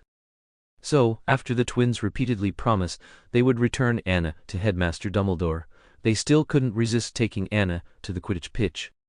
However, compared to 3-year-old Anna, 7-year-old Anna was much more disobedient. Before, they only needed to hold her, but now they had to constantly hold her hand, continuously brainwashing her about how much fun flying was. They had wanted to show Anna their newly learned tricks for a long time, but unfortunately, they hadn't had the chance for so many years. Finally, they managed to coax Anna over.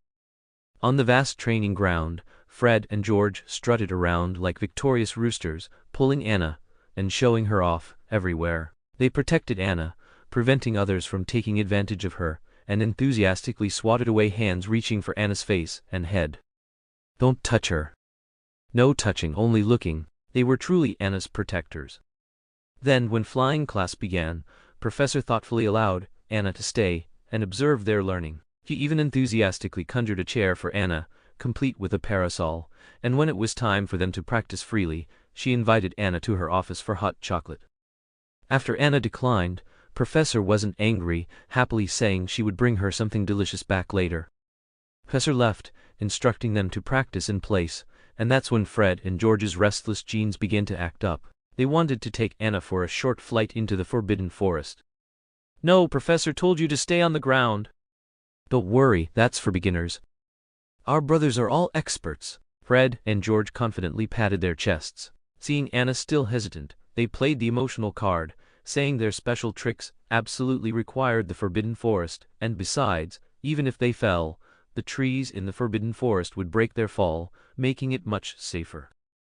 Anna couldn't resist their relentless persuasion. At the same time, she understood that even if she didn't agree today, they might kidnap her onto a broomstick sooner or later. It was better to satisfy their wishes today, while it was still daylight. She didn't want to wake up in the middle of the night to find herself performing acrobatics high above the Forbidden Forest. Yay! Hooray! Fred and George cheered joyfully as they mounted their broomsticks. They played rock, paper, scissors to decide that Fred would hold Anna and take off. Anna sat tightly in front of Fred, clutching his collar and gripping the broomstick beneath her. She was sure that even if he fell, she wouldn't, even if she ripped his collar. Amidst the cheers of the Gryffindor first years, the pair soared into the sky above the Forbidden Forest. Overlooking the Forbidden Forest from this angle again, she was still moved by the vibrant, life-filled forest. Although Anna had once been lost, confused, and afraid in this Forbidden Forest, she still held a strange fondness for this mysterious place. She suddenly remembered that centaur. She wondered how he was doing now. He must have grown quite a bit, and he probably would have forgotten her by now, after so many years. Even if he remembered, he would surely mock her youthful ignorance at the time. Fred and George seemed to sense that Anna was a bit distracted, not truly enjoying the flight or noticing their recent display of skill. They had just performed a very difficult flip in the air, yet she hadn't even shown surprise, let alone terror. They had fantasized about the little girl being startled, softly snuggling into their arms for a hug, Tilda feeling disappointed. The two exchanged glances and performed their ultimate trick. Just as they completed another aerial flip, several arrows struck their broomsticks, causing them to lose control and wobble as they fell from the sky. No way? Anna hadn't expected to have such a strong connection with the Forbidden Forest. She couldn't believe something like this would happen to her. Was it that the scent, or only hunted her? The moment they fell, Fred held her tightly in his arms. Anna could feel him trying to curl his body into a ball to protect her with his own body. Anna couldn't help but scream, completely unsure of what would happen next. Eventually, they all landed in a net woven from green vines. Thankfully, it was just a false alarm. It seemed the other party didn't want to take their lives. Phew, Tilda, that was close.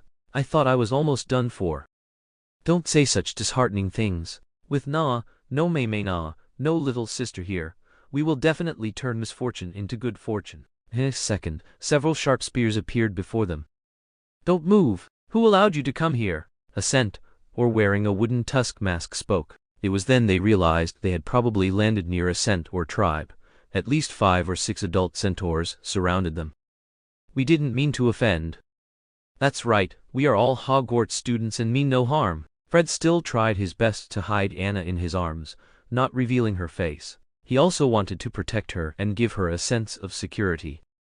Whether it was intentional or not, that's not for you to decide. Take them all away. The centaur imperiously waved his hand, and just as the other centaurs stepped forward to lift Fred and George, he caught sight of a hint of golden hair and instantly frowned. Wait, who is that? Darlings, the centaur you've been waiting for is returning. For those darlings who haven't rated me yet, please give it your all. Love you all. Chapter 90. Horde Terror.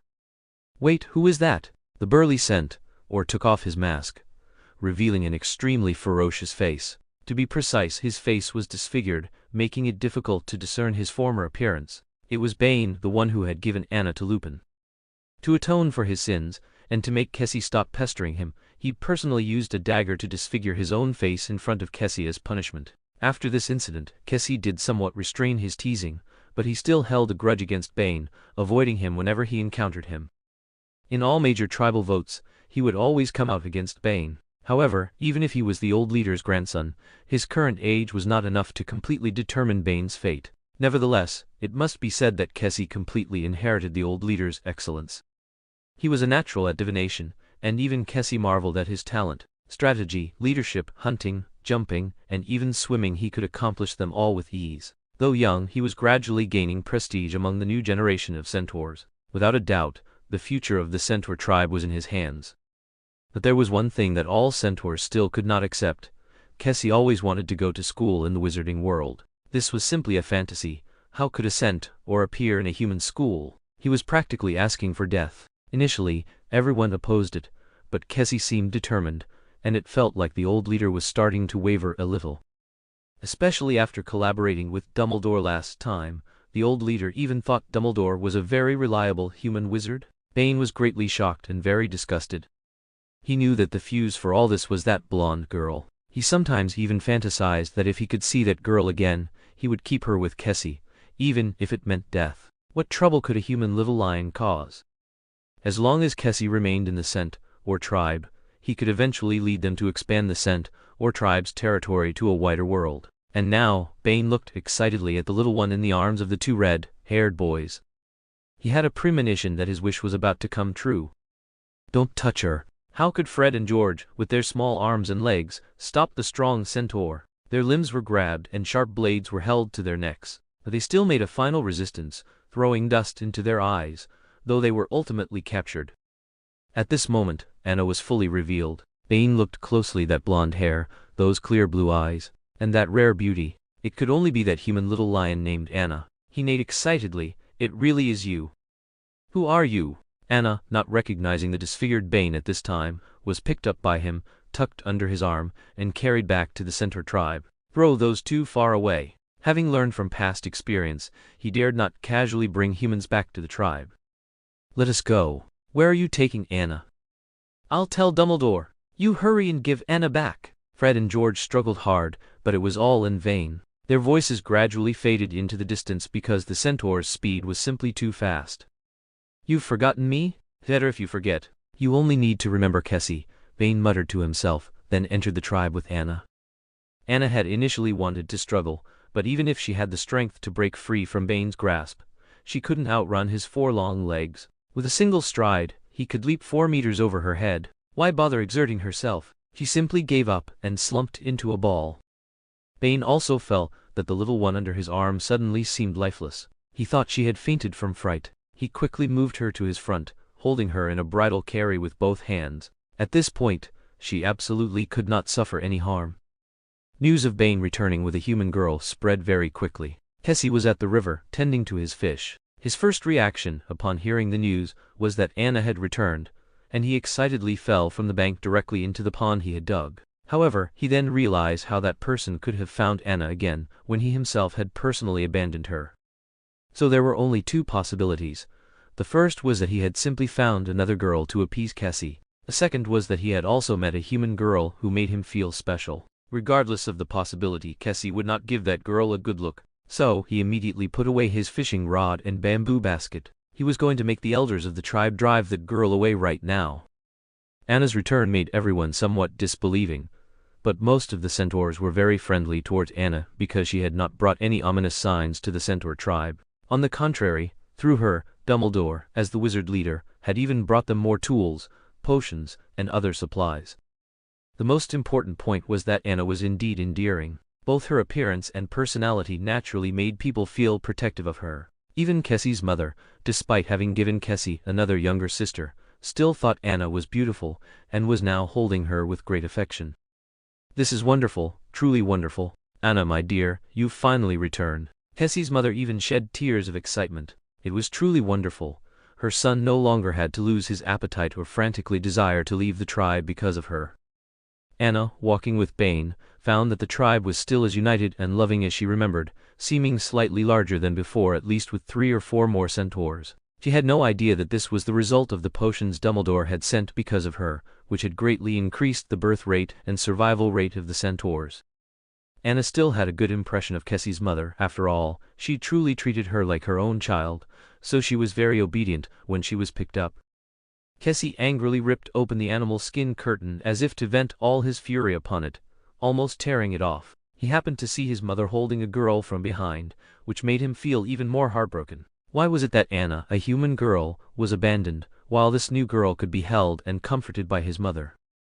"No, throw that human out immediately. She doesn't deserve to be in my home." Kessie, like an enraged little lion, rushed over and tightly grabbed the girl's ankle. "Kessie?" Kessie's mother, startled, turned around with Anna in her arms, wondering what had gotten into her son. Had he gone mad? Did he no longer want Anna? Regardless, she would still be good to Anna. Then Kessie saw the girl he had thought of day and night, looking at him with disbelief and grievance. Kessie's intestines turned green with regret. What had he said to Anna? Chapter 91. Apologize. Anna? Kessie could hardly believe his eyes, that it was truly the girl he had in his heart. What made it even harder for him to accept was that he had just spoken such malicious words to her. He widened his eyes, trembling all over, filled with regret for what he had just said. Sorry. Didn't know it was you." Kessie even felt like crying, unsure if it was from seeing Anna again or from his outrageous remarks. His hands fell limply, then slowly rose again, wanting to touch Anna's calf, but remembering how forcefully he had grabbed her earlier, he let them drop once more. Anna felt a pang of sadness. She hadn't expected that after all these years, she would be so disliked, and that he would even attack her. Tears nearly fell from Anna's eyes, but she held them back. "What are you doing, Kessie?" Kessie's mother sharply knocked on Kessie's chest. Only then did Kessie snap out of his daze. He wasn't dreaming. He had really hurt her. So Kessie, distraught, frantically circled Anna, apologizing like a headless fly. I'm sorry, Anna. I wasn't talking about you. I welcome you very much." "Anna, I'm sorry." Don't cry. Anna's ears were almost calloused from hearing him, yet Kessie still pulled her into his room. It was a very clean and tidy place, showing a strong masculine style, except for a yellowed newspaper fragment pasted right in the center of the room. "Look, I think about you every day." Anna. Kessie suddenly became a bit awkward, lowering his head, feeling shy. Even his body, like a small white poplar, seemed to curl up a little. Anna was dumbfounded. It was that glorious photo of her. How did he have it? And why was it still hanging there? Speaking of which, her black and white photo hanging there felt a bit inauspicious, didn't it? What's this? My obsession after you left. I waited every day." Kessie approached Anna again, wondering if she was still angry. At this moment, Kessie was probably around his teens. His hair was past his shoulders, styled into very handsome braids, adorned with some shiny gemstone beads. but it didn't make his facial features appear effeminate at all. He had completely inherited his mother's and grandfather's strong, chiseled features, with a pair of deep, sharp eyes that now looked somewhat pitiful. Like a dog trying to please its master, he looked wrong. Even his centaur tail lacked the strength to wag. "So, will you forgive me? I'll never say another harsh word to you." Looking at the girl in front of him, who was even more radiant than in his memories, Kessie's hand, capable of splitting a tree trunk, hesitantly rose again, wanting to gently touch Anna's head. "Then release my friends." Anna instinctively took a step back, remembering that he had grabbed her calf earlier. Her action made Kessie feel hurt, and vulnerability showed in his eyes. "They were released a long time ago." "Then I forgive you. You should let me go too." Anna secretly breathed a sigh of relief.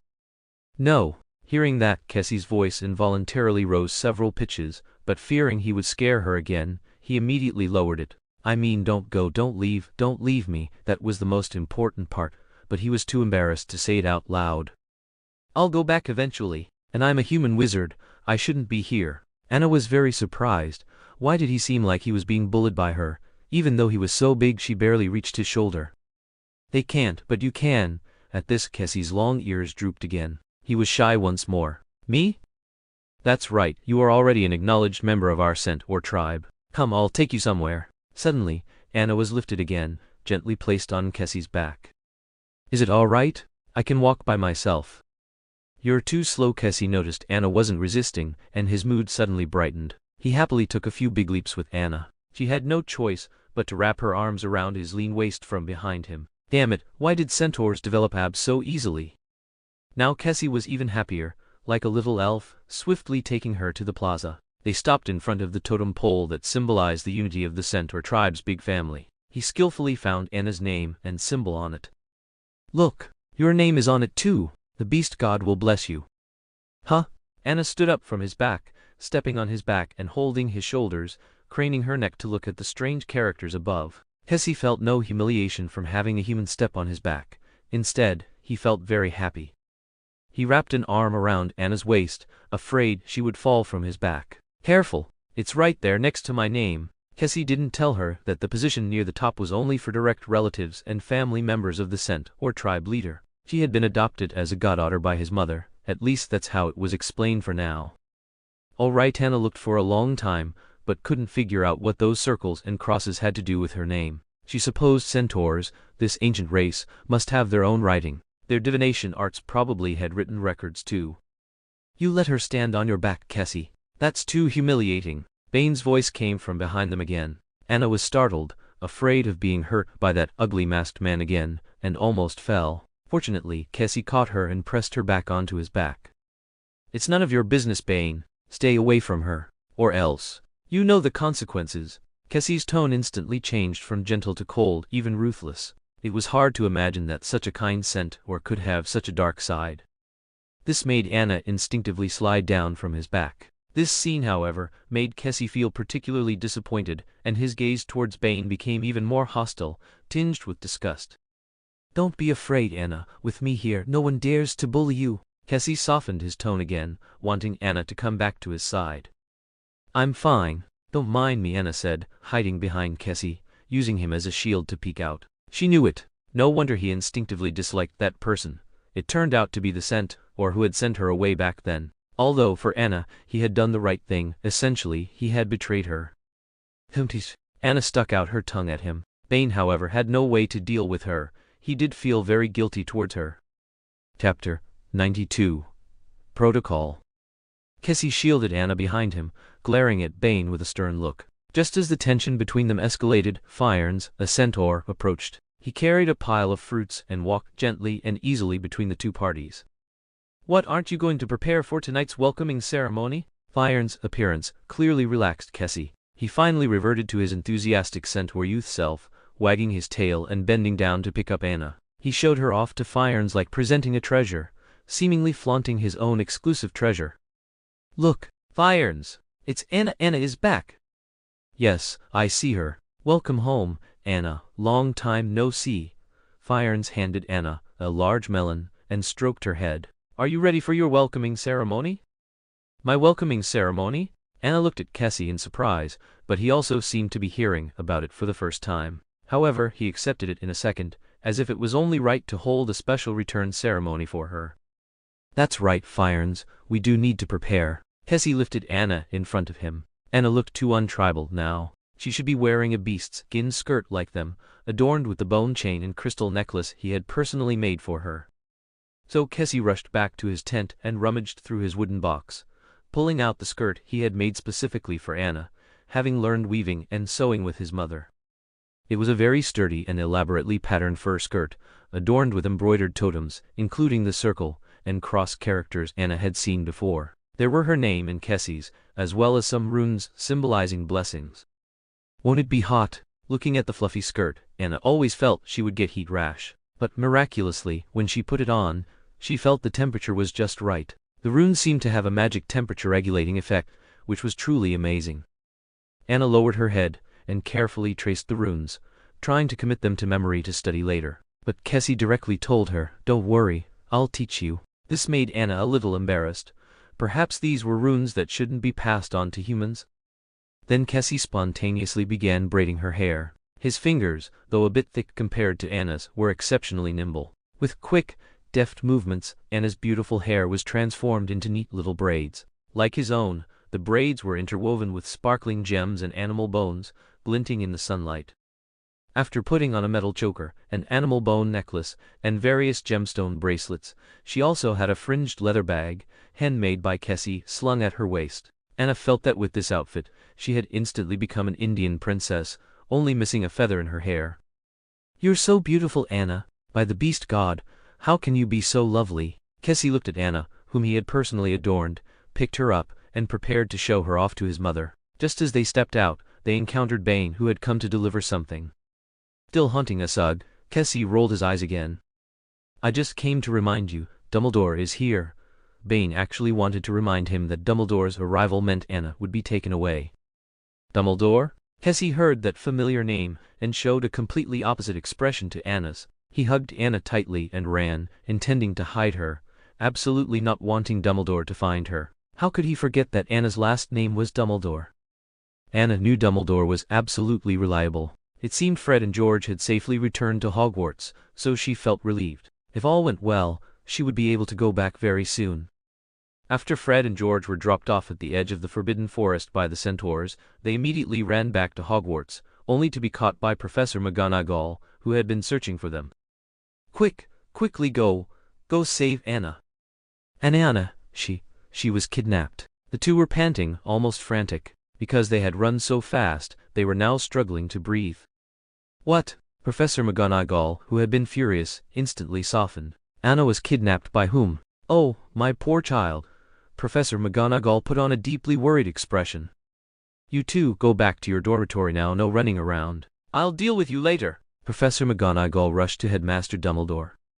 Dumbledore was always her pillar of strength. Sure enough, after hearing about it, Dumbledore did not show much panic, because he knew Anna would be absolutely safe in the Centaur tribe. The only question was how to bring her back smoothly. So after reassuring Professor McGonagall, Dumbledore immediately set off for the Forbidden Forest tribe. Of course, they did not find him in Kessie's tent. In the end, it was Fyarns who understood Kessie well and led Dumbledore to his favorite cave. Sure enough, they found Kessie roasting fish for Anna. When he saw everyone, he instantly dropped the roasted fish and ran into the cave, seemingly wanting to quickly hide. But Dumbledore was not a centaur unskilled in magic. A single spell froze Kessie in place. Kessie struggled with all his might, but it was futile. He couldn't break the confinement and could only roar in frustration, "Let me go! How dare you touch me!" "Long time no see, my friend." Dumbledore removed the restraint on Kessie. "Is that how you treat a friend?" Kessie knew he couldn't escape and stopped struggling. "I know you've always been a clever centaur, and you should know what I'm looking for. It's getting dark, she needs to go home." Dumbledore looked towards a dark spot in the cave. Anna also heard the commotion outside, put down her small hoe, picked up the beautiful crystal she had just dug out, and went to the cave entrance. She found Dumbledore, Kessie, Fyarns, the chief, and others all there. "Hi Tilda, you came for me." "That Headmaster Dumbledore." Anna almost blurted it out. She wanted to run towards Dumbledore but was stopped by Kessie, who picked her up. "Don't go. Don't leave." "Said you wouldn't leave." Kessie felt a little wronged. He had just found Anna with such difficulty, and hadn't his mother, and the others already been preparing a welcoming ceremony for Anna? Why did she have to be sent away? When did I say that? Anna herself was bewildered. Finally, after Dumbledore promised Kessie that he could consider letting him attend Hogwarts in the future, Kessie made a concession. I can go to Hogwarts?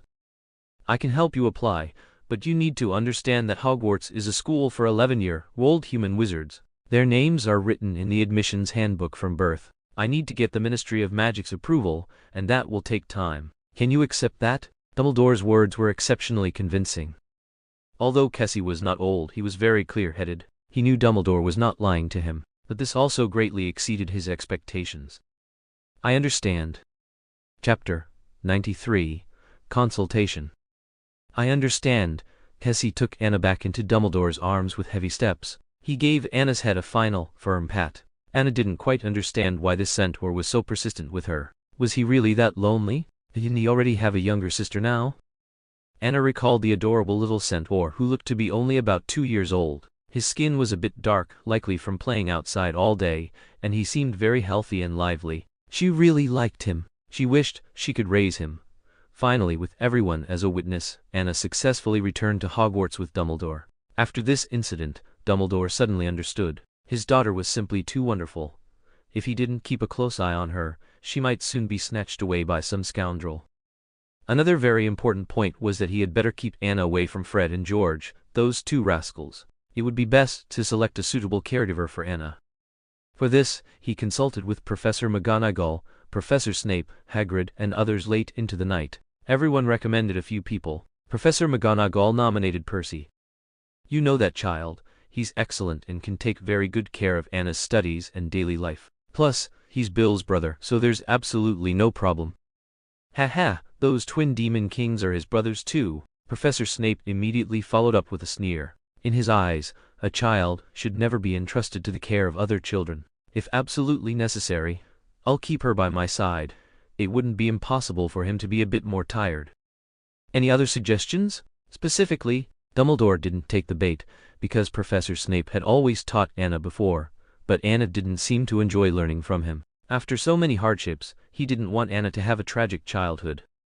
She had already endured so much hardship and difficulty. Besides, even if she was a little girl of mediocre talent, what did it matter? He had enough ability to protect her. Before, he didn't understand why his old friend, Nicholas Flamel, would want to live for so long.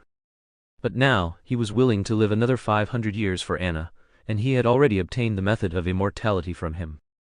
He could protect Anna until he found someone completely trustworthy and reliable to entrust her to.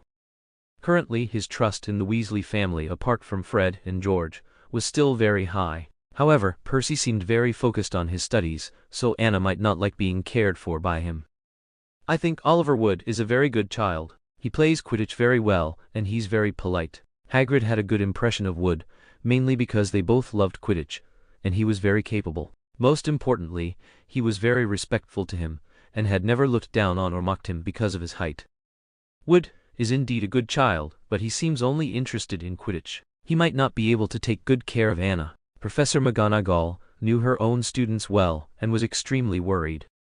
I think Cedric Diggory is the best child. Aside from his unreliable father, everything else about him is perfect. His looks, character, and knowledge are all outstanding. Professor Flitwick also voiced his opinion, earning nods of agreement from all the professors. Indeed, Cedric seemed proficient in every subject. Every professor knew this, and even Professor Snape had no room to argue. He was probably one of the few Hufflepuffs he hadn't cursed. Cedric, you say? He is indeed excellent, but Dumbledore was indeed a bit intimidated by his father. He clearly remembered how he had scared Anna back then, causing her to cry for several nights, and not sleep well. Perhaps she could stay at Malfoy Manor for now. As a Hogwarts school board member, this small matter is nothing to mention. Lucius Malfoy suddenly appeared in the principal's office. He had come so late because he wanted to know if Anna was all right. The reason he received the news so quickly was because his sponsored house elf relayed the information back to Malfoy Manor immediately. If Narcissa hadn't been busy coaxing Draco to sleep, she would have rushed over as well. The Malfoy family had long been accustomed to Draco asking every morning, "Has Anna been found?" And every evening, "Is Anna's illness better?" The couple watched their son gradually become haggard and thin for that girl. They were determined to bring Anna back before Draco. So Lucius rushed over immediately and happened to stumble upon the private meeting of all the staff in the principal's office. After listening for a while, he felt his advantage was very clear. Was there any place more luxurious than Malfoy Manor? Was there anyone who wouldn't accept a pure blood education from the Malfoy family? Furthermore, with the size of Malfoy Manor's estate and gardens, could it not care for and raise a little girl? Malfoy, why are you here? Professor Snape saw his old friend's cunning smile and felt that something bad was about to happen. He wasn't also trying to snatch Anna, was he? He truly didn't know what charm that little girl possessed to make all these people so infatuated with her. Professor Snape somewhat mockingly blocked Lucius's advance. This was Hogwarts, not Malfoy Manor, for him to do as he pleased. Of course, to see Anna, Lucius didn't hide anything. He believed everyone should be able to guess his intention. He even brought more sponsorship. As long as Anna is willing to come with me, the gates of Malfoy Manor will always be open for her, and my son will surely be her best playmate. Lucius used an operatic tone, placing all attention on him. But Dumbledore completely ignored him. Are you kidding? He hadn't had enough time to cherish her. He couldn't get enough of seeing Anna every day, so how could he let someone take her away? Not to mention that Draco might be a fellow who would try to steal his cabbage. So Dumbledore moved up the matter he had been contemplating. He planned to hold a school magic competition to secretly select a suitable guardian for Anna. Thank you so much, Mr. Malfoy. Thank you for your continued financial support to Hogwarts. Now, we might have a magic competition and need to seek your sponsorship. What? Lucius couldn't believe his ears. Not only was Dumbledore, that old busybody, impenetrable, but now he was trying to fleece him again. Then, on behalf of all the teachers and students of Hogwarts, I express our heartfelt gratitude to you. Dumbledore's smile grew even more benevolent. Everyone was even more confused. What was Dumbledore trying to do? Chapter 94. Trials. Ultimately, under Dumbledore's cunning sugar-coated bullets, Lucius vaguely agreed to sponsor a Hogwarts competition. He didn't even know what the competition was or what it was for when he agreed. But soon after, all of Hogwarts was filled with a festive atmosphere. As soon as Anna woke up, she heard cheerful music playing throughout the academy. She quickly jumped out of her little bed, put on her slippers, and ran out to see the excitement. Behind her, a house elf chased after her, trying to put a coat on her. Slow down, you haven't finished getting dressed yet, Tilda. Your hair, Anna's hair hasn't been combed yet. On the corridors, stairwells, and even on the windows, banners proclaiming Hogwarts all-around challenge kicks off were displayed, surprisingly in a pink hue, which made all the students feel a bit odd. Then they remembered their principal's unique aesthetic, and it seemed quite normal. Everyone was discussing what this competition was all about, as they had never heard of such a competition in Hogwarts history. At most, some had heard of the Triwizard Tournament, but that had long been banned due to its danger. Have you heard? That's right, our brothers will definitely compete. For none, no may none, no little sister's honor. Fred and George, as usual, waited on the path Anna was sure to take. But this time, it was no exception. After just a brief encounter, Anna was apparated further away by a house elf. Dumbledore had given orders to keep Anna away from those two dangerous fellows. So, ever since Anna returned from the Forbidden Forest, they hadn't even had a single private conversation. This was because Dumbledore, Snape, and Professor McGonagall had collectively decided that keeping Anna away from them for a while was beneficial for her growth. Given their impressive feat of deducting 50 points from Gryffindor in the first week of school, none of them could guarantee Anna's safety if she were to be around them.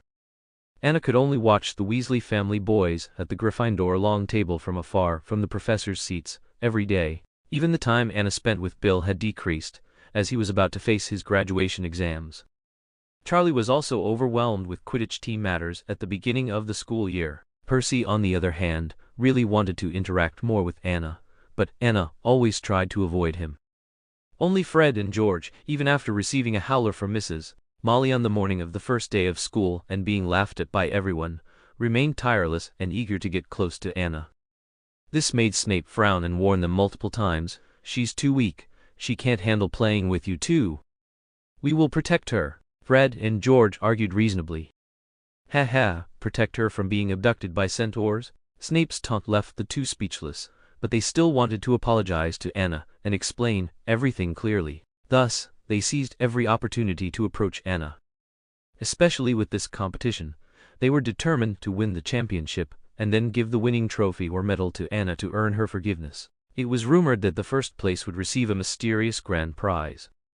And the professors all understood that this competition was entirely to help Anna choose a reliable caretaker. Although they also wanted to look after Anna, their teaching duties were heavy, and it was impossible to have Anna in class at all times. Some classes were indeed dangerous for her and would also distract other students. Because wherever Anna appeared, the girls would always unconsciously look at her. So, the professors secretly put in effort, hoping that their recommended student would win. Thus, Oliver Wood, who was soaring on the Quidditch pitch, was called down by his professor, who enthusiastically recommended him to participate in the competition. "But Professor, I still need to prepare for the inter-school Quidditch matches. Who said there wouldn't be a broomstick competition in this all-around challenge? And you'll also have the chance to compete against all the other participants you know?" Wood's eyes lit up instantly when he heard there was a Quidditch competition, and he agreed. He began training even more diligently and accepted the special tutoring his professor gave him. But why did the training topics include charms, divination, and potions? What exactly was this all-around challenge competing in? Cedric, hearing about the generous rewards of this competition, signed up without hesitation. He desperately needed the money. He didn't want his father to work so hard, and if he could help him, that would be truly wonderful. Bill also wanted to participate, but when he signed up, Professor McGonagall immediately refused him. It was said that students in their year were not allowed to participate. They needed to prepare for their exams. So only Percy and the Weasley twins successfully signed up. Even Charlie was stopped. Anna was also very curious. She didn't know what this competition would entail, but she was still very happy. Having an activity she could participate in was better than always staying by Principal Dumbledore and playing wizard's chess. Ever since the previous events, Dumbledore seemed to have no demands on her studies, completely letting her do as she pleased. Anna even felt a bit empty and lonely. Finally, the opening ceremony of the competition arrived on the first weekend of the school year. Everyone gathered at the Quidditch training ground, with the contestants in the middle of the field. Spectators sat in the high towers. Basically, all the students from the school came. There were even newspaper reporters. Of course, the Malfoy family as school governors wouldn't miss it, so Anna saw the blonde boy from afar. Standing behind Lucius, he was jumping and waving at her, and then when Lucius turned his head to look at him, he instantly became as well-behaved as a quail, and with the poise of a noble young master, he bowed to her. At this time, Draco was probably 9 or 10 years old, and compared to his previous state, he already had a hint of developing into a teenager. He was dressed very formally and grandly. To be precise, all 3 members of his family were. Anna looked down at her antique lace-trimmed dress, a product of Dumbledore's taste, and sighed. Should she also start showing some talent in fashion design? At least these overly flamboyant, dull clothes should be changed, right? They were cute for a 2 or 3-year-old, but now she felt quite embarrassed wearing them. In Dumbledore's arms, Anna also waved back at Draco. Narcissa's face showed a rare, genuine smile. This kind of smile, aside from for the Malfoy family, she rarely showed. Dumbledore greeted their family and led them to the VIP seats. However, these VIP seats and the judges' seats were opposite each other, so Draco Malfoy could only watch helplessly as Anna Dumbledore was led by Dumbledore to the judges' seats opposite them. Lucius swore that old man must have done it on purpose. Thank you all for your ratings and comments. Because the Tomato Assistant has been revamped and real-time comment notifications have been removed, I can't see comments immediately. If you need me, remember to @me, and I will definitely reply. Thank you, dears. Tilda. Chapter 95. First Game. Anna lay on Dumbledore's shoulder, watching the Malfoy family get further and further away, secretly sighing at the power of money. Even school activities like this could be attended, and they could bring as many people as they wanted. She completely missed the look of disappointment in Draco's eyes. Dad, I want Anna to sit next to me. Draco tugged at Lucius's sleeve, beginning to whine. Calm down, Draco. Couldn't he see that old man guarding the girl like the apple of his eye? Lucius was the first to head to the VIP section. This competition will last a long time. There will be plenty of opportunities. Lucius refused to believe that Dumbledore would hold her for so long without putting her down. Who would have thought that when the opening was announced, Dumbledore did indeed put Anna down, but Professor McGonagall immediately picked her up. She gave no chance for anyone else to hold Anna. Anna's colorful dress contrasted sharply with Professor McGonagall's serious black attire. However, it was not hard to see that Professor McGonagall's facial features were exceptionally gentle at this moment, and Hagrid next to her also teased Anna from time to time. "Do you want to sit on my shoulders? The view is especially good." Then Professor McGonagall refused him. The opening ceremony was a theme song performance brought by Professor Flitwick and his choir. The song was very lively and energetic, but the lyrics sounded a bit strange. "Patience, love, kindness, wisdom, knowledge. You are the best friend, also the best playmate. Sewing, cooking, teaching, singing. You are the best teacher." Anna felt like they weren't choosing a champion, but rather a tutor or nanny. However, considering that the Hogwarts school song was also so unreliable, this was probably a tradition. In Professor McGonagall's arms, Anna, like all other spectators, eagerly awaited the start of the first match. Fred and George were dressed particularly conspicuously in the arena. They seemed to deliberately make themselves the center of attention, choosing the most intense red, with headbands that read fighting. Almost as soon as they entered, they spotted Anna in the judges' stand, enthusiastically waving at them and making funny gestures. Anna was also amused by their comical poses. Even funnier was Percy, who, with a look of extreme disdain, slapped the back of each of their heads. Only then did the two of them settle down. Percy even stood much farther away to show that he had no connection with those two. Anna was almost laughing herself into a fold. How could someone come to a competition holding a broomstick? Anna looked closely. That short-haired, spirited boy looked very familiar no matter how she looked at him. He was probably someone she had seen before. All the contestants rolled up their sleeves, and with the sound of a cannon, the first match officially began. Countless stoves suddenly appeared on the flat ground in front of them. Above the stoves, pots, bowls, ladles, cutting boards, knives, and other tools were all complete. Near them, there were also many shelves filled with various fresh vegetables, as well as meat, eggs, and milk. Everyone was stunned. It was a cooking test. Wood's broomstick fell to the ground. He had been caught by the professor and given so many private lessons, but none of them taught him how to cook. Seeing that everyone was confused, Dumbledore stood up to explain the rules. Becoming an all-around wizard is not only reflected in his magic abilities, but also in his sense of family responsibility, meticulousness, patience, and various other aspects. I hope that the all-around champion selected in this competition will be a talent with balanced development in all aspects. Snape couldn't help but sneer when he heard his high-sounding words. "I'm just looking for a nanny for that little girl. Dumbledore is so hypocritical." Although Professor McGonagall agreed with what Dumbledore said, she still gave an awkward smile. Lucius looked at Dumbledore in disbelief. That old man actually tricked him out of so much money, just to host a cooking competition? He knew that almost every housewife in the Ministry of Magic knew one or two cooking magic spells. In his opinion, this was not worth competing at all. Narcissa, on the other hand, found it a bit interesting, thinking Dumbledore had some ideas. If Anna knew Narcissa thought this way, she would definitely agree. Of course, Dumbledore was an old sister. He would naturally think from a female perspective.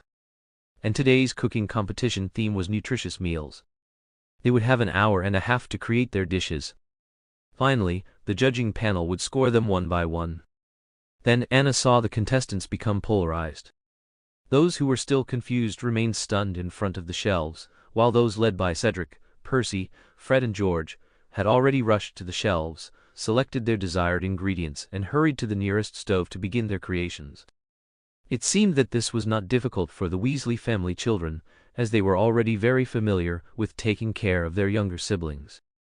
Dumbledore also did not expect Fred and George's techniques for chopping vegetables and starting fires to be so neat. Percy and Cedric were even more impressive. They could even use magic to prepare ingredients and cook.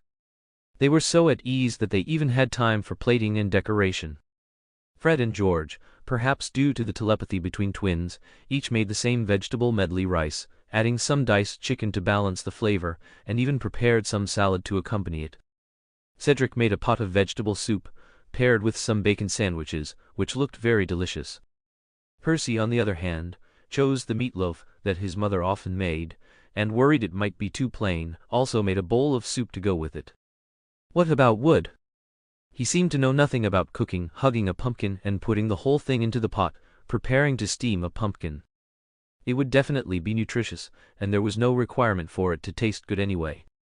Finally, he molded the served pumpkin into the shape of a broomstick. This was his last struggle. Of the remaining people, some forfeited the competition because their hands were cut or burned, and others gave up because they burned the pot dry. Finally, only about 20 people remained on the field. Ultimately, everyone who completed their dishes received scores, with some differences based on taste. Cedric and Percy received high scores of 9 points, Fred and George received 8 points, and those like Wood received 6 points. Those who burned their dishes, and made them exceptionally unpalatable, all received 3 points. It was then that everyone realized that this competition was based on a point system. Those who had not continued to complete their dishes felt some regret for their early withdrawal. Even a sloppy attempt could have earned them 3 points. At this point, Snape, McGonagall and others had to praise Dumbledore's shrewdness. This was also a way to discern their character. The first match ended just like that. Chapter 96, Game 2. During the selection, Anna even specifically shook Professor McGonagall's arm, hoping to taste Fred and George's cooking, but Professor McGonagall still politely refused. "You might get an upset stomach, so let's not. I'll have a house elf make you something delicious later, you little glutton." Professor McGonagall dotingly kissed Anna's nose, and the two hugged like true grandmother and granddaughter, making Dumbledore envious. He then found an excuse to take Anna away. "There's no need to be so cautious, my dear Minerva. Do you remember the original intention of this competition?" Dumbledore, on the other hand, didn't think it was a big deal. After all, the purpose of this competition was to find a child who could take care of Anna. If Anna didn't trust the things he made, then there was no point. So while Professor McGonagall wasn't paying attention, he slipped Anna a sandwich, deliberately pretending that Anna had taken it herself. Oh dear, Tilda. It seems Anna is quite pleased with her brother's cooking, Tilda." Professor McGonagall was so annoyed, she didn't want to talk to Dumbledore and reluctantly went to the medical wing to get some digestive potions. Little did she know that shortly after she left, Snape pulled a potion from his pocket and tilted Anna's chin up to pour it down her throat. "Perhaps we could be a little gentler, Severus." Dumbledore didn't stop him, as he felt Snape wouldn't harm her, but he still felt sorry for Anna being treated so roughly. "Gentle? Do you need me to spoon, feed her, and sing her a song? She's not a 3-year-old anymore." Although Snape's words were harsh, he didn't forget to wipe Anna's mouth clean with his sleeve, which made Dumbledore even more distressed. A spoon wouldn't be out of the question, actually. Dumbledore picked up Anna and stood, moving away from Snape. You're hopeless." Snape looked at Dumbledore with such an expression that Dumbledore didn't notice at all, continuing to clean Anna's mouth himself. Throughout the entire competition, Draco in the VIP section was on pins and needles, constantly wanting to find an opportunity to sneak over to Anna and say a few words to her. But Lucius held his shoulder firmly. "Mind your manners, Draco, Tilda." "But father, Anna, she's fine, you see that, don't you? What did you promise me? That just seeing her once would be enough. Don't forget your promise." Lucius looked at his disappointing son with a headache. Didn't he see that even the professors couldn't get close to that little girl? "There's no way, it's your turn, you brat." Draco pouted and withdrew his small hand, only able to watch Anna being passed back and forth between Dumbledore and Professor McGonagall. Professor Flitwick bounced high, trying to greet Anna, but was accidentally knocked off the stage by Hagrid's rear end. The first round of the competition ended, and most people grumbled, complaining about such a ridiculous topic for the competition. Who practices cooking at home for no reason? They're not housewives. However, after this experience, many people guessed that the second round might be sewing, because it appeared in the theme song. Because they thought Dumbledore liked those effeminate activities, everyone practiced their sewing skills diligently. Poor Wood held a needle with tears in his eyes, looking at his fingers that were almost pricked into a honeycomb. "Professor, do I still need to practice? Can you sew a little skirt?" Is this okay?" Wood tremblingly held up the skirt with 4 holes, feeling that he wouldn't be able to sleep early tonight either. For the Weasley family boys, sewing brought a knowing smile. Wasn't it as simple as eating? Ever since Fred and George learned to walk, which of their pants weren't sewn by Bill and the others? When they got a little older, Fred and George could even sew their own clothes. Cedric, not to mention, was a master of working study. At school, he would help classmates mend clothes with magic to earn some living expenses. But when the day of the second competition actually arrived, they were all dumbfounded. The second competition was counting? Before all the contestants was a large basin of beans, with various colors and sizes. They needed to count all the different types of beans within a specified time. This looked like it had no difficulty at all, but it severely tested one's patience and meticulousness, because if even one bean was miscounted, they would have to start counting all over again. The second round of the competition was held in the Hogwarts Great Hall, and the entire space was magnified using spatial magic, becoming a terrain that was lower in the middle and higher around the edges. Anna protested indignantly that Dumbledore had dressed her up as a red bean, wearing a round, puffy outfit, with her hands tucked in, making her look like a giant red bowling ball. Ugly. Anna didn't understand why Dumbledore wanted her to dress like this, but then she turned and saw him as a large yellow bean. The two of them together truly looked like a sleeping dragon and a crouching phoenix. Was he deliberately dressed in the Gryffindor colors? How cute! We're like friendly bean father and daughter. Dumbledore blinked and adjusted his spectacles. Who wants to be that ghostly bean father and daughter? Anna just wanted to find a hole to bury herself in now, and it had to be a big one, otherwise she was afraid she wouldn't be able to stay buried. Professor McGonagall saw her, somewhat sad yet very sincerely cupped Anna's head, and sighed. If only darling Anna were truly this plump. What? Someone thinks she's not fat enough? Then Hagrid picked her up. Her little legs dangled desperately in the air. Put me down. Hagrid then said somewhat shyly, sorry. I was just too excited, she's too cute, I couldn't help myself. In the distance, Draco, who had once again begged his parents to come watch, almost laughed until he choked, pointing at Anna. What is that thing? Ha ha ha ha ha. Ha ha ha ha. Draco's pale face finally had some color, but Anna wasn't happy for him at all. Now, Draco, who had finally managed to secure a seat next to the judges, had angered Anna, and watched helplessly as she rolled all the way down to sit by the side of the competition arena. Anna sat next to Bill this time. Bill was overjoyed. He had been a bit busy lately, and Anna hadn't actively come to play with him, so he thought the little girl was mad at him. He hadn't even had time to watch the first round of the competition. But now that Anna had come to his side on her own, Bill happily ignored Anna's resistance and hugged the big red bean on his lap. Aren't you afraid of getting heat rash? It's so hot. Chapter 97.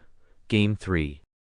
Bill took Anna's red bean hat off her head, brushed the bangs stuck to her forehead aside, and then transformed her hat into a fan, gently fanning Anna. Anna immediately felt much cooler. Thank you, Bill. Anna's sweet smile made Dumbledore, seated at the judges' table, feel a little forlorn. He looked at Anna with a wronged expression, hoping they would pity their old father, and not leave him alone. Unfortunately, Anna's attention was already drawn to the interesting and intense competition on the field. Cedric, with great skill, conjured a scale. He first counted out a full cup of red beans, weighed them, and then began counting them cup by cup. Using this method, he repeatedly estimated the number of different beans. Wood was also impressive. He used a spell to make the beans float in the air. Every 50 beans automatically grouped together, and he began counting how many groups of beans there were in total. Perhaps only Fred and George were exceptionally practical, counting them one by one, while secretly hiding some in their pockets. When the answers were announced later, they planned to find an opportunity to add the missing ones right under the judges' noses. As a result of this competition, Cedric scored a high 9.5 points, and Wood scored a high 8.7 points. However, when it came to Fred and George, they each only received 4 points, as they could only focus on the most conservative approach. They couldn't compare to the terrifying abilities of those men. Those who gave up due to extreme frustration received 2 or 0 points. There was even a genius, who kept only 150 beans in hand and threw away all the others. Fred and George regretted it so much they pounded their chests. They had also thought of that, but Percy reminded them to be careful not to be caught cheating and disqualified. To be safe, they didn't choose that method. It's worth mentioning that Percy's method was also very clever. He transformed all the beans into one large red bean, which was also decorated to look like Anna, identical to Anna's red bean design. This directly won Dumbledore's favoritism, earning him a high score of 9.2 points. Now, some people seem to be realizing that this competition wasn't just about counting beans, patience and meticulousness, but also about adaptability and flexibility. At this, Anna once again admired Dumbledore. As expected of you, old honeybee, cunning and truly playful. The second round of the competition passed in a blur. Everyone began to guess what the third round would be. Fred and George even set up a betting pool for it, with options like fishing, tidying rooms, brewing potions, divination, and so on. Anyone could use coins to place bets. The two of them firmly believed that Dumbledore would definitely not play by the rules, and they would sit back and earn a fortune. They even bet all their own money. Everyone had different opinions, and the entire castle was filled with an atmosphere of activity. Anna really loved this kind of atmosphere. She could watch a good show every day. For example, there were still boys diligently practicing embroidery, and students who would wait by the Black Lake to fish as soon as classes ended each day. They all had the potential of seasoned fishermen, and even on stormy evenings, the banks were crowded, fearing that the best fishing spots would be taken. There were also some who were exaggeratedly practicing free combat, which was simply the boys' favorite. People constantly challenged Charlie because his build was simply too suitable as an opponent. Poor Charlie couldn't hide every day and hadn't been able to focus on Quidditch for a long time. This time, Professor assigned Wood Wizards chess. He firmly believed that the next test would definitely be about intelligence, and he would surely have no problem. However, the third competition was a marathon set around the Forbidden Forest and the Black Lake. And it wasn't just a regular participation. Oh no, Tilda, there would also be random appearances of different props that would constantly hinder the contestants from completing the race. This was a clash of physical strength and mental agility. Anna was dying of anticipation. This competition was outdoors, with many spectator seats built in midair. Spectators could use telescopes to see the movements of the contestants in the distance. This time, Anna Dumbledore was dressed up as a little rabbit. Anna, wearing the fluffy outfit, actually quite liked this disguise. Heavens, her tail actually moved. She also had 2 rabbit ears that felt incredibly soft. Anna couldn't help but pat them a few times when she had nothing else to do. But what did Dumbledore mean by this? Why was he dressed as a kangaroo? Help! Her mind was filled with images of Bill dressed as a kangaroo celebrating her birthday. Was Dumbledore's theme this time run, brother? Before Anna could ask, Dumbledore picked her up and tucked her into his pouch. Help! His pouch actually had a bit of magic. It was more than enough to hold Anna. She lay on the edge of his pouch, feeling a sudden sense of shame. Anna's image was simply the perfect mascot in some people's hearts. Bill was even so excited that he borrowed a camera on the spot. He wanted to send this adorable Anna to his mother and the others to see. They would surely be thrilled, and Ron, that guy, would definitely cry from envy. A photo of Anna, dressed as a little rabbit, standing on the grandstand, and then waving to the contestants below, once again helped the Daily Prophet sell out. Even the telescopes she held were snatched up, not to mention her little rabbit outfit, which children in every street and alley were wearing. Even Mrs. Molly made a set for Ginny, hoping that one day Ginny and Anna, 2 little rabbits, could take a photo together. This time, Dumbledore didn't explain too much, because the goal of this competition was only one: to run to the finish line as quickly as possible to test the contestants' endurance, physical strength, and adaptability. Everyone appeared at the same starting line. Fred and George, uncharacteristically, stood separately, seemingly with their own ideas. Percy still stood tall, looking as if victory was within his grasp.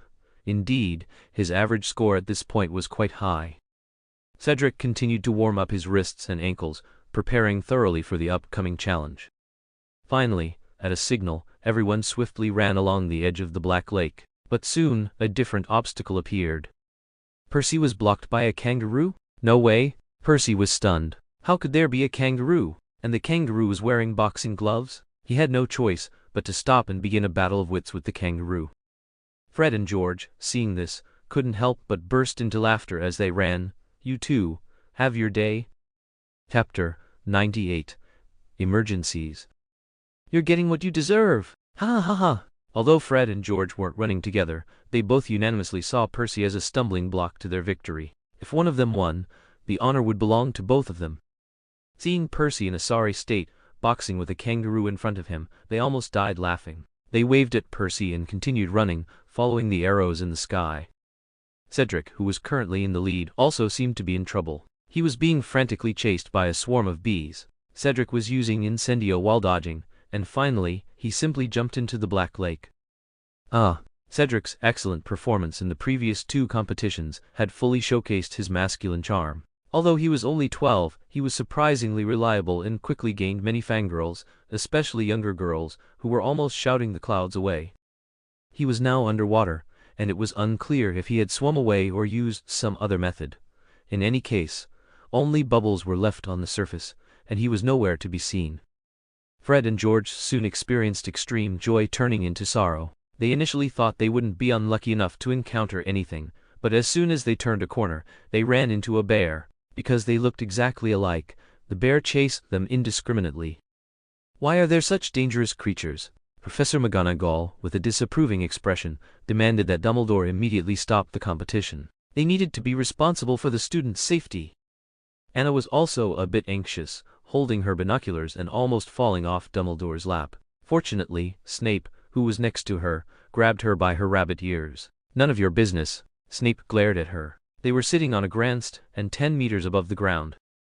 Even with the protection of a railing, Snape still thought this restless little thing would be foolish enough to fall. Dumbledore smiled and nodded at Snape in thanks. He turned to Professor McGonagall and said, "Don't worry, keep watching." Everyone held their breath. No one could imagine two 12-year-old children being chased by a bear. How could anyone not worry? Anna's heart was in her throat, and she was about to scream. Just as Fred fell and George stood in front of him, the ferocious-looking black bear suddenly stood up like a dog and frantically licked George's face. Amidst everyone's exclamations, the black bear transformed into a dog. Fang? It turned out to be Hagrid's dog using a transfiguration spell. Fred and George completely relaxed. So that was it. Dumbledore wouldn't joke with students' lives after all. "You really scared me to death." Anna patted her small chest, truly afraid they would be played to death by Dumbledore. Although Fred and George were temporarily out of danger. However, something happened with Wood. It turned out he was still stubbornly participating in the competition with his broomstick. Because he hadn't heard any rules prohibiting the use of broomsticks, he mounted his broomstick, planning to take a shortcut. But he plunged headfirst into an enormous spiderweb, unable to move. What was worse, an elephant-sized spider was crawling towards him. However, with the previous experience, everyone thought the spider shouldn't be truly scary. It might just be a paper tiger like the black bear. But the expressions of two people on the field changed. One was Dumbledore, and the other was Hagrid. "How is she there? She shouldn't be out of the Forbidden Forest." No, Hagrid looked at Dumbledore in horror. Dumbledore immediately handed Anna to Snape. "I'll be right back." It seemed things were not as simple as they imagined. Anna quickly grabbed the binoculars from Snape's neck and looked again. The reactions of those two indicated that this spider wasn't a checkpoint arranged by Dumbledore. Spider, Hagrid knew. Was it the spider that caused him to be expelled? Help, that spider really eats people. At the same time, Snape also noticed the problem. He broke the rope around his neck and shoved Anna, along with the binoculars, into Lucius's hands. "Don't feed her anything." At present, he was 100% confident that Lucius was someone who would absolutely save his own life when danger approached. He couldn't even trust Professor McGonagall. Perhaps in front of students, she would rather die herself than run away with Anna. The Griffin door righteousness. Anna really wanted to go and see, but she was shoved into an unfamiliar embrace. She uncomfortably pulled back her arms and tucked in her feet, afraid of leaving any marks from her shoe soles on Lucius's expensive robes. "You're quite well behaved now." Lucius couldn't help but mock the little tyrant. The memory of her beating his son unconscious at 3 years old was still vivid. Had she learned to be a lady now? "Hello, sir." Anna ignored his teasing and continued to pretend to be a good child. "Sir?" Lucius felt like he was being called old, but it seemed to her that there was nothing wrong with it. He secretly felt a bit competitive. He would go back and drink a few bottles of Sasha's beauty potion. After 2 competitions, Draco finally had a chance to talk to Anna this time. He was excited but still stopped first, tidied his hair, and adjusted his tie. "Ahem, what are you looking at?" Draco's attention was entirely on Anna. He didn't notice Wood on the giant spiderweb at the edge of the Forbidden Forest, nor the giant spider. Dumbledore and the others were afraid of causing panic, so they didn't make any announcements, and the competition continued as usual. Some contestants had already been eliminated due to certain checkpoints, and the reasons were quite laughable. Some sprained their ankles being chased by gnomes, some accidentally fell into traps, and some had their bottoms gored by wild boars. But none of this could attract Draco's attention. "Sage, be quiet." Anna had no time for him. She had just seen Dumbledore saying something, and the surrounding noise would interfere with her thinking. So Draco was indignant. He had taken the initiative to be friendly, and she was still unmoved? So he moved closer and stood in front of Anna. His beautiful eyes appeared in Anna's binoculars, magnified to an enormous size. Anna was startled and felt dizzy. "What is it, Draco?" "You should call me Big Brother." Draco cupped Anna's face in his hands, forcing her to look at him. He then found Anna's chubby little face so nice to pinch that he couldn't resist squeezing it a few more times. Anna was not one to suffer a loss, and also reached out her hand to pinch Draco's cheek. But an accident happened. She didn't know Draco was in the process of losing his baby teeth, and she accidentally pinched out his loose baby tooth. Draco Malfoy froze for a moment, spitting out a tooth from his mouth. The scene immediately became extremely awkward. "You, my tooth, how dare you?" Sorry, I didn't know."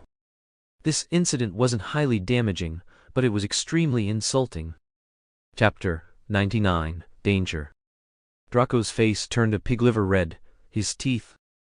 "Father, he broke my teeth. Hurry and help me break hers too." Draco was cut off by Narcissa before he could finish his sentence. "Are you kidding? He actually wanted to lay a hand on her teeth? At Hogwarts, to lay a hand on Anna Dumbledore? Don't be ridiculous." The moment Draco shouted "Father," Professor McGonagall's expression changed. Her gaze was as sharp and chilling as when those foolish little lions committed an unforgivable mistake during her school days. And her good, for nothing son still wanted to experience that girl's favoritism.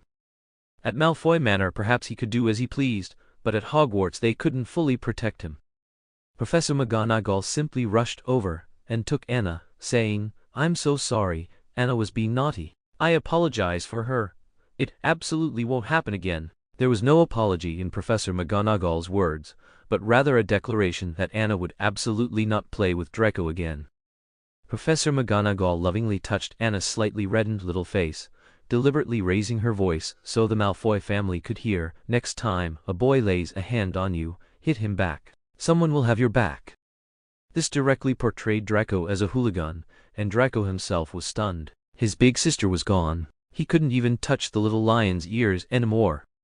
And what did that old woman mean? Not letting Anna play with him anymore? Damn it. Such a hard-won opportunity. Draco, feeling wronged, wanted to chase after her again but was stopped by Narcissa. "Draco, mind your manners." Seeing her son being subtly mocked like that, Narcissa was very angry, but ultimately, it was indeed her son who made the first move. However, could her son only play with Anna Dumbledore?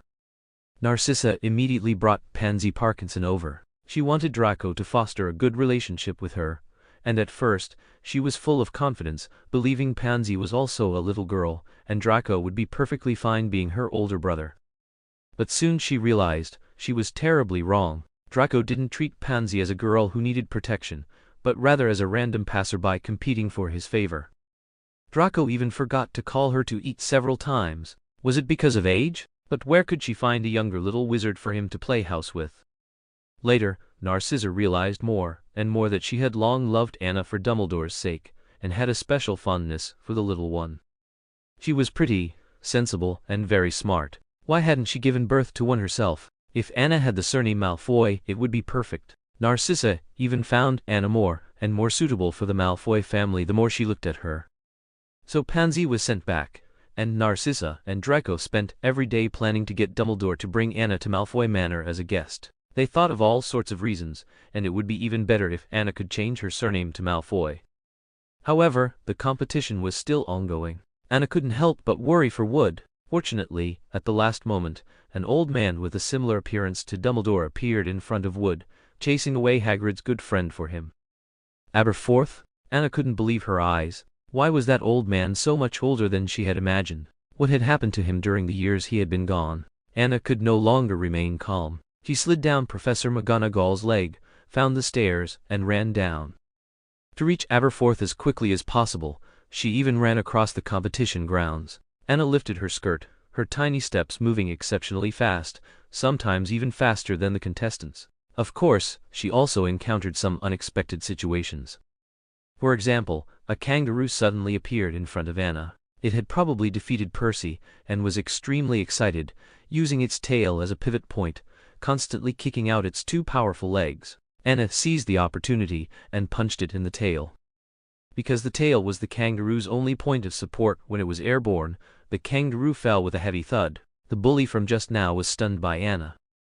Anna didn't care what happened to it and continued towards Aberforth. Finally, after punching away a few more gnomes, Anna caught up Anna. Aberforth, who had just been full of righteous indignation, scolding Dumbledore, instantly lost his previous arrogance and bluster. That's right, he was still blaming himself and feeling guilty. He believed that it was all because of him that Anna left. He felt he had no face to see her, but he couldn't control his longing for her, and would secretly use an invisibility potion to watch her. He would hide far away in a dark corner, observing her health and growth. But now he was suddenly discovered, and she was in front of him, face to face. He was very anxious and uneasy. He lowered his head, but couldn't bear to waste this opportunity for close contact, so he suddenly looked up. Anna saw the old man's vulnerability and red eyes. Aberforth. Oh wow, did you see that, Anna? That spider just now was really scary. Wood completely missed the tender moment, thinking Anna had specifically run to save him, and was flattered. He dared to hug Anna before Aberforth. Thank you for coming to save me, but don't worry, there's Professor, so there won't be any problems. Don't run around. You know me? Anna was bewildered by Wood's enthusiasm. She didn't seem to have had much contact with him, right? I even held you when you were little. Wood had a vague memory. It seemed to be at a wedding where some extraordinary things happened, though Anna also seemed to remember something like that, but it was so long ago that she had forgotten. That's right. Aberforth. By the time she turned around again, Aberforth had already taken advantage of the chaos to hide back in the Forbidden Forest. He still didn't know how to face Anna. But he was very happy today because she called his name. She still remembered him and didn't seem angry, and he was content. Perhaps one day they could really go back to how things used to be. Wood, do you still need to continue your match? Dumbledore kindly reminded Wood while prying Anna out of his arms. That's right, I have to continue the match. Wood, as if waking from a dream, ran back to the track. I will definitely keep trying. In Dumbledore's arms, Anna looked up and asked about Aberforth with some disappointment. Dumbledore patted her shoulder. We'll talk about it back at the castle. Thus, all contestants who completed the entire course received points, but the top 3 received extra bonus points, Cedric with 5 points, and Fred and George each with 3 points. They were unexpectedly persistent. Chapter 100. Finals are coming. After the match, Anna wanted Dumbledore to take her to Aberforth, but unfortunately, they had gone once before, and, apart from that pink bar, and the bartender whose hostility had faded, they hadn't even seen a trace of Aberforth. Anna also realized that he probably felt too awkward to see her, even though she didn't think he had done anything wrong. So she left a crooked letter and departed, which made Dumbledore look like he wanted to say something but held back. He probably couldn't stand her terrible handwriting, then remembered that he was the one who stopped forcing her to study, so he just let it go. Anna didn't know that when they arrived at the Hog's Head pub, Aberforth was also in that room, watching them leave a letter for him, and then leave. After they left, he held the adorably written letter in his hand, read it several times, and then carefully framed it. Although she couldn't see Aberforth, she always received gifts from him, and not through owls delivered by a house elf to the gift storage room in the basement, but on Anna's small bed or table. So Anna was sure that even if she couldn't see him, he was still watching over her a lot. This also explained why he could get to Wood's side so quickly, and it was all thanks to him.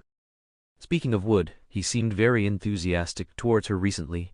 He wasn't like this before. Could it be that the match made him silly? Every day he would wait at her bedroom door, inviting her to the dining hall, to the library, or to play Quidditch. One might think he desperately wanted to be Anna's nanny, but in reality, he could only sneak in some Quidditch when he was with Anna, otherwise Professor would always pull him away for extra tutoring. When Anna was around, there would always be eyes watching her from Professor or Headmaster Dumbledore, so Professor wouldn't pull him away. This made Fred and George a little jealous. They couldn't even hold their non-May's hand. That blockhead Wood actually got to hug Anna and play Quidditch every day? As mentioned before, Anna really disliked playing Quidditch, but she couldn't resist Wood's persistent coaxing and puppy dog eyes. She agreed just that one time, and it just so happened that Fred and George saw them. Those two looked so aggrieved, as if she were a heartless scoundrel who had abandoned them, and they indignantly punched the nearby tree trunk. Anna wanted to explain, but unfortunately, by then, her entire figure had vanished into the sky with Wood's broomstick. So Fred and George were particularly targeting Wood when the fourth final match began. The fourth match, which was the final, had extremely complex content, requiring contestants to demonstrate their magic ability, teamwork, and potion-making skills. They needed to find the correct herbs in a specific magic space and then bring them back to brew a potion. For fairness, the potion was not in textbooks, but a recipe would be provided, which they could follow. The problem was that the magic space chosen for this competition was a forest comparable to the Forbidden Forest. Although it didn't have as many dangerous, magical creatures, finding the correct potion was still very difficult. Therefore, Dumbledore even prepared sleeping bags and dry rations for the contestants. For this final match, all the professors were highly focused, and even Snape was very much looking forward to seeing if these children had any hope. However, this competition was very challenging for many students, especially first-year Fred and George and second-year Percy and Wood, all of whom were seeded contestants. But at this time, Cedric was still in first place with an absolute lead in points. Everyone believed that this championship would undoubtedly go to Cedric, but Anna had a premonition that Fred and George also seemed to have a lot of potential, though she didn't know why. For fairness during team formation, groups were decided by drawing lots, but Fred and George still managed to draw each other through their strong telepathy, causing everyone present to sigh. Cedric and Wood each drew a Slytherin senior girl and a Gryffindor junior boy. Everyone speculated whether the Slytherin girl would betray Cedric. When such a suggestion arose, it triggered dissatisfaction among several schools. What do you mean a Slytherin will definitely betray? Even if it's betrayal, it's a strategy, you idiot! A clamor of arguments broke out again. Until Dumbledore announced the rules of the competition, anyone who continued to argue would have house points deducted by him. It was clear that Dumbledore was not in a good mood, at least much more serious than usual. However, the reason was easy to guess. His little darling was not by his side.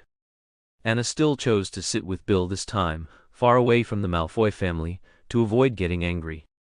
She sat obediently on Bill's lap. The combination of a beautiful twin-tailed lowly and a red-haired handsome young man made their pair seem out of place with their surroundings, beautiful like a painting, standing alone in their splendor. The warm and beautiful atmosphere between the two was so strong that even Charlie Couldn't Chinese letter insert himself. Anna seems to really like being with Wood recently, Tilda. Anna thought carefully for a moment and gave a profound answer, because he looks a bit pitiful. That kid seemed to be driven crazy by Professor's constant attention. Every day he would stand at her door, holding a broomstick, calling her to come out and play. Pitiful? Bill stroked his slightly stubbled chin. This answer was unexpected. He had thought Anna would say she liked playing with him, or that he was interesting, or something similar. I'm the one who's pitiful, studying until late at night every day, without any sweet comfort from a little darling. As Bill spoke, he deliberately rubbed his stubble against Anna's cheek, making her giggle. I did write you a cheering letter, Tilda. That's still far from enough. Bill felt a pang of sadness. The thought that he would soon graduate and wouldn't be able to see Non-Nomeme every day, and that his unreliable younger brothers would take his place in looking after her, made him insanely jealous. Anna and he were supposed to be the best in the world. She used to wave her little arms and sweetly call his name, asking for hugs. Now that he was a bit busy, she didn't even think of him. At this thought, Bill reached out and pinched Anna's cheek. Ouch, Tilda, it hurt. Anna covered her cheek, looked back at Bill with a pained expression, and found him staring at her in a daze. Bill? Bill's gaze finally focused, and he snapped out of it. Stop pinching my cheek. Anna took Bill's hand. I've grown up. Yes, Anna, my dear, has grown up, Bill murmured, stroking the back of Anna's head. His little girl was getting more and more beautiful. He wondered which scoundrel would marry her someday. Chapter 101. End of the game. Yes, Anna, my dear, has grown up. That's right. Anna proudly puffed out her chest, believing that soon she would grow into a great beauty. But praise should be mutual, so Anna patted Bill's shoulder. Bill has also grown into a great handsome man. He'll definitely have a peerless beauty for a wife in the future. How could one not be beautiful with the legendary Vela bloodline? Anna was still curious about what a Vela actually looked like. Could she be more beautiful than Anna? Anna had only just become immune to her own beauty. She still got teased by older students when walking down the street. Haha, more beautiful than Anna? Bill was amused by Anna's precocious manner. He hadn't thought about what his future wife would be like, but she was very proactive in arranging a beautiful wife for him. No, not really. Who would say they weren't as beautiful as others? Besides, she had the excellent genes of Dumbledore and Grindelwald, didn't she? That's right, Anna is the prettiest little lion. Bill looked at the little girl in front of him, whose face was flushed with shyness after his compliment. He sighed, realizing she was still just a little kid. What was he worrying about unnecessarily? It was still too early for her to start dating. In any case, he wouldn't allow those scoundrels to get close to Anna. From this moment on, Bill began to consider teaching at the school. He knew there was nothing wrong with finding a job closer to home. Anna's shyness wasn't just from being praised, but more so from being praised by a super handsome man, all right? Although the girls around them cast loving glances, some of it was due to seeing the warm atmosphere between the two of them, but more of it was admiration for Bill. Such a dashing young man, it was hard not to be moved, but unfortunately Bill would be working in Egypt next year, wouldn't he? Then she would rarely see him, wouldn't she? Thinking of this, Anna felt very sad, and buried her head in Bill's embrace. Bill thoroughly enjoyed Anna's closeness and dependence, his lips curving upwards uncontrollably. From the referee's stand in the distance, Draco's face darkened. That shameless fellow. Draco suddenly felt very wronged. Why was Anna only so close to those guys? He was her brother too. Why didn't she even acknowledge him or call him brother? The more Draco thought about it, the more wronged he felt, almost bursting into tears. Luckily at that moment, the starting gun for the competition sounded. Everyone's attention was drawn to the competition venue. All competitors in pairs stood at different entrances to the arena. Once they entered the competition grounds, the entrances disappeared. In their place, several large screen-like images appeared in the sky, showing the location of the potion ingredients and the checkpoints they might need to pass through with teamwork. Many other areas were unknown to the audience, where there were volunteers and professors. They would promptly identify and safely escort out any contestants who withdrew or were deemed unfit to continue the competition. Fred and George were agile and quickly disappeared from the screen. Wood still carried his broomstick, but since the use of external aids was strictly prohibited in this competition, his broomstick was only carried on his back as a decoration, symbolizing his mental drive. This scene was completely incomprehensible to his partner, and soon the two of them had a disagreement, especially when they got lost. The younger freshman began to complain about Wood. At first Wood was willing to accommodate the junior, but later he simply let the junior choose whether to team up with him or act separately. He set him free. Since you don't want to cooperate with me, you can choose to act separately from me. After we find the potion ingredients, we'll meet up outside. Okay, Spirited Little Lion confidently agreed. He believed that with his keen eyesight, he would definitely find them. He was just not very good at brewing potion and needed Wood's help. They didn't know that the audience outside could see some of the footage, thinking it was fine as long as they weren't discovered by the patrolling professors. But from that moment on, it was clear that their team's score would be deducted for lack of teamwork. In contrast, Cedric's team, even though his partner was a Slytherin girl, he remained very gentlemanly, showing maturity and steadiness beyond his age. When encountering an impassable rapid river, he quickly reacted, using a spell to cut down a tree to serve as a log bridge, and didn't forget to take care of the lady, constantly holding her arm. Fred and George, for some reason, disappeared from everyone's sight. No one knew how they managed to hide, but when they reappeared, they were the first group to arrive at the potion ingredients growing location. And because they were very familiar with how to make potion, collecting potion ingredients was even easier for them. Their technique was professional, and they collected the potion ingredients completely and perfectly. Closely following them was Cedric's group. By the time Cedric greeted them, they had already disappeared from the camera. Their speed was extremely fast. Normally, they should have been the first team to leave the magic space. However, when they reappeared on the big screen, two people had become three. Fred and George, laboriously supporting the unconscious Wood. What happened? Seeing Wood seemingly injured, Dumbledore immediately rushed to rescue him with the professors. This was too strange. How could Wood be unconscious? Unfortunately, Fred and George didn't have time to explain. They rushed towards the cauldron. Before them, Cedric's group was already processing the potion ingredients. Anna noticed that the two of them seemed a bit unsettled, which made her wonder if Wood's accident had anything to do with them. But they had no motive at all. Unable to contain her feelings, Anna jumped off Bill's lap, wanting to go see how Wood was. But Bill's big hand wrapped around her and pulled her back. Leave professional matters to professionals. We need to trust Madame Pomfrey. To be honest, Bill had some selfish motives. He didn't want Anna's attention to linger on other boys, let alone a boy who was interested in her, and might potentially whisk Anna away. But Wood. Fred and George are still waiting for your cheer.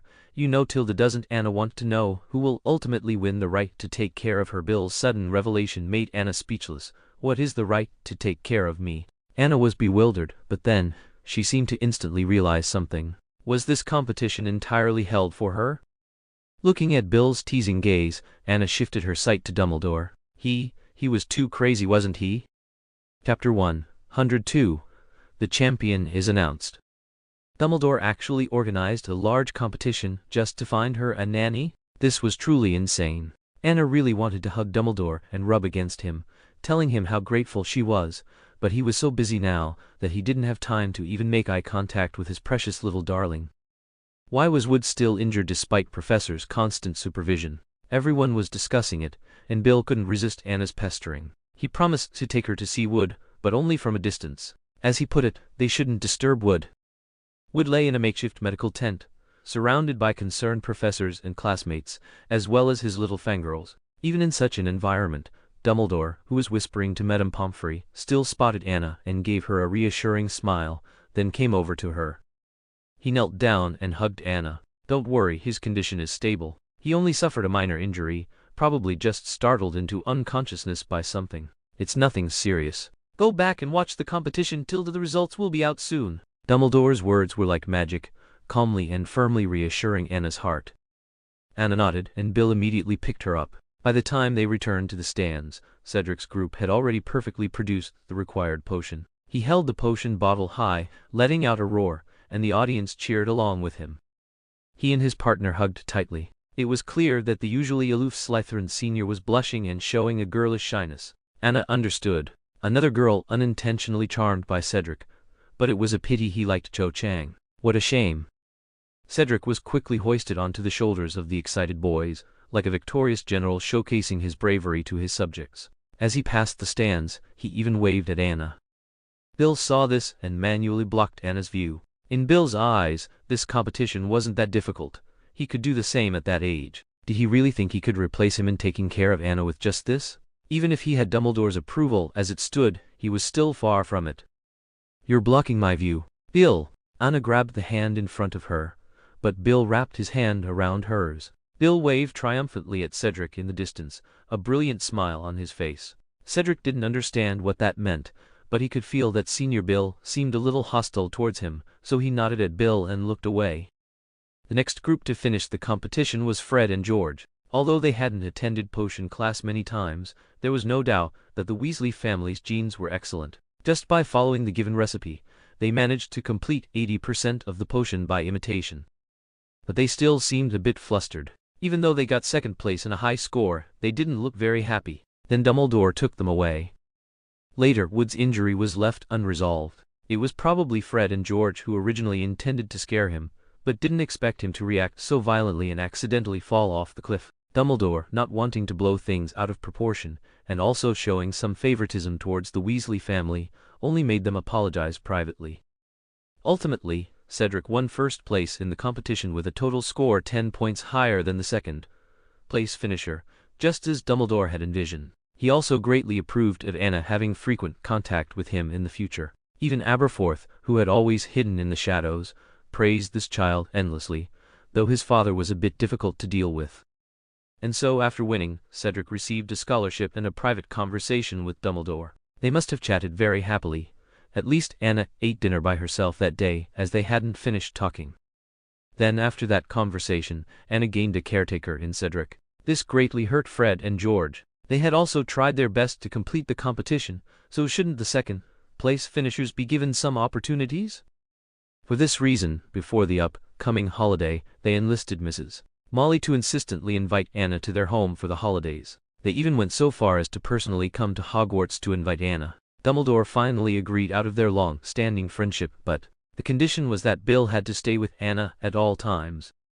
Anna was very happy to be able to go back to the burrow and eat Mrs. Molly's homemade pies again. How wonderful! The most important thing was that every day at the burrow would be very interesting. This time, Anna was personally brought back to the burrow by Dumbledore. Fred and George were already waiting by the fireplace, uncharacteristically well behaved and not jumping around, which even shocked Mrs. Molly. Did I see wrong? Fred and George aren't chasing and fighting, and they're not experimenting with gnomes? You're right, dear. They're not teasing Ron either, just sitting there quietly watching the clock in the fireplace. Mr. and Mrs. Weasley peeked from the busy kitchen towards the fireplace, thinking their sons had changed. Meanwhile, Percy, who was quietly reading a book, had already seen through their impatience. Impatient fellows, he snorted, but he hadn't realized that his reading speed today was much slower than usual. Ron instinctively kept his distance from them, clutching his toy broomstick. Who knew if they were harboring some mischievous thoughts for a prank? Ever since they got second place in that competition and brought a large sum of money home, their status seemed to be quickly surpassing Bill's. He didn't want to get into trouble. Ginny, on the other hand, was very excited helping in the kitchen. She could finally see her best friend. She had woken up early, prepared the toys they would play with, and was helping Mrs. Molly in the kitchen. Bill and Charlie, facing exams soon, remained in their room studying, despite their excitement. When Anna arrived at the burrow, she saw all the Weasley family, big and small, lined up by the fireplace. Even the owl had come out to welcome her. They even held up a banner with "Welcome Anna Home" written crookedly on it. The smiles on their faces made Dumbledore very satisfied with the plans he had laid out over the years. Good, everyone loved Anna as much as he did. Anna was also touched by the warmth and enthusiasm of the Weasley family. She secretly vowed to do everything in her power to protect every single member of the Weasley family. Thank you, everyone. Anna felt tears welling up. Every time she came to the burrow, it gave her a feeling of coming home. Chapter 103. Searching for a Savior. Anna received a warm welcome from the Weasley family, even the highest etiquette. Anna was flattered. Probably only Dumbledore thought this was how it should be. After all, in his eyes, everyone should madly adore Anna. Anna was pulled into the dining room by Ginny. This time, she was surprised to find that her photos had increased, some even surpassing the number of Ron's photos. Even the pointer on their family tree clock, which had her photo, was replaced with her latest picture, the one in the bunny outfit. The Weasley family had long considered Anna one of their own. Mrs. Molly even calculated daily which of her many sons would be worthy of Anna. He would definitely give him more pocket money so he could quickly bring Anna home as his wife. Anna Weasley, it sounded wonderful. Mrs. Molly once again looked at Anna's delicate little face and laughed out loud. She was truly too beautiful. Mr. Weasley secretly stomped on her foot. Ahem. Please take your seats, Headmaster Dumbledore, please. Mr. Weasley was terrified, afraid that Dumbledore would discover his wife's little scheme. As a father himself, he deeply understood Dumbledore's feelings. If Ginny was also coveted and taken home as a wife, he would also lose control of his temper.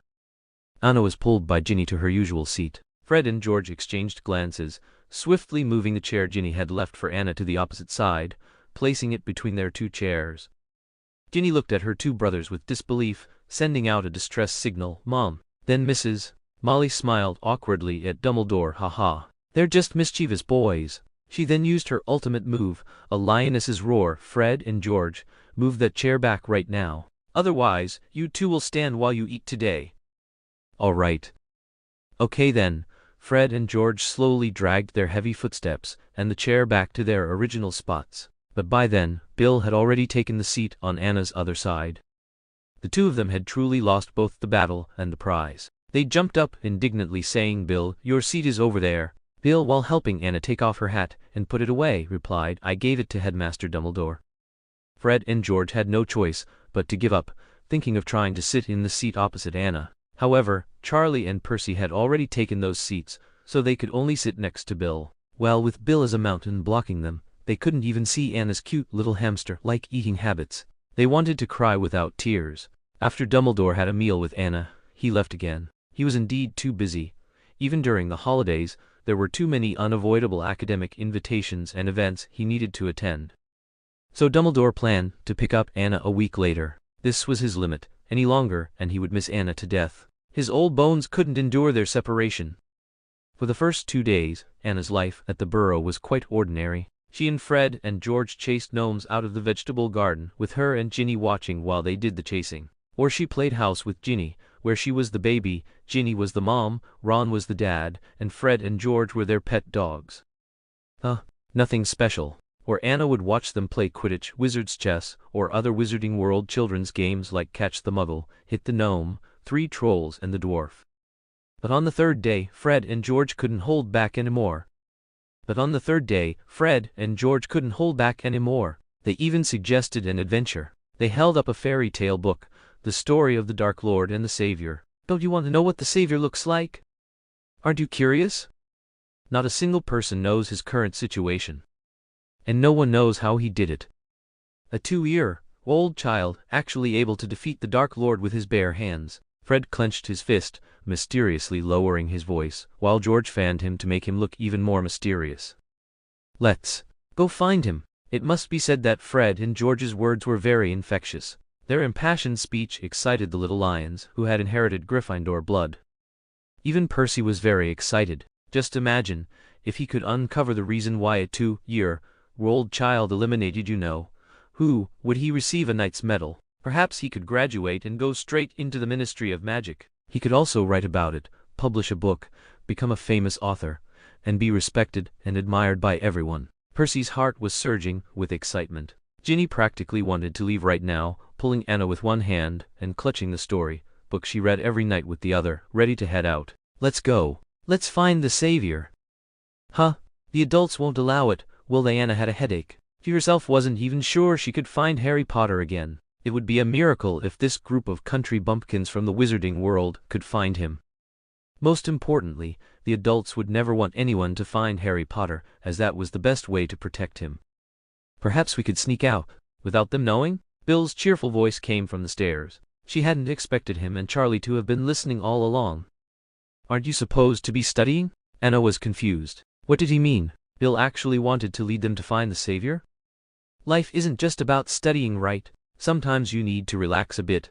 Bill playfully ran a hand through his hair. He had always wanted to take Anna out for a walk. He knew that finding the Savior was a pipe dream. He just wanted to make his younger siblings happy and let Anna have some fun. Thinking about how he hadn't spent much time with her these past 2 days, he felt incredibly guilty. Now, if he didn't take her, what if Fred and George secretly took her out again? Then they might truly be erased from Anna's world by Dumbledore.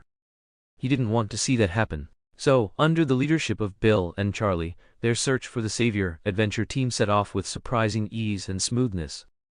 Bill and George actually hailed a magic taxi. The space inside had been magically expanded, so even if 10 more people sat, there would still be plenty of room. But Anna was squeezed in tightly. Ginny, Ron, Fred and George all insisted on squeezing in on either side of her. Ron, go sit over there. Fred and George tried to push Ron out, but Ron clung to the window, refusing. No, there are spiders there. Those aren't spiders, those are threads from Charlie's clothes. Fred and George were so squeezed their bottoms were almost off the seat. I don't believe you, Ron shouted in protest. Ginny, why don't you sit over there? George also made a move but was immediately rejected.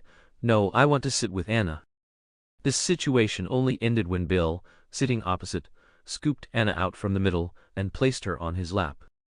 Isn't this better? Bill sat with his legs crossed, Anna in his arms, and Charlie beside him, mockingly taunting his brothers with a flourish, infuriating them. Chapter 104, Zoo Trip. Bill. That's too cunning, Bill. They were seething with frustration, but couldn't say anything, because they still needed Bill to complete the mission of finding the Savior. Percy, standing nearby, rolled his eyes, picking up his book to shield his face, not wanting to be delayed by his foolish brothers. At the same time, he didn't forget to hand Anna a book, telling her to read it. The same went for Ginny. They still had a chance. Ginny was also sitting on Charlie's lap, and Anna stared dumbfounded at the biography of the Savior on her own lap. Just how many books were there about Harry Potter? She had wanted to enjoy the scenery in the handsome man's arms. She rarely came to the Muggle world. However, even if she didn't have the book, Ginny next to her would constantly tug at her sleeve, enthusiastically telling her everything about the Savior. Look here, this is the magnificent posture of the Savior defeating the Dark Lord. Ginny pointed to an illustration, a terrifying black shadow, a tall figure whose face couldn't be seen clearly, and a tiny person sitting on the ground in wizard robes, with only the back of his head visible. She couldn't understand how Ginny could make that out. And this perfect lightning bolt mark, isn't it cool? Do you think Harry Potter is famous in the Muggle world now too? Ginny chirped like a happy little bird, tugging at Anna's sleeve so hard it almost came off. It's possible. Bill helped Anna pull her sleeve back up to her shoulder. He didn't want to spoil Ginny's fun, so he didn't tell her the truth, that they were very unlikely to meet Harry Potter. Bill had actually long wanted to take his younger siblings to the Muggle Zoo. They all loved animals and were very curious, so he saved some money and earned some more by helping classmates with homework, which was enough for them to have a very fulfilling day. So, when the taxi stopped at the entrance of the Muggle Zoo, most of them, though confused and curious, were still very excited. What happened? Where is this? Is the savior here? Before Ginny could finish her sentence, she saw her two brothers had already climbed onto the gorilla sculpture at the zoo entrance. Get down from there, Fred and George. Percy, utterly mortified, covered half his face with one hand and pointed at the twins, yelling. Ignoring Percy, Fred and George waved at Anna as if they hadn't heard him. Anna, come quickly, we'll help you up to see, it's really interesting inside. Bill. Percy was already regretting his decision. Following his too good for nothing brothers could jeopardize his Ministry of Magic career at any moment. No, even his Hogwarts career. At this thought, Percy's face turned green and he turned to grab Ginny and Anna's hands, preparing to leave. Bill picked up Anna before him and said with great certainty, there are a lot of children here. Muggle children come to the zoo during the holidays. A savior was very likely to appear in this zoo. Bill spoke so sincerely that even Charlie, who knew the inside story, almost believed him. After all, at this time, there were many children coming and going nearby, making the chances of meeting the savior very high. Bill is right. Anna also really wanted to visit the zoo, so she chimed in. Percy looked a little swayed. Really? He stopped in his tracks and Bill gave him no right to refuse. You watch them, Percy. I'll go buy tickets and be right back. Bill took Ginny and Anna to queue up, and casually told the two who were jumping on the back of the gorilla sculpture, if I find you two not on the ground before I get back, then you're not going in. Bill's authority instantly made the two guys, who were cosplaying as gorillas, obediently return to the ground. This was the Weasley family's first time at a Muggle zoo. They had been to the Wizarding Worlds, but the memory wasn't good at all. Fred and George were chased by blast-ended Skrewts, Charlie almost got poisoned, Percy was attacked by a winged bat anyway. They felt it wasn't that fun. But once they entered the Muggle Zoo, they were all stunned. It was too interesting. Rooms designed like crocodiles, restaurants where you could feed giraffes while dining, a small train to see animals, and those little rotating houses on a big round disc Ferris wheel. It was amazing. The Weasley family children were all died, except for Percy. How could they still care about finding the savior? Fred and George insisted on pulling Anna to ride the Ferris wheel first. Percy looked at them awkwardly. We don't have the money. And it doesn't fly as high as a broomstick. Anna and Ginny can go by themselves. Hearing this, Anna felt a pang of sadness. She hadn't expected Percy to be so considerate and think of her. Anna isn't going, I'm afraid. She was too embarrassed to eat alone. Bill, however, tossed Percy a wallet. Don't worry, we're all going. Wow, Anna finally understood why they said a man paying was especially cool when she saw this scene. Bill seemed to be glowing. Although Percy grumbled about it being a waste of money, he still walked lightly towards the cheers of Fred and George behind him. Bill is our king. Just as everyone was eagerly anticipating the Ferris wheel, Anna couldn't believe her eyes. No way, did she also have a protagonist's halo? The lonely boy sitting quietly on a bench at the entrance of the Ferris wheel waiting couldn't possibly be Harry Potter, could he?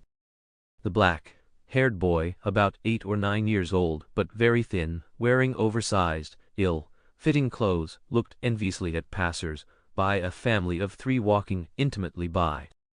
Anna had already foreseen him being abandoned by the Dursley family again. They were probably having fun on the Ferris wheel, while Harry could only wait alone. This was too common. While Anna was still hesitating whether to reveal herself to him, a pot-bellied man already yelled at him, "What are you standing around for? Hurry up and get the bag! Dudley wants water!" "Oh, okay," Harry, dazed, picked up the bag and followed them, brushing past the Weasley family and Anna. He didn't notice her. It turned out the Dursley family had come out from the exit, hadn't seen Harry, and had complained quite a bit. Harry said nothing out of fear for his dinner tonight. It was then that Anna saw that Harry, 2 years older than her, was not much taller than her. A wave of guilt washed over her. It seemed he was still living such a miserable life. Anna truly sympathized with Harry's life. He should have been a child growing up with the love of his parents, but now, he was even being abused. "It's our turn," Bill gently pushed Anna's shoulder, reminding her. At the same time, following his gaze, he looked back and only saw a black head and a fierce, plump man. Had he scared Anna? Bill couldn't help but take a few more glances. Later, Mr. Dursley somehow had bad luck for several days. By that time, Bill already knew some minor curses. You know, in the original story, he was responsible for curse, breaking it Gringotts. These small curses were nothing to him. Chapter 105, Circus. It was only after Bill's reminder that Anna realized, as if waking from a dream, that it was best not to expose Harry's identity in the Muggle world. No one knew if there were still Death Eaters at large waiting to avenge their master. If Harry Potter was truly harmed by Death Eaters ahead of time, this world would completely collapse. Anna could only lower her head and follow the Weasley family into one of the Ferris wheel cabins. All the children were incredibly excited, clinging tightly to the glass doors and windows. "Look, that's the gate we just came through." "Sit down quickly and don't move, Fred and George." Percy nervously held down the twins, who were running back and forth, making their cabin sway. "This is so much fun, completely different from riding a broomstick." Ginny was overjoyed. Anna looked at her innocent face and felt rather apologetic. She had just brushed past her dream idol, and if she knew, she would definitely be very sad. Anna felt a little sad, which brought her guilt to its peak. Bill, thinking that the rude man earlier had scared Anna, once again held her in his arms and patted her back to comfort her like a baby, feeling that his curse on that man had been too light. "Are you scared, No, May? Look at your brothers." Fred and George also noticed Anna's low spirits and gathered around her, making funny faces to try and make her laugh. Under their antics, Anna finally recovered a little. Next, they went to see lions, tigers, and hippos. Finally, they arrived at the circus in the park. Because it was included in the ticket price, Harry Potter was also in the audience. The Dursleys believed that even if they disliked the boy, since the money was already spent, not watching would be a waste. Thus, Harry had the happiest moment of his day. He could watch the big circus.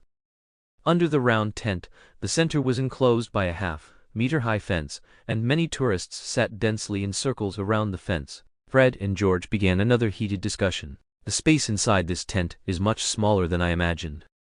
I didn't expect Muggles to have such a big tent. It's not easy. What does circus mean? Do horses perform by themselves? Maybe these horses can even do handstands. Look, there's a bear in that cage. Maybe this bear can perform too." "You're too loud." Ginny couldn't help but interrupt them. They were delaying her search for the savior. Ginny, with her excellent eyesight, scanned one by one, trying to find the savior. Ron also got excited. Merlin, the Muggle world was so cool. He could even see things like this. He definitely had to save his pocket money to buy a horse of his own to take back and perform, and he could even train it to earn money. Percy had long chosen to sit far away from their spot. Anna also admired his habit of carrying a book everywhere he went, and she was truly impressed that he could calm down and read in such a noisy environment. Anna's head also ached from their noise. In a future society, these mischievous children would surely have been disciplined long ago. "Received, No, May."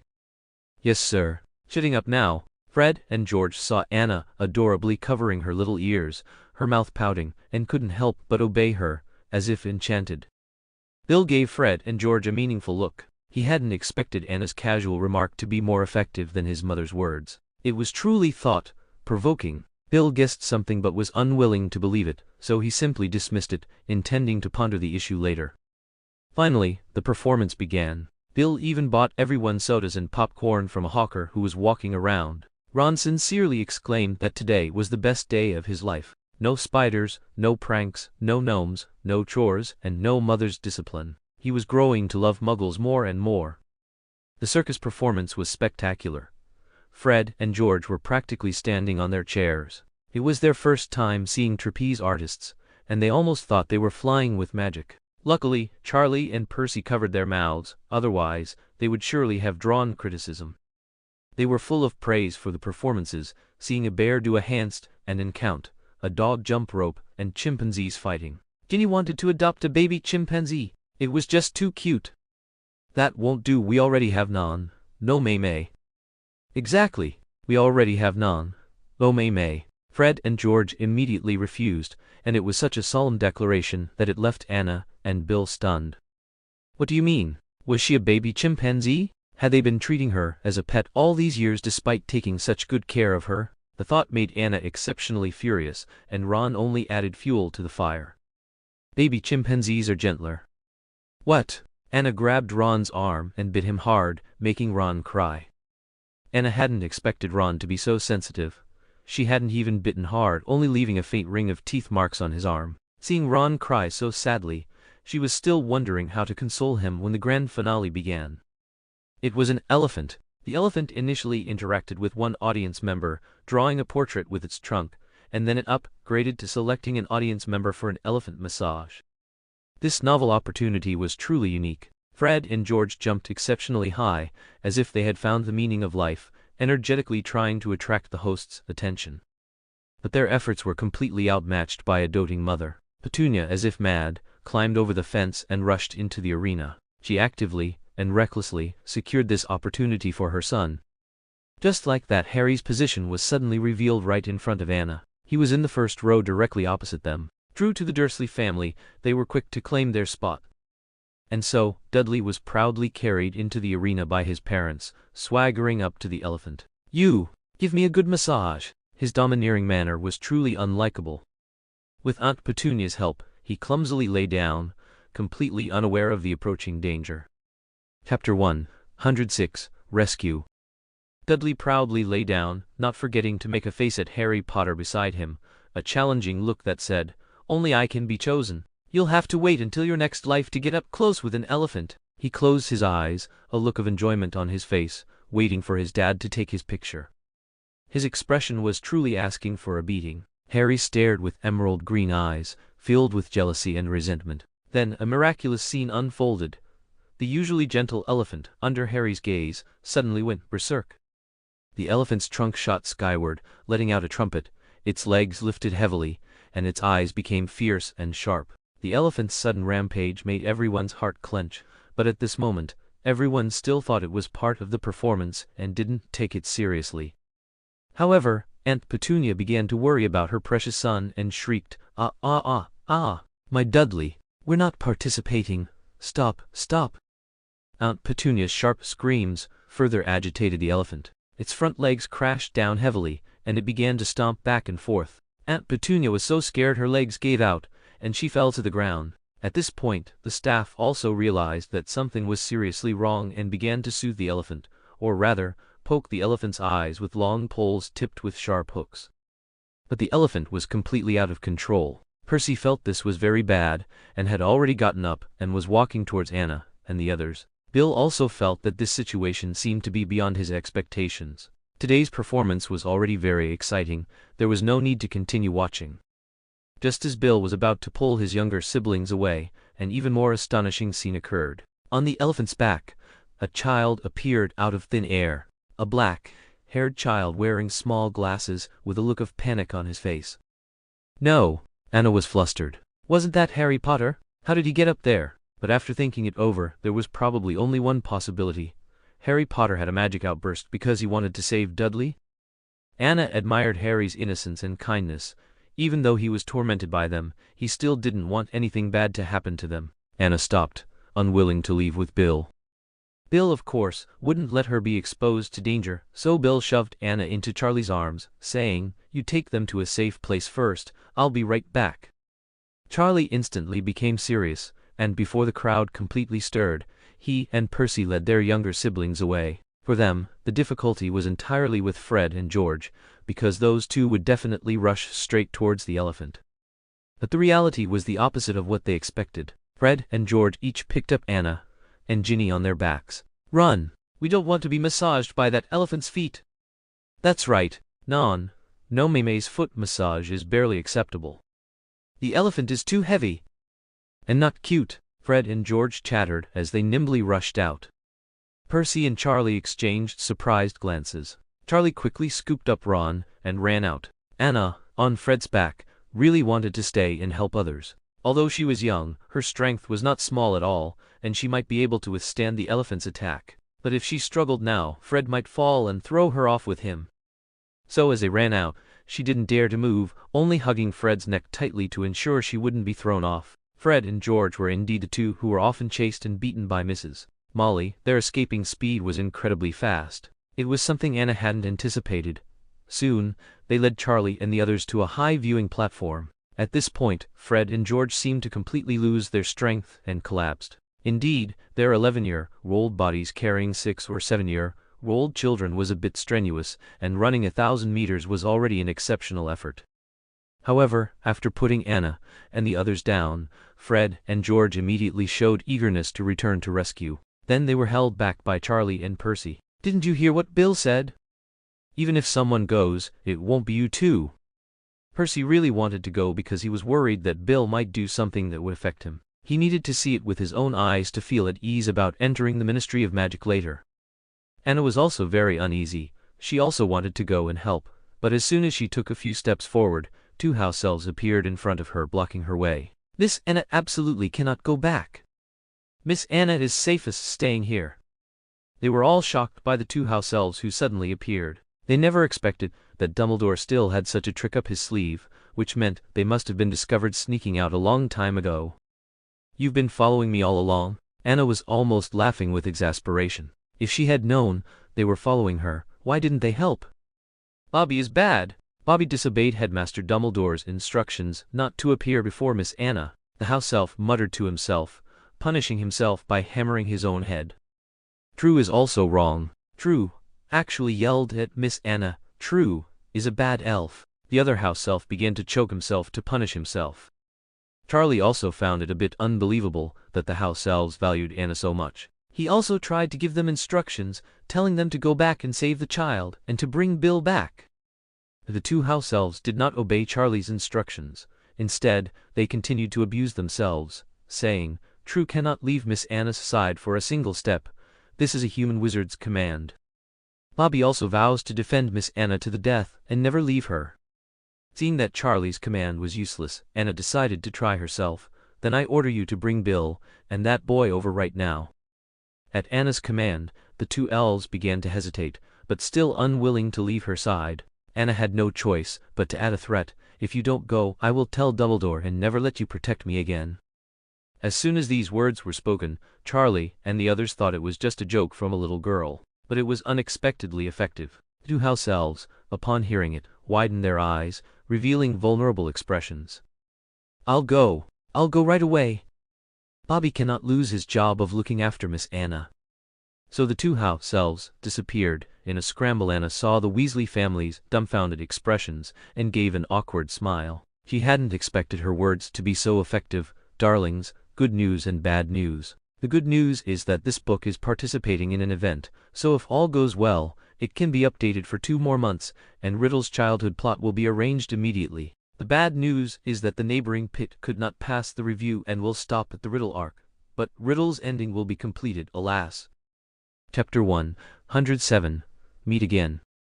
The moment the 2 house elves disappeared, Anna was immediately surrounded by Fred and George. "You're amazing, Non. Do May May. How did you do it? Quick, teach us. That was so cool." Anna's smile grew more awkward. She couldn't even say why the house elves held such immense enthusiasm for her. However, with the house elves' assurances, Anna also relaxed. Soon those 2 brought back Bill and Harry. Bill appeared before them, holding Harry, who seemed to have just cried and was still shaken, with tears glistening in his large eyes, looking like a pitiful puppy. Bill's hair was also a bit disheveled, as if he too had endured some hardship. "Bill, are you okay? What happened?" Everyone rushed forward, surrounding Bill. Anna was blocked outside, but Bill smiled, put Harry down and reached over the crowd to hug Anna. "Harry and I are both fine, thanks to Bobby and them." Bill hugged Anna's small body, still feeling a trace of fear. It was a good thing he had his brothers take Harry and the others away in time. The scene had indeed become chaotic afterward, with the elephant going mad and attacking people. "We'd better leave quickly now, because I accidentally used magic, and the Ministry of Magic people should be coming after us soon, Tilda." But who is he? I'll explain on the way. Let's go. Bill glanced at the pitiful Harry, who clearly didn't want to be left behind. Please take me with you, I beg you. Aunt Petunia and them will surely eat me alive. Although Harry didn't understand what they meant by the Ministry of Magic and Wands, he really didn't want to go back to Aunt Petunia. He would be beaten to death. Of course, I'll take you back to the burrow. The burrow? Harry's clear eyes showed confusion. At this moment, someone realized that Bill had called the little boy Harry. Harry? Which Harry? Nonsense, which other Harry? Harry Potter. He is Harry Potter. Fred and George were the first to react, their eyes now full of admiration as they looked at Harry. As expected of the savior, to be able to ride on the elephant's back in such a situation. How amazing! Fred and George's eyes instantly changed when they looked at him. You? No. Me? Harry was even more bewildered. He looked around at the group of red-haired boys. Oh no, there were two girls too. Wait, that blonde little girl again. Even if Harry had forgotten his past memories with Anna, seeing her face again made him blush and brought a sense of familiarity. Will she recognize me too? Ginny, who had just realized, shrieked and hid behind Charlie. She had actually seen the savior. And he had acted so bravely in front of her at such a young age, he could instantly transfer to the elephant's back to protect everyone. Mistake. Let's leave first. Bill understood his younger sibling's feelings at the moment, just as he had felt when he first discovered Harry. He had seen Harry before, but he was very young then, but his heroic deeds had filled his childhood. Finally meeting the legendary savior, he was also very excited. But as the eldest brother among all of them, he had to ensure everyone's safety, so he picked up Anna, took Ginny's hand, and with a calm amidst the chaos, led everyone away. Only when everyone was seated on the bus did they huddle in the last two rows and begin to recount what had just happened. It turned out that not long after they left, the elephant broke out of the half-meter-high enclosure and began to wreak havoc in the audience seating area. Suddenly, the noisy and lively scene was gone. All the spectators screamed in terror and pushed their way out. But unfortunately, the entrance was only so big, and the crowd in their panic became a tangled mess. Seeing the elephant about to step on a little girl, Bill pulled out his wand and struck one of the elephant's front legs. While this saved the little girl's life, it attracted the elephant's rage and attack. Bill took the opportunity to return to the performance area, luring the elephant to the center of the open space. By this time, Aunt Petunia and Uncle had long since taken Dudley and hidden somewhere. But Bill also admired the courage of the child riding on the elephant's back. His physical condition was excellent. Even with the elephant charging around, he didn't fall off its back, but instead squeezed its neck tightly with his legs and grabbed its ears. Bill reminded him to try to stand up and grab the protective net of the high-altitude performance nearby. He would find a way to save him.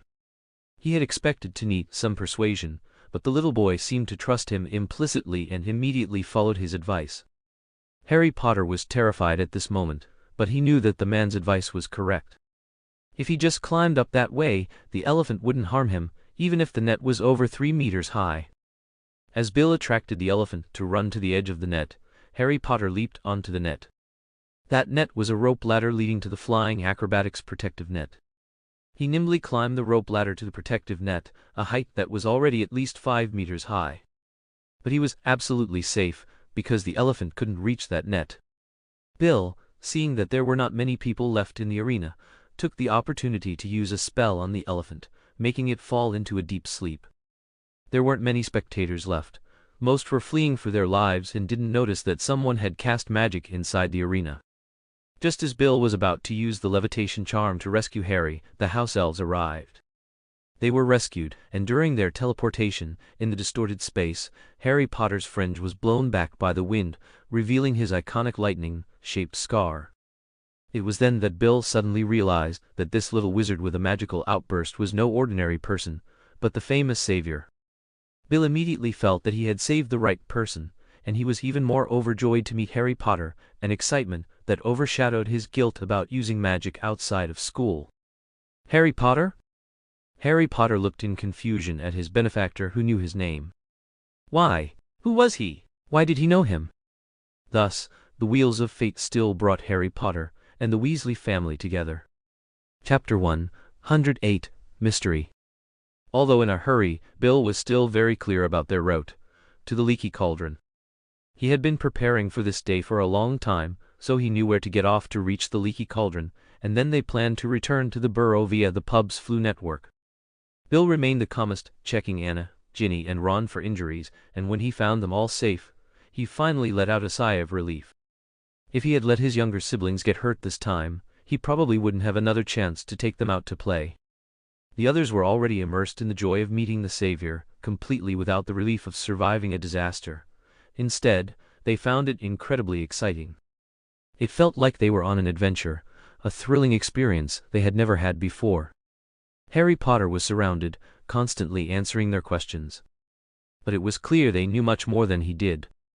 Confusion appeared in his eyes, but he kept glancing at Anna, who was looking at the scenery. He felt a little disappointed when he realized she wasn't paying attention to him. Anna felt a bit guilty for not recognizing Harry Potter immediately, worried he might blame her, completely unaware that Harry had long lost the memory of meeting her, so she didn't dare meet Harry's gaze. But Harry tried hard to attract Anna's attention. "You call me the Savior because I defeated a very terrifying demon?" Harry couldn't help but laugh. It was simply too preposterous. "How is that possible? I mean, I'm just an ordinary child. I'm not even as strong as Dudley." "Who is Dudley? Your subordinate?" Ron, also admiring Harry, couldn't help but interject. "No, he's my cousin. He's the chosen child, the one lying on the ground." Harry felt like he was getting more and more tangled the more he explained. Today was just too crazy. "You mean that pig-like guy?" "Save my mommy!" Fred and George hugged themselves, exaggerating Dudley's earlier panic, then burst into hearty laughter. It was really too funny, that coward. "You don't know anything?" Ginny noticed Harry's confusion and, blushing, helped him out and explained. "You're not an ordinary child. You're the hero of our entire wizarding world." After saying this, Ginny's cheeks became even redder, like the shyness after a confession, and she buried her head in Charlie's chest. "Wizarding world?" Harry's puppy eyes gained some starlight. He was still young and immediately believed the statement. "That's right, you're a wizard, Harry. Has no one ever told you this? We are all wizards. Do strange things sometimes happen around you, like today, you suddenly appeared on the back of an elephant?" Percy spoke eloquently like a spiritual leader, and Harry nodded repeatedly, as if he had found a kindred spirit. "I am a wizard, and that's magic." Harry gripped the car seat handle, his palms sweating madly with excitement. "I'm actually a wizard." "That's right. Perhaps we shouldn't be the ones to tell you now, but when you turn 11, someone will take you to Hogwarts for school, and we'll all be there." "Really? I always thought I was the only one like this. I'm an orphan. No one is like me." Harry was so excited he was incoherent. He knew it was all true and that he wasn't crazy. "Then is she also one? A wizard?" Harry carefully pointed at Anna by the window. Bill raised an eyebrow and turned Anna's little head around. "That's right, she is too. This is our precious Anna. That's Ginny Weasley, our little sister. I'm Bill Weasley. Hey, nice to meet you. Don't just stare at Non. No May Non. No little sister. Fred."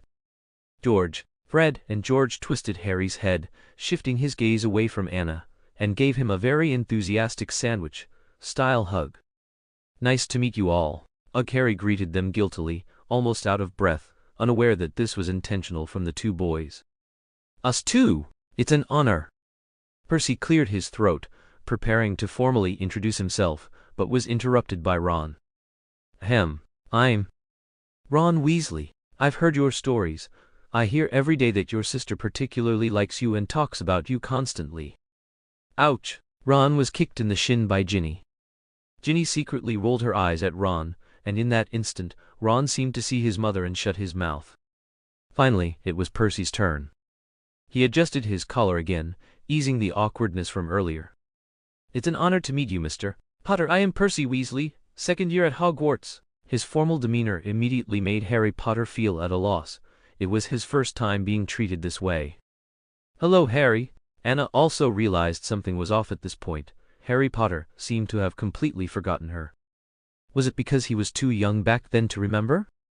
However, thinking about it that way, it was still possible. After all, children's memories are inherently poor. and there was a slight age difference between her now and back then, so Anna immediately felt relieved of her psychological burden. Anna's gentleness and radiant smile made Harry's cheeks flush even redder, starting to accept it. His and Ginny's states now looked exactly alike. They truly were a future couple. Thus, they exchanged information and then disembarked near the leaky cauldron. Looking from a distance, they saw Dumbledore standing there, smiling in his strangely Muggle attire, with several Ministry of Magic members in black robes behind him. They had been waiting for a long time. Bobby? One could only say that Self still listened to Dumbledore. Just when they thought they would receive stern criticism from the adults, Dumbledore, instead, very excitedly shook Bill's hand, thanking him for his bravery in saving many Muggles and his younger siblings, and of course, Anna and Harry. Then, the children were called in batches by Ministry of Magic personnel to a small room in the leaky cauldron for questioning. Of course, this did not include Anna. She was taken directly by Dumbledore, and Harry also followed the Ministry of Magic people back to Aunt Petunia's house. Before Harry left, he couldn't help but tug on Anna's sleeve. Can I call you Anna? Of course. Anna stopped. Then, will we be classmates in the future? Like classmates at that magic school? A mist appeared behind Harry's round glasses. He was a little reluctant to leave these new friends, but the adults were right. If he didn't return to Aunt Petunia soon, things might get even worse. Of course, absolutely, Harry. Before Anna could answer, Dumbledore spoke for her, giving Harry a sense of reassurance, and Harry finally walked away happily, skipping. Unfortunately, he hadn't gone far when his memory was about to be erased again. Anna watched their retreating figures and finally understood why Harry Potter had forgotten her. Dumbledore didn't want Anna to be sad, so he carefully suggested, "Do you also wish to forget today, Anna?" It seemed as if he would immediately help her erase the memories that had frightened her today, if she wished. "No need, I was very happy today," Anna spoke the truth. Then let's go home." Dumbledore picked up Anna, feeling she had gotten thinner again. Indeed, he had to take care of her himself. Okay. Chapter 109, Sudden Crossing. After Anna left, the Weasley family children were also brought back to the burrow one after another. Only Bill was taken to the Ministry of Magic for an inquiry. Although he used magic, he was not severely punished because he saved the lives of many Muggles, and even the life of the savior Harry Potter. However, Mr. and Mrs. Weasley were furious and grounded all of them until the start of the school year. Anna, meanwhile, faced an interrogation from Snape, or rather, a questioning. Anyway, he arrived in a huff, then fell silent in front of her, watching her eat dinner with a complex expression, seemingly in no rush. Is something wrong, Professor Snape?" He wasn't doing research in Spinner's End. Why was he staring at her while she ate? At this time, Dumbledore had gone to the Ministry of Magic to help Bill with his situation, leaving only her and Professor McGonagall. Professor McGonagall happened to be stepping out, and, seeing Snape arrive, left with even greater peace of mind. "Finished?" Snape seemed to have been waiting for her to finish her meal. "Finished. What is it?" Seeing Snape sitting upright and prim, Anna unconsciously put down her spoon and straightened her body. "You met him?" Snape finally spoke the words he had been holding back. Him? Anna hadn't yet realized who Snape was referring to. "That's right, it's the famous savior." Snape seemed a bit impatient now, perhaps because of the savior or because of Anna's slowness. "Harry Potter? How did you know?" "That's none of your business. Tell me what happened, and what does it have to do with him?" "Haven't you met him either?" "I have, but that was when he was 2 years old," and Snape's memories suddenly flashed back to that night of unbearable grief when he held Lily's body, and in the crib was that black-haired baby boy with a scar. "Nothing major, we just went to the zoo to see animals, and during the circus performance, an elephant went mad. Bill saved a little boy and he happened to be Harry Potter." Anna omitted some unnecessary details. What does he look like now?" Snape finally recovered some of his senses during Anna's description. Very thin, looks malnourished, black hair." Anna pondered whether she needed to soften some of James's shadow to make Harry Potter seem better in his eyes, but then she thought, they would meet eventually. "A messy head of black hair, wearing round glasses, but with a pair of particularly beautiful green eyes." "Wait a moment, repeat that last sentence." Snape, who had been expressionless, suddenly showed a flicker of emotion. He has a pair of beautiful green eyes, very clear like emeralds, very big and pretty. Anna hadn't expected Lily Evans's charm to be so great. Just her description of the eyes could make Snape nostalgic. Alright, that's enough. I know. He's doing well. You don't need to worry. Snape then inexplicably ran off again as if fleeing something, but just as he was about to leave, he stopped and turned to her, saying solemnly, "Don't run off again in the future. And don't describe other boys like that. You're not old enough." Anna was furious. He was the one who wanted to know Harry Potter's appearance, and because she described it vividly, it became her having an improper interest in him.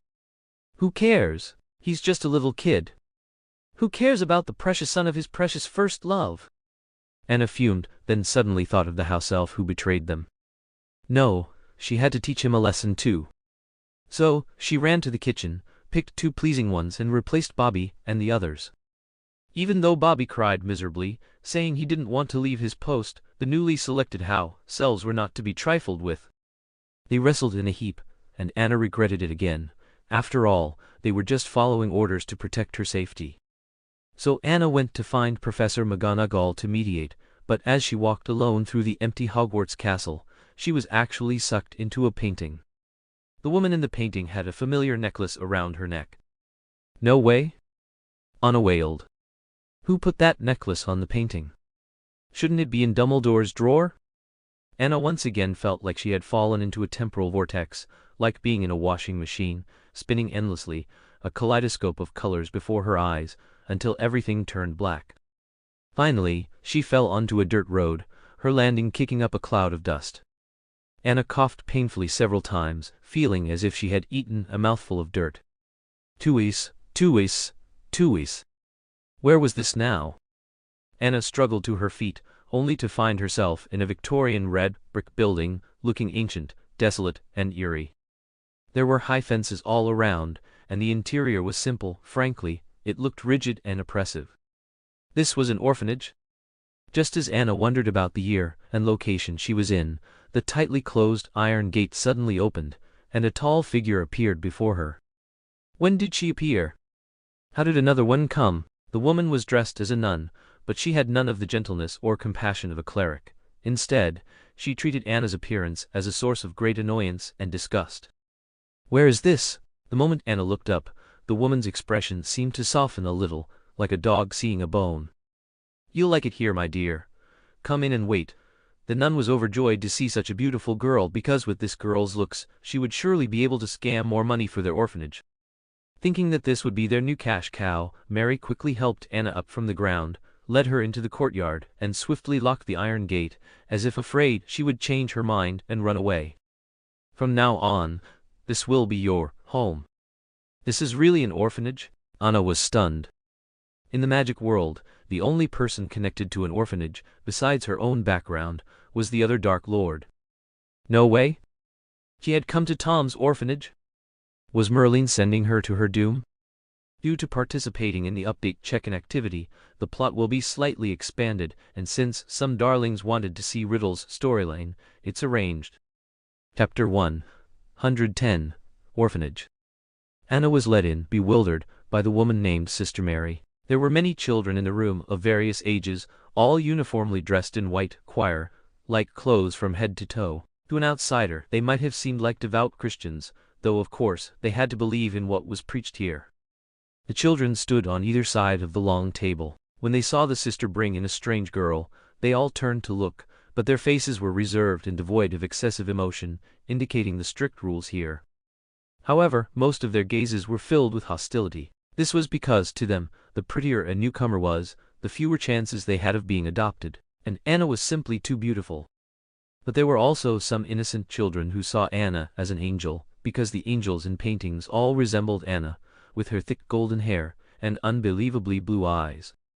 "Come, Anna, sit next to me." To show her importance to Anna, Sister Mary shooed away the girl who was originally sitting beside her. Anna could only sit down, enduring the complex gazes of everyone. As she passed them, she kept scrutinizing the children, wondering which one was Riddle. She hadn't decided whether to keep her distance and wait for Dumbledore to pick her up, or to face the challenge head-on and build a good relationship with the crooked gourd before he became too crooked. While Anna was deep in thought, she didn't realize she had already sat down on the stool, which only drew more hostility from everyone. "It's all right, everyone sit down." Sister Mary, considering Anna was new, didn't pursue the matter and let her off. It was then that Anna realized, right, they had all been standing. They could only sit down after hearing the command. She then looked at the black bread on her plate and didn't dare to touch it. Sure enough, after a whistle, led by Sister Mary, all the children clasped their hands and began to pray. Anna also mimicked them, closing her eyes and moving her lips. Then, opening her eyes again, she found a small chicken leg on her plate, pitifully small, probably only the size of her pinky finger. But it was enough to draw envious and jealous looks from the other children. This was Sister Mary's reward for her, and a way to win her over. "Good girl." Sister Mary stroked Anna's head, already envisioning a continuous flow of money into her pockets. But Anna was a bit reserved. "Thank you, Sister Mary." She always felt the woman's smile was very fake, and she lowered her head to gnaw on the chicken leg. But she realized she wouldn't survive 3 days here. The food was simply too terrible. The bread that couldn't be cut with a knife and fork, and the bland, flavorless stewed potatoes, she had no appetite whatsoever. Thank goodness for this bestowed chicken leg. Although the meat was tough and tasteless, at least it was meat. She had been at Hogwarts for so many years, her palate had long been spoiled. She would starve to death here. Dad! She wanted to go home. In a moment of agitation, Anna accidentally bent the fork with one hand. Startled, she quickly dropped the fork to the ground, then dived under the table to pick it up and restore it to its original shape. In that instant, she thought she saw a small snake flash by, disappearing into the hem of the sister's skirt across the table. Anna thought she had seen wrong. Rubbing her eyes, she heard an impatient cough from outside. She knew that Sister Mary was getting a bit displeased with her. Anna quickly crawled out, trying hard to break up the bread on her plate and hide it, wondering if there was a chance to soak it in water and try to swallow it. Otherwise, she would starve to death here sooner or later. After dinner, Anna followed Sister Mary to collect her choir pajamas, and then, with an older girl, went to the sleeping area. Time to sleep already. Anna found it hard to adapt. It had just gotten dark, hadn't it? "If you want to be called for labor, I can help you." The 13 or 14-year-old girl clearly didn't want to bother with Anna, looking at her with both pity and disdain. She was almost old enough to leave this place, and although she didn't know what the future held, she was finally escaping this dreadful place. Anna stopped asking questions and obediently followed her to the girls' dormitory. It was a large room with rows of beds lined up together. How was it so different from Riddle's room in her memory? However, she was indeed very tired. Lying down in her spot, the entire bedding was filled with the smell of mothballs. It was old, and had a strange smell. Anna endured it and burrowed in, suddenly feeling a bit homesick, not for her former world, but for the beautiful world Dumbledore had woven for her, with a father who loved her, and her good friends. The more Anna thought about it, the more wrong she felt, and she fell asleep with tears in her eyes. Anna slept soundly until midnight. In the darkness, a thin figure ghost-like approached her bed, emitting some hissing sounds. "You mean it was her who bent a spoon with one hand?" Hiss hiss. "Yes, that's right." A small snake lay on the boy's shoulder, its eyes glowing eerily. Even more terrifying was the boy himself, his eyes flashed with a crimson light. Interesting, the boy's thin lips parted. In the moonlight, his full forehead and incredibly handsome face were revealed. His hand slowly reached towards Anna's delicate little neck. He wanted to see if this new girl in front of him was the same as him. A freak! So the boy picked up a pillow that had fallen from the adjacent bed and covered Anna's head. She quickly began to suffocate, but in her subconscious flailing, a right hook landed squarely on the boy's chin. The force of the punch dislocated his jaw. Riddle knelt on the ground, but he was delighted, a terrifying smile on his unclosing jaw. Good. She had a strange strength, or perhaps she was a demon just like him. The boy seemed to feel no pain. With a brutal twist of his bare hands, he snapped his jaw back into place. He was now filled with bloodthirsty excitement, and the joy of possibly finding a kindred spirit. Riddle waited to talk to her, very soon. The deeply sleeping Anna was too tired. She had no idea she had just punched the Dark Lord. She merely turned over and fell back into a deep sleep. But the next day, Anna was inexplicably framed. A little girl's only necklace, left to her by her birth mother, went missing, but after a search it appeared under Anna's pillow. Anna was completely speechless. How had she encountered such a cliched plot so quickly? She wasn't an empress in the palace. Why were they targeting her so much? Anna didn't know that this was just the beginning, that Riddle was guiding her into his trap. Chapter 111. Tom, Riddle.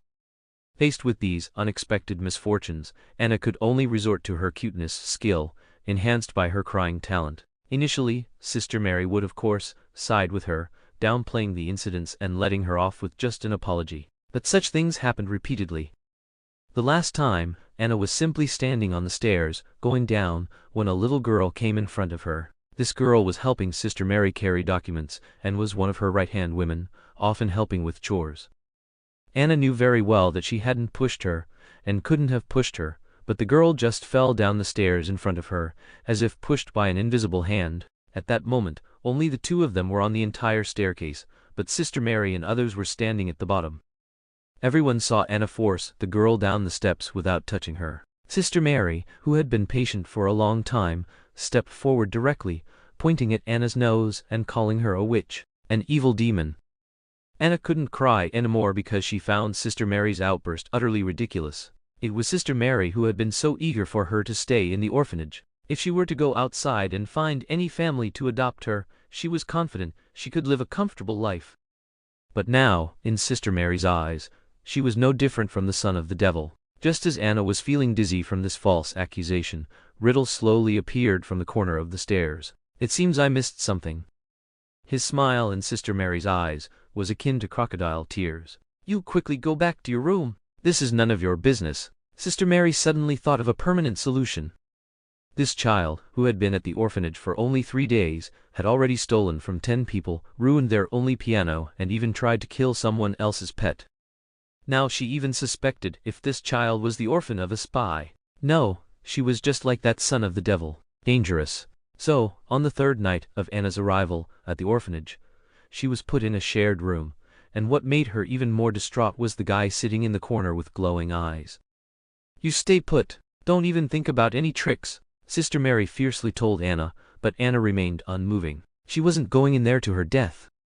Why, even without a clear view of his face, just from his vague silhouette, could she sense that the little boy was so elegant and handsome? How did he do it?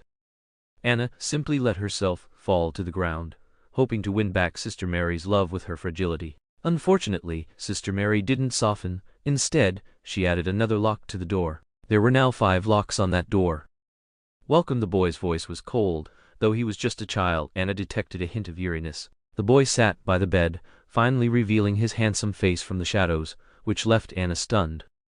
Even after seeing so many handsome guys, of various types, she still felt a bit of infatuation in front of Riddle. Of course, it was only for a moment before she suddenly realized, he certainly had good looks, but given his identity, who would dare to keep smiling foolishly at him? I'll leave right away. Don't worry, as long as I have a chance. I definitely won't bother you. Anna didn't want to form any revolutionary friendship with Riddle. He just wanted to get back to Hogwarts quickly. You want to leave? The boy's face instantly lost its smile. Even though he was still a child of about 10, his voice carried a hint of authority and majesty. Boys and girls shouldn't touch. Anna quickly got up, changed the subject and retreated to the bed opposite. What does that mean? Riddle raised an eyebrow. This was the first time he had heard that. It seemed interesting. It's just. Never mind, I don't know either. Anna firmly avoided talking to Riddle, deciding to just play dumb. But Riddle didn't want to let her off that easily. He used silent magic to open the only cabinet in his room. Of course, Anna just thought it was his magic wand moving. How could a child so precisely control object movement? Then do you know this? Riddle proudly floated a small picture book out of the cabinet. Wasn't this one of the items Anna had been wrongly accused of stealing? It was you. You moved Lyra's doll. You actually framed me. Anna couldn't understand why he was so hostile towards her when they had just met. She had no idea that he had already considered her his kind. Oh, this is mine. Riddle smiled again, seemingly mocking Anna's naivety. This was completely unlike him, but it didn't matter. He would teach her well. Impossible. Anna knew that the boy opposite her was not to be trifled with, but in that situation, she couldn't control her emotions. Then a strangely cold, soft creature suddenly brushed against her ankle. Anna was so scared, she jumped onto the bed. There's a snake. Anna huddled on the bed. No way. Didn't he only meet Nagini at Hogwarts? Thinking this way, the snake she saw under the table that night wasn't an illusion. It was Riddle's eyes. "Come back, my friend." Riddle used Parseltongue to call his little snake back. This was also something he was proud of. He could speak Parseltongue, and he was the only one who could. By controlling food, he had gained many benefits, such as endangering those little brats. But Anna had no idea that she could understand him, so she unconsciously replied to Riddle. "She's your friend? Her name isn't Nagini, is it?" "You heard that?" In an instant, Riddle's eyes burst with dazzling light. Finally, he had met someone who, like him, could understand snakes. He had found his kind. Such ecstasy was unparalleled, vibrating intensely in Riddle's chest. His eyes grew even redder, and for the first time, Chinese letter approached a human. "Who wouldn't hear that?" "Wait, you mean?" Anna's eyes widened in horror, belatedly realizing she seemed to have another incredible skill. She could also understand Parseltongue? No, she wasn't a descendant of Slytherin. But she had half of Dumbledore's blood. Dumbledore could speak Parseltongue, and she had inherited half of his ability. "Nice to meet you, I think. We're both freaks." Riddle leaned closer to Anna, reached out, and took her small hand, shaking it actively, looking forward to what the future held. And so, Anna became roommates with the future second-generation Dark Lord. Anna felt her future was fraught with peril. Chapter 112. Playing Chess. When Riddle emphasized the word freak, Anna felt as if she was being stared at by a venomous snake. It was such an unsettling smile. He was an exceptionally handsome boy, but he completely lacked the vigor of a child, instead appearing mature and steady like an old man. "I'm not a freak." Anna shook off Riddle's hand that was holding her. "Oh, Tilda, perhaps they just haven't discovered you yet." Riddle flexed his sore wrist. She truly was as strong as he had imagined. "It was all you. You framed me." Everything in Anna's mind connected. No wonder she was always inexplicably wronged. It seemed Riddle was behind it all. "I don't know what you're talking about." Riddle sat on the edge of Anna's bed, leisurely fiddling with his fingers. He seemed to have an unusual amount of patience and curiosity for the girl in front of him. After all, this was the first companion he had met in his long life. "However, I am looking forward to becoming your friend." Riddle tilted his head, revealing his excellent profile. There was a hint of sincerity in his expression, but more of it was a threat. At the same time, the small patterned snake slithered up Riddle's shoulder again, flicking its tongue conspicuously in front of Anna. Anna was startled. Was he trying to have the snake bite her? The words of refusal on her lips slowly transformed into "I can't try." Riddle's eyes lit up, and he sat up straight, shielding the small snake on his shoulder. "I knew it," finally. A touch of childish innocence appeared on his usually placid face. He took out a second-hand international chess set from that cabinet. He must have snatched it from some child, and it seemed he cherished it, as it was very well preserved. A game? Although it was a question, his actions had already begun setting up the pieces, giving Anna no room to refuse. On her bed, Anna leaned against the wall, and Riddle sat by her bedside. He smiled slyly and said, "How about a wager?" "It won't be some strange wager, will it?" Although Anna had studied it in an elective course in her previous life, she hadn't learned it well. "Of course not." Riddle slowly rolled up his sleeves. "Whoever loses gets bitten by the winner. How about it?" The boy narrowed his eyes slightly, a bit lazy. This was a rare display of comfort from him, but unfortunately, Anna didn't know or understand him. However, at this moment Anna only felt that he was truly a bit perverse. Sure enough, people with antisocial personalities like him never thought of anything good, did they? Riddle was very pleased at this moment, not just psychologically. Even after winning against the girl, biting her plump hand would bring him immense pleasure, especially seeing her little face wrinkle in fear, her cheeks slightly flushed. It was far more interesting than those who only knew how to scream and cry. Anna was extremely apprehensive. She didn't know if Riddle would truly open his maw and bite her hard. But clearly Riddle thoroughly enjoyed the process. He gripped Anna's soft, fleshy hand, opened his lips, and slowly bit down. Honestly, it didn't hurt, but it caused Anna immense psychological trauma. After several rounds, Anna's little hand was covered in teeth marks. Riddle seemed to have had enough, biting Anna's cheek for the last time. This time, he didn't expect it to be so springy and couldn't resist using a little more force. At this point, Anna truly couldn't hold it in anymore and burst into tears with a wail. Riddle finally came to his senses, looking at the girl covering her face and shrinking into the corner of the bed. He fell silent, instantly losing his good mood. So, she could cry too. Then why couldn't he? Although he used to feel pleasure or annoyance when he saw other people's tears, today he really didn't want to see hers. Stop crying! He didn't know how long it had been, so long that Riddle had already put away the chess pieces and paced the room countless times. Let me bite you back! Riddle suddenly stopped, extending his arm towards Anna, looking very masculine, and firmly telling Anna to bite him. In his opinion, this was the biggest concession he could make. How could Anna dare to bite? If a tiger let you touch its butt, would you dare to touch it? Anna certainly didn't dare. She burrowed under the covers. The ignored Riddle also became mischievous, directly throwing his once prized international chess set onto the ground. He was enraged, and an unknown fire truly blazed, emitting scorching heat on the floor. Anna gazed at the flames, even more at a loss for words. Then Riddle actually threw a doll from his bed, which landed right on Anna's head. Anna was bewildered. Was this to comfort her? He gave her an antique doll, one that even looked a bit scary. Was he not cursing her? It's not a cursed doll, the boy in the dark angrily retorted, embarrassed that Anna had spoken her thoughts aloud. Awkward. Anna hugged the doll and hid under the covers, muttering a muffled thank you.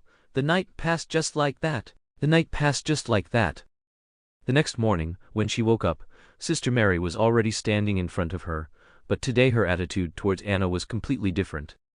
She threw a new dress on her face, fiercely saying, "Get up now, you lazy girl."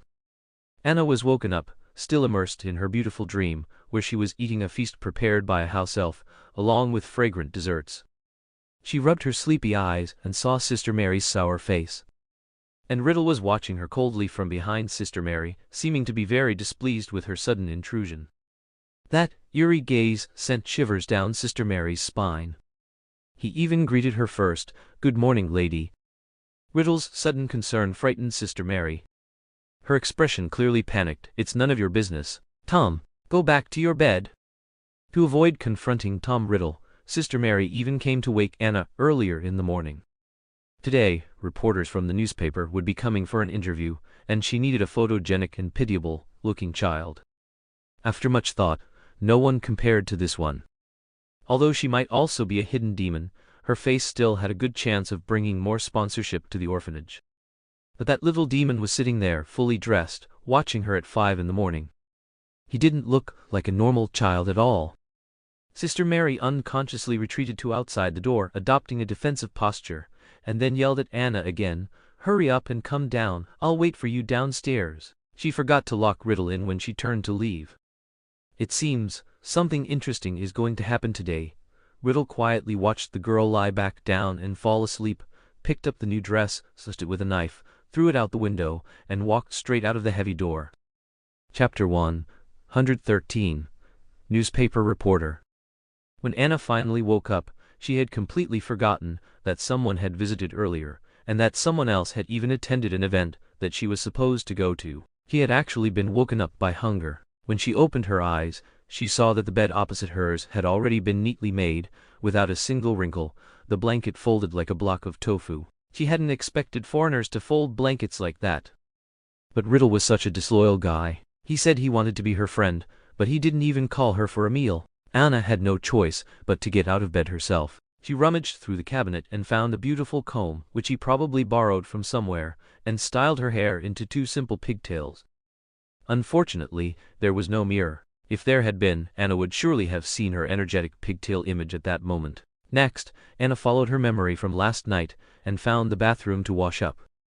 But it was so strange. Why was it so quiet? Where had everyone else gone? Had they all gone to eat together? But Anna only saw neatly arranged empty plates and cutlery in the dining room, along with a basket of horribly rotten potatoes. Thankfully, the meal hadn't started yet. But if the meal hadn't started, then where had everyone gone? At that moment, the sound of choir singing came from the stairs. Anna quickly ran over and found everyone in a room that looked like a small chapel. They were all devoutly kneeling beneath the cross, still wearing their worn, faded nightgowns, each holding a second-hand Bible, chanting. Was this their morning reading? Click! Anna saw a flash of light, indicating that reporters from a newspaper had come to visit. The 2 reporters and 1 photographer, 2 men and 1 woman, looked like they were about to cry at such a poignant scene. Anna felt out of place among them, but even more out of place was Riddle. For some reason, Riddle had been chosen to stand directly opposite everyone and conduct, and comically, he actually had a conductor's baton. The Dark Lord? Conducting music? Was Sister Mary afraid he wouldn't sing along and expose himself, or was she deliberately tormenting Riddle to humiliate him? But now, Riddle looked perfectly at ease, with a natural aristocratic air and an unwavering, calm demeanor, showing no stage fright at all. This made the reporters and photographers completely unable to look away, taking pictures of him non-stop. The one with the worst expression was probably Sister Mary, who was sweating profusely, wasn't she? In her eyes, Riddle was a ticking time bomb who could at any moment cause their orphanage's reputation to plummet. She was also terrified of what kind of terrifying and bizarre actions he might take. But so far he hadn't done anything, which made Sister Mary even more worried. Why wasn't it Anna who came down, but this little devil? By the time she wanted him to go back, it was too late. The newspaper reporters had already appeared at the main entrance. Now Sister Mary could only pray to God that he wouldn't cause any trouble. Finally, this part was done. They needed to go to the dining room to show the children's miserable food to the reporters. For this, they had only prepared rotten potatoes for the children. She was very confident that they would gain everyone's sympathy. But an accident still happened. On the way to the dining room, the female reporter actually wanted to interview Riddle alone. To appear intimate, she even placed her hand on Riddle's shoulder. Riddle, of course, intensely disliked strangers touching him. So, the moment the female reporter touched his shoulder, a piercing pain shot through the back of her hand, as if she had been bitten by some creature. My hand! The female reporter covered her hand in horror and retreated. 4 bloodied holes were clearly visible. It really looked like a snake bite. What happened? Sister Mary was filled with regret. If she had known, she would have taken that devil away as quickly as possible. Come with me. Sister Mary, seething with anger, fiercely grabbed Riddle's arm and dragged him forcefully towards the room. Anna saw what happened and quickly hid back among the crowd in the commotion. It was a good thing she hadn't put on the new clothes Sister Mary had given her, or she might have stood out among these people. But there was always someone hostile towards Anna, pushing her out of the crowd. Anna appeared directly in front of the enraged Sister Mary, and her appearance met Riddle's playful gaze. Now Sister Mary had one in each hand, unable to contain her emotions. While the reporters were attending to the injury, she locked both of them back in last night's room. You two evil devils, don't even think about coming out of here again, don't you dare! Sister Mary cursed the 2 children with the foulest words she knew. Riddle shrugged indifferently and pulled Anna up from the floor, pushing her back onto her small bed. Anna was still immersed in the panic from earlier, and more importantly, she was worried she might starve to death. Now she wouldn't even get that stale bread. Riddle, who was already accustomed to such things, said to Sister Mary through the door crack, "Then let's start now. What kind of curse do you like?" He accompanied his words with a dangerous smile curving at his lips. Sister Mary, terrified, quickly closed the small window on the door and fled as if flying. She decided to starve them for a few meals to teach them a lesson. Now, her most important task was to quickly go and speak favorably to the reporters. She would just say he was crazy. He bites people. She said we are all devils. Riddle suddenly burst into laughter, as if Sister Mary had done something incredibly amusing. You can still laugh? Anna truly didn't understand the minds of these powerful figures. She said we are the same, isn't that good? Riddle walked to Anna's bedside again, sat down and tilted his head, asking Anna. Their eyes met, and Riddle's eyes held sincerity, as if this question was very important to him. Anna knew the best answer was to agree with him. It's all right, I guess, but this answer was enough to satisfy Riddle. Don't worry, she will pay for this. What? Anna didn't understand what Riddle meant, but the ruthlessness in his eyes at that moment made Anna feel an inexplicable fear. Under one roof, she had no choice but to yield. So Anna took out the potato she had secretly taken from the dining room and shared it with Riddle. Riddle's previously sinister expression instantly softened a bit. He took the potato, peeled it, and directly put it into Anna's mouth. Test it. After Anna swallowed a bite, he then smiled, and ate the rest of the potato. Confirmed non-toxic.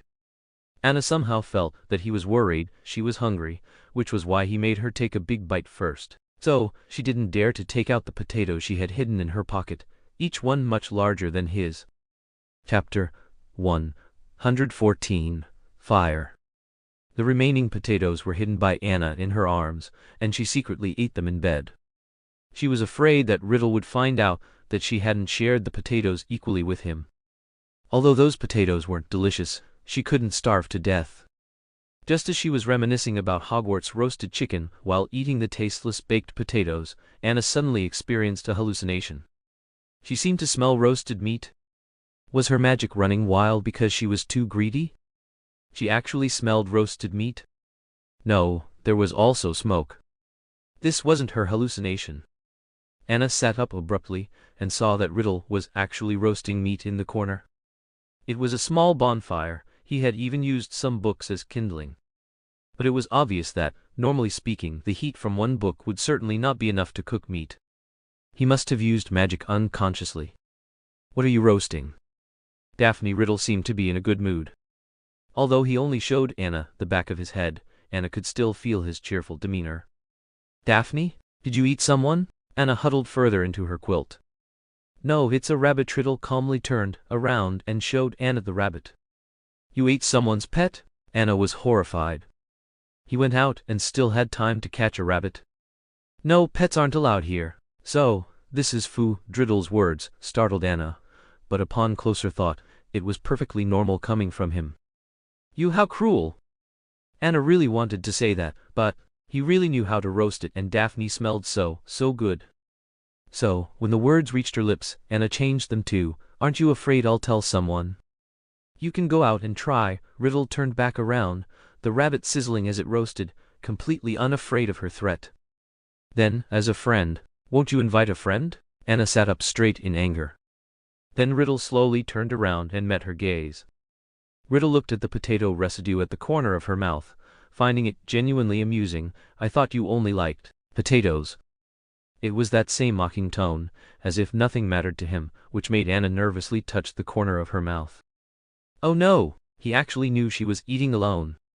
She guiltily blurted out, I did share with you, although it was only a fifth. That's right. Riddle looked as if he had suddenly realized something.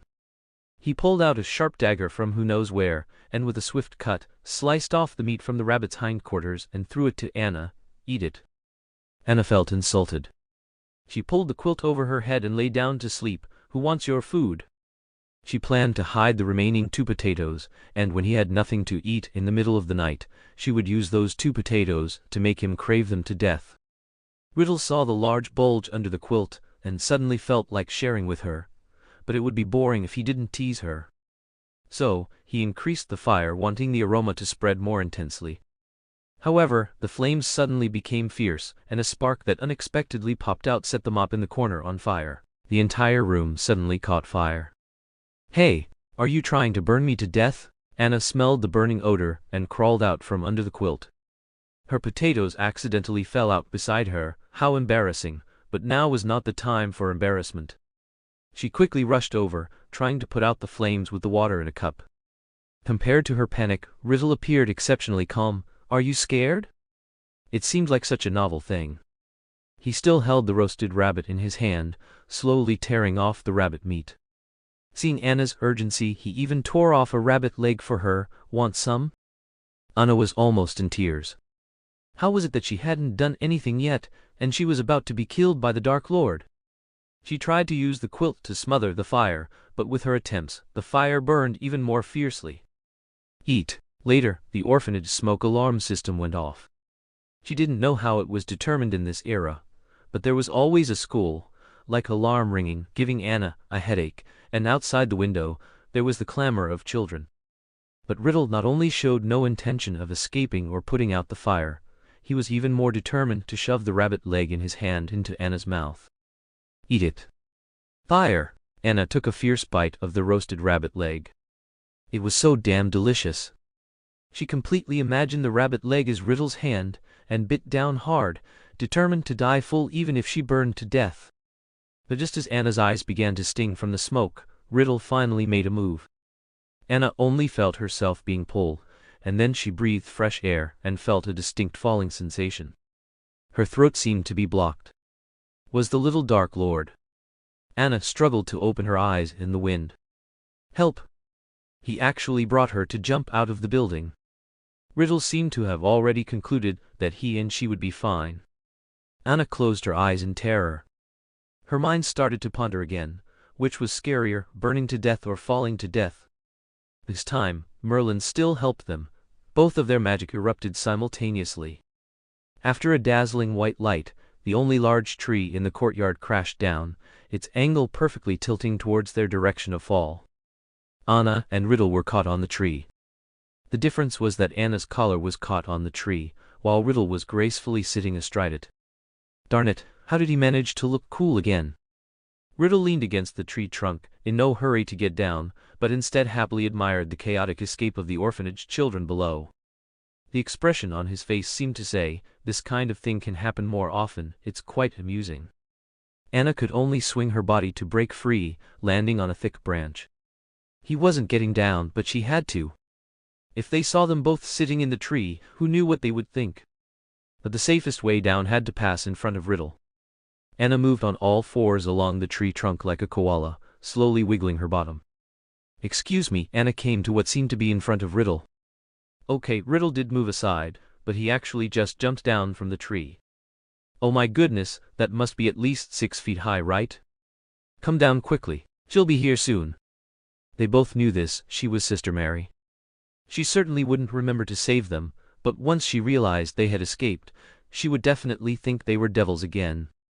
But now Anna looked at Riddle, and what was infuriating was that Anna knew very well that she must be covered in soot and ashes from the smoke and fire, yet that devil, the instigator, didn't even have a single hair out of place.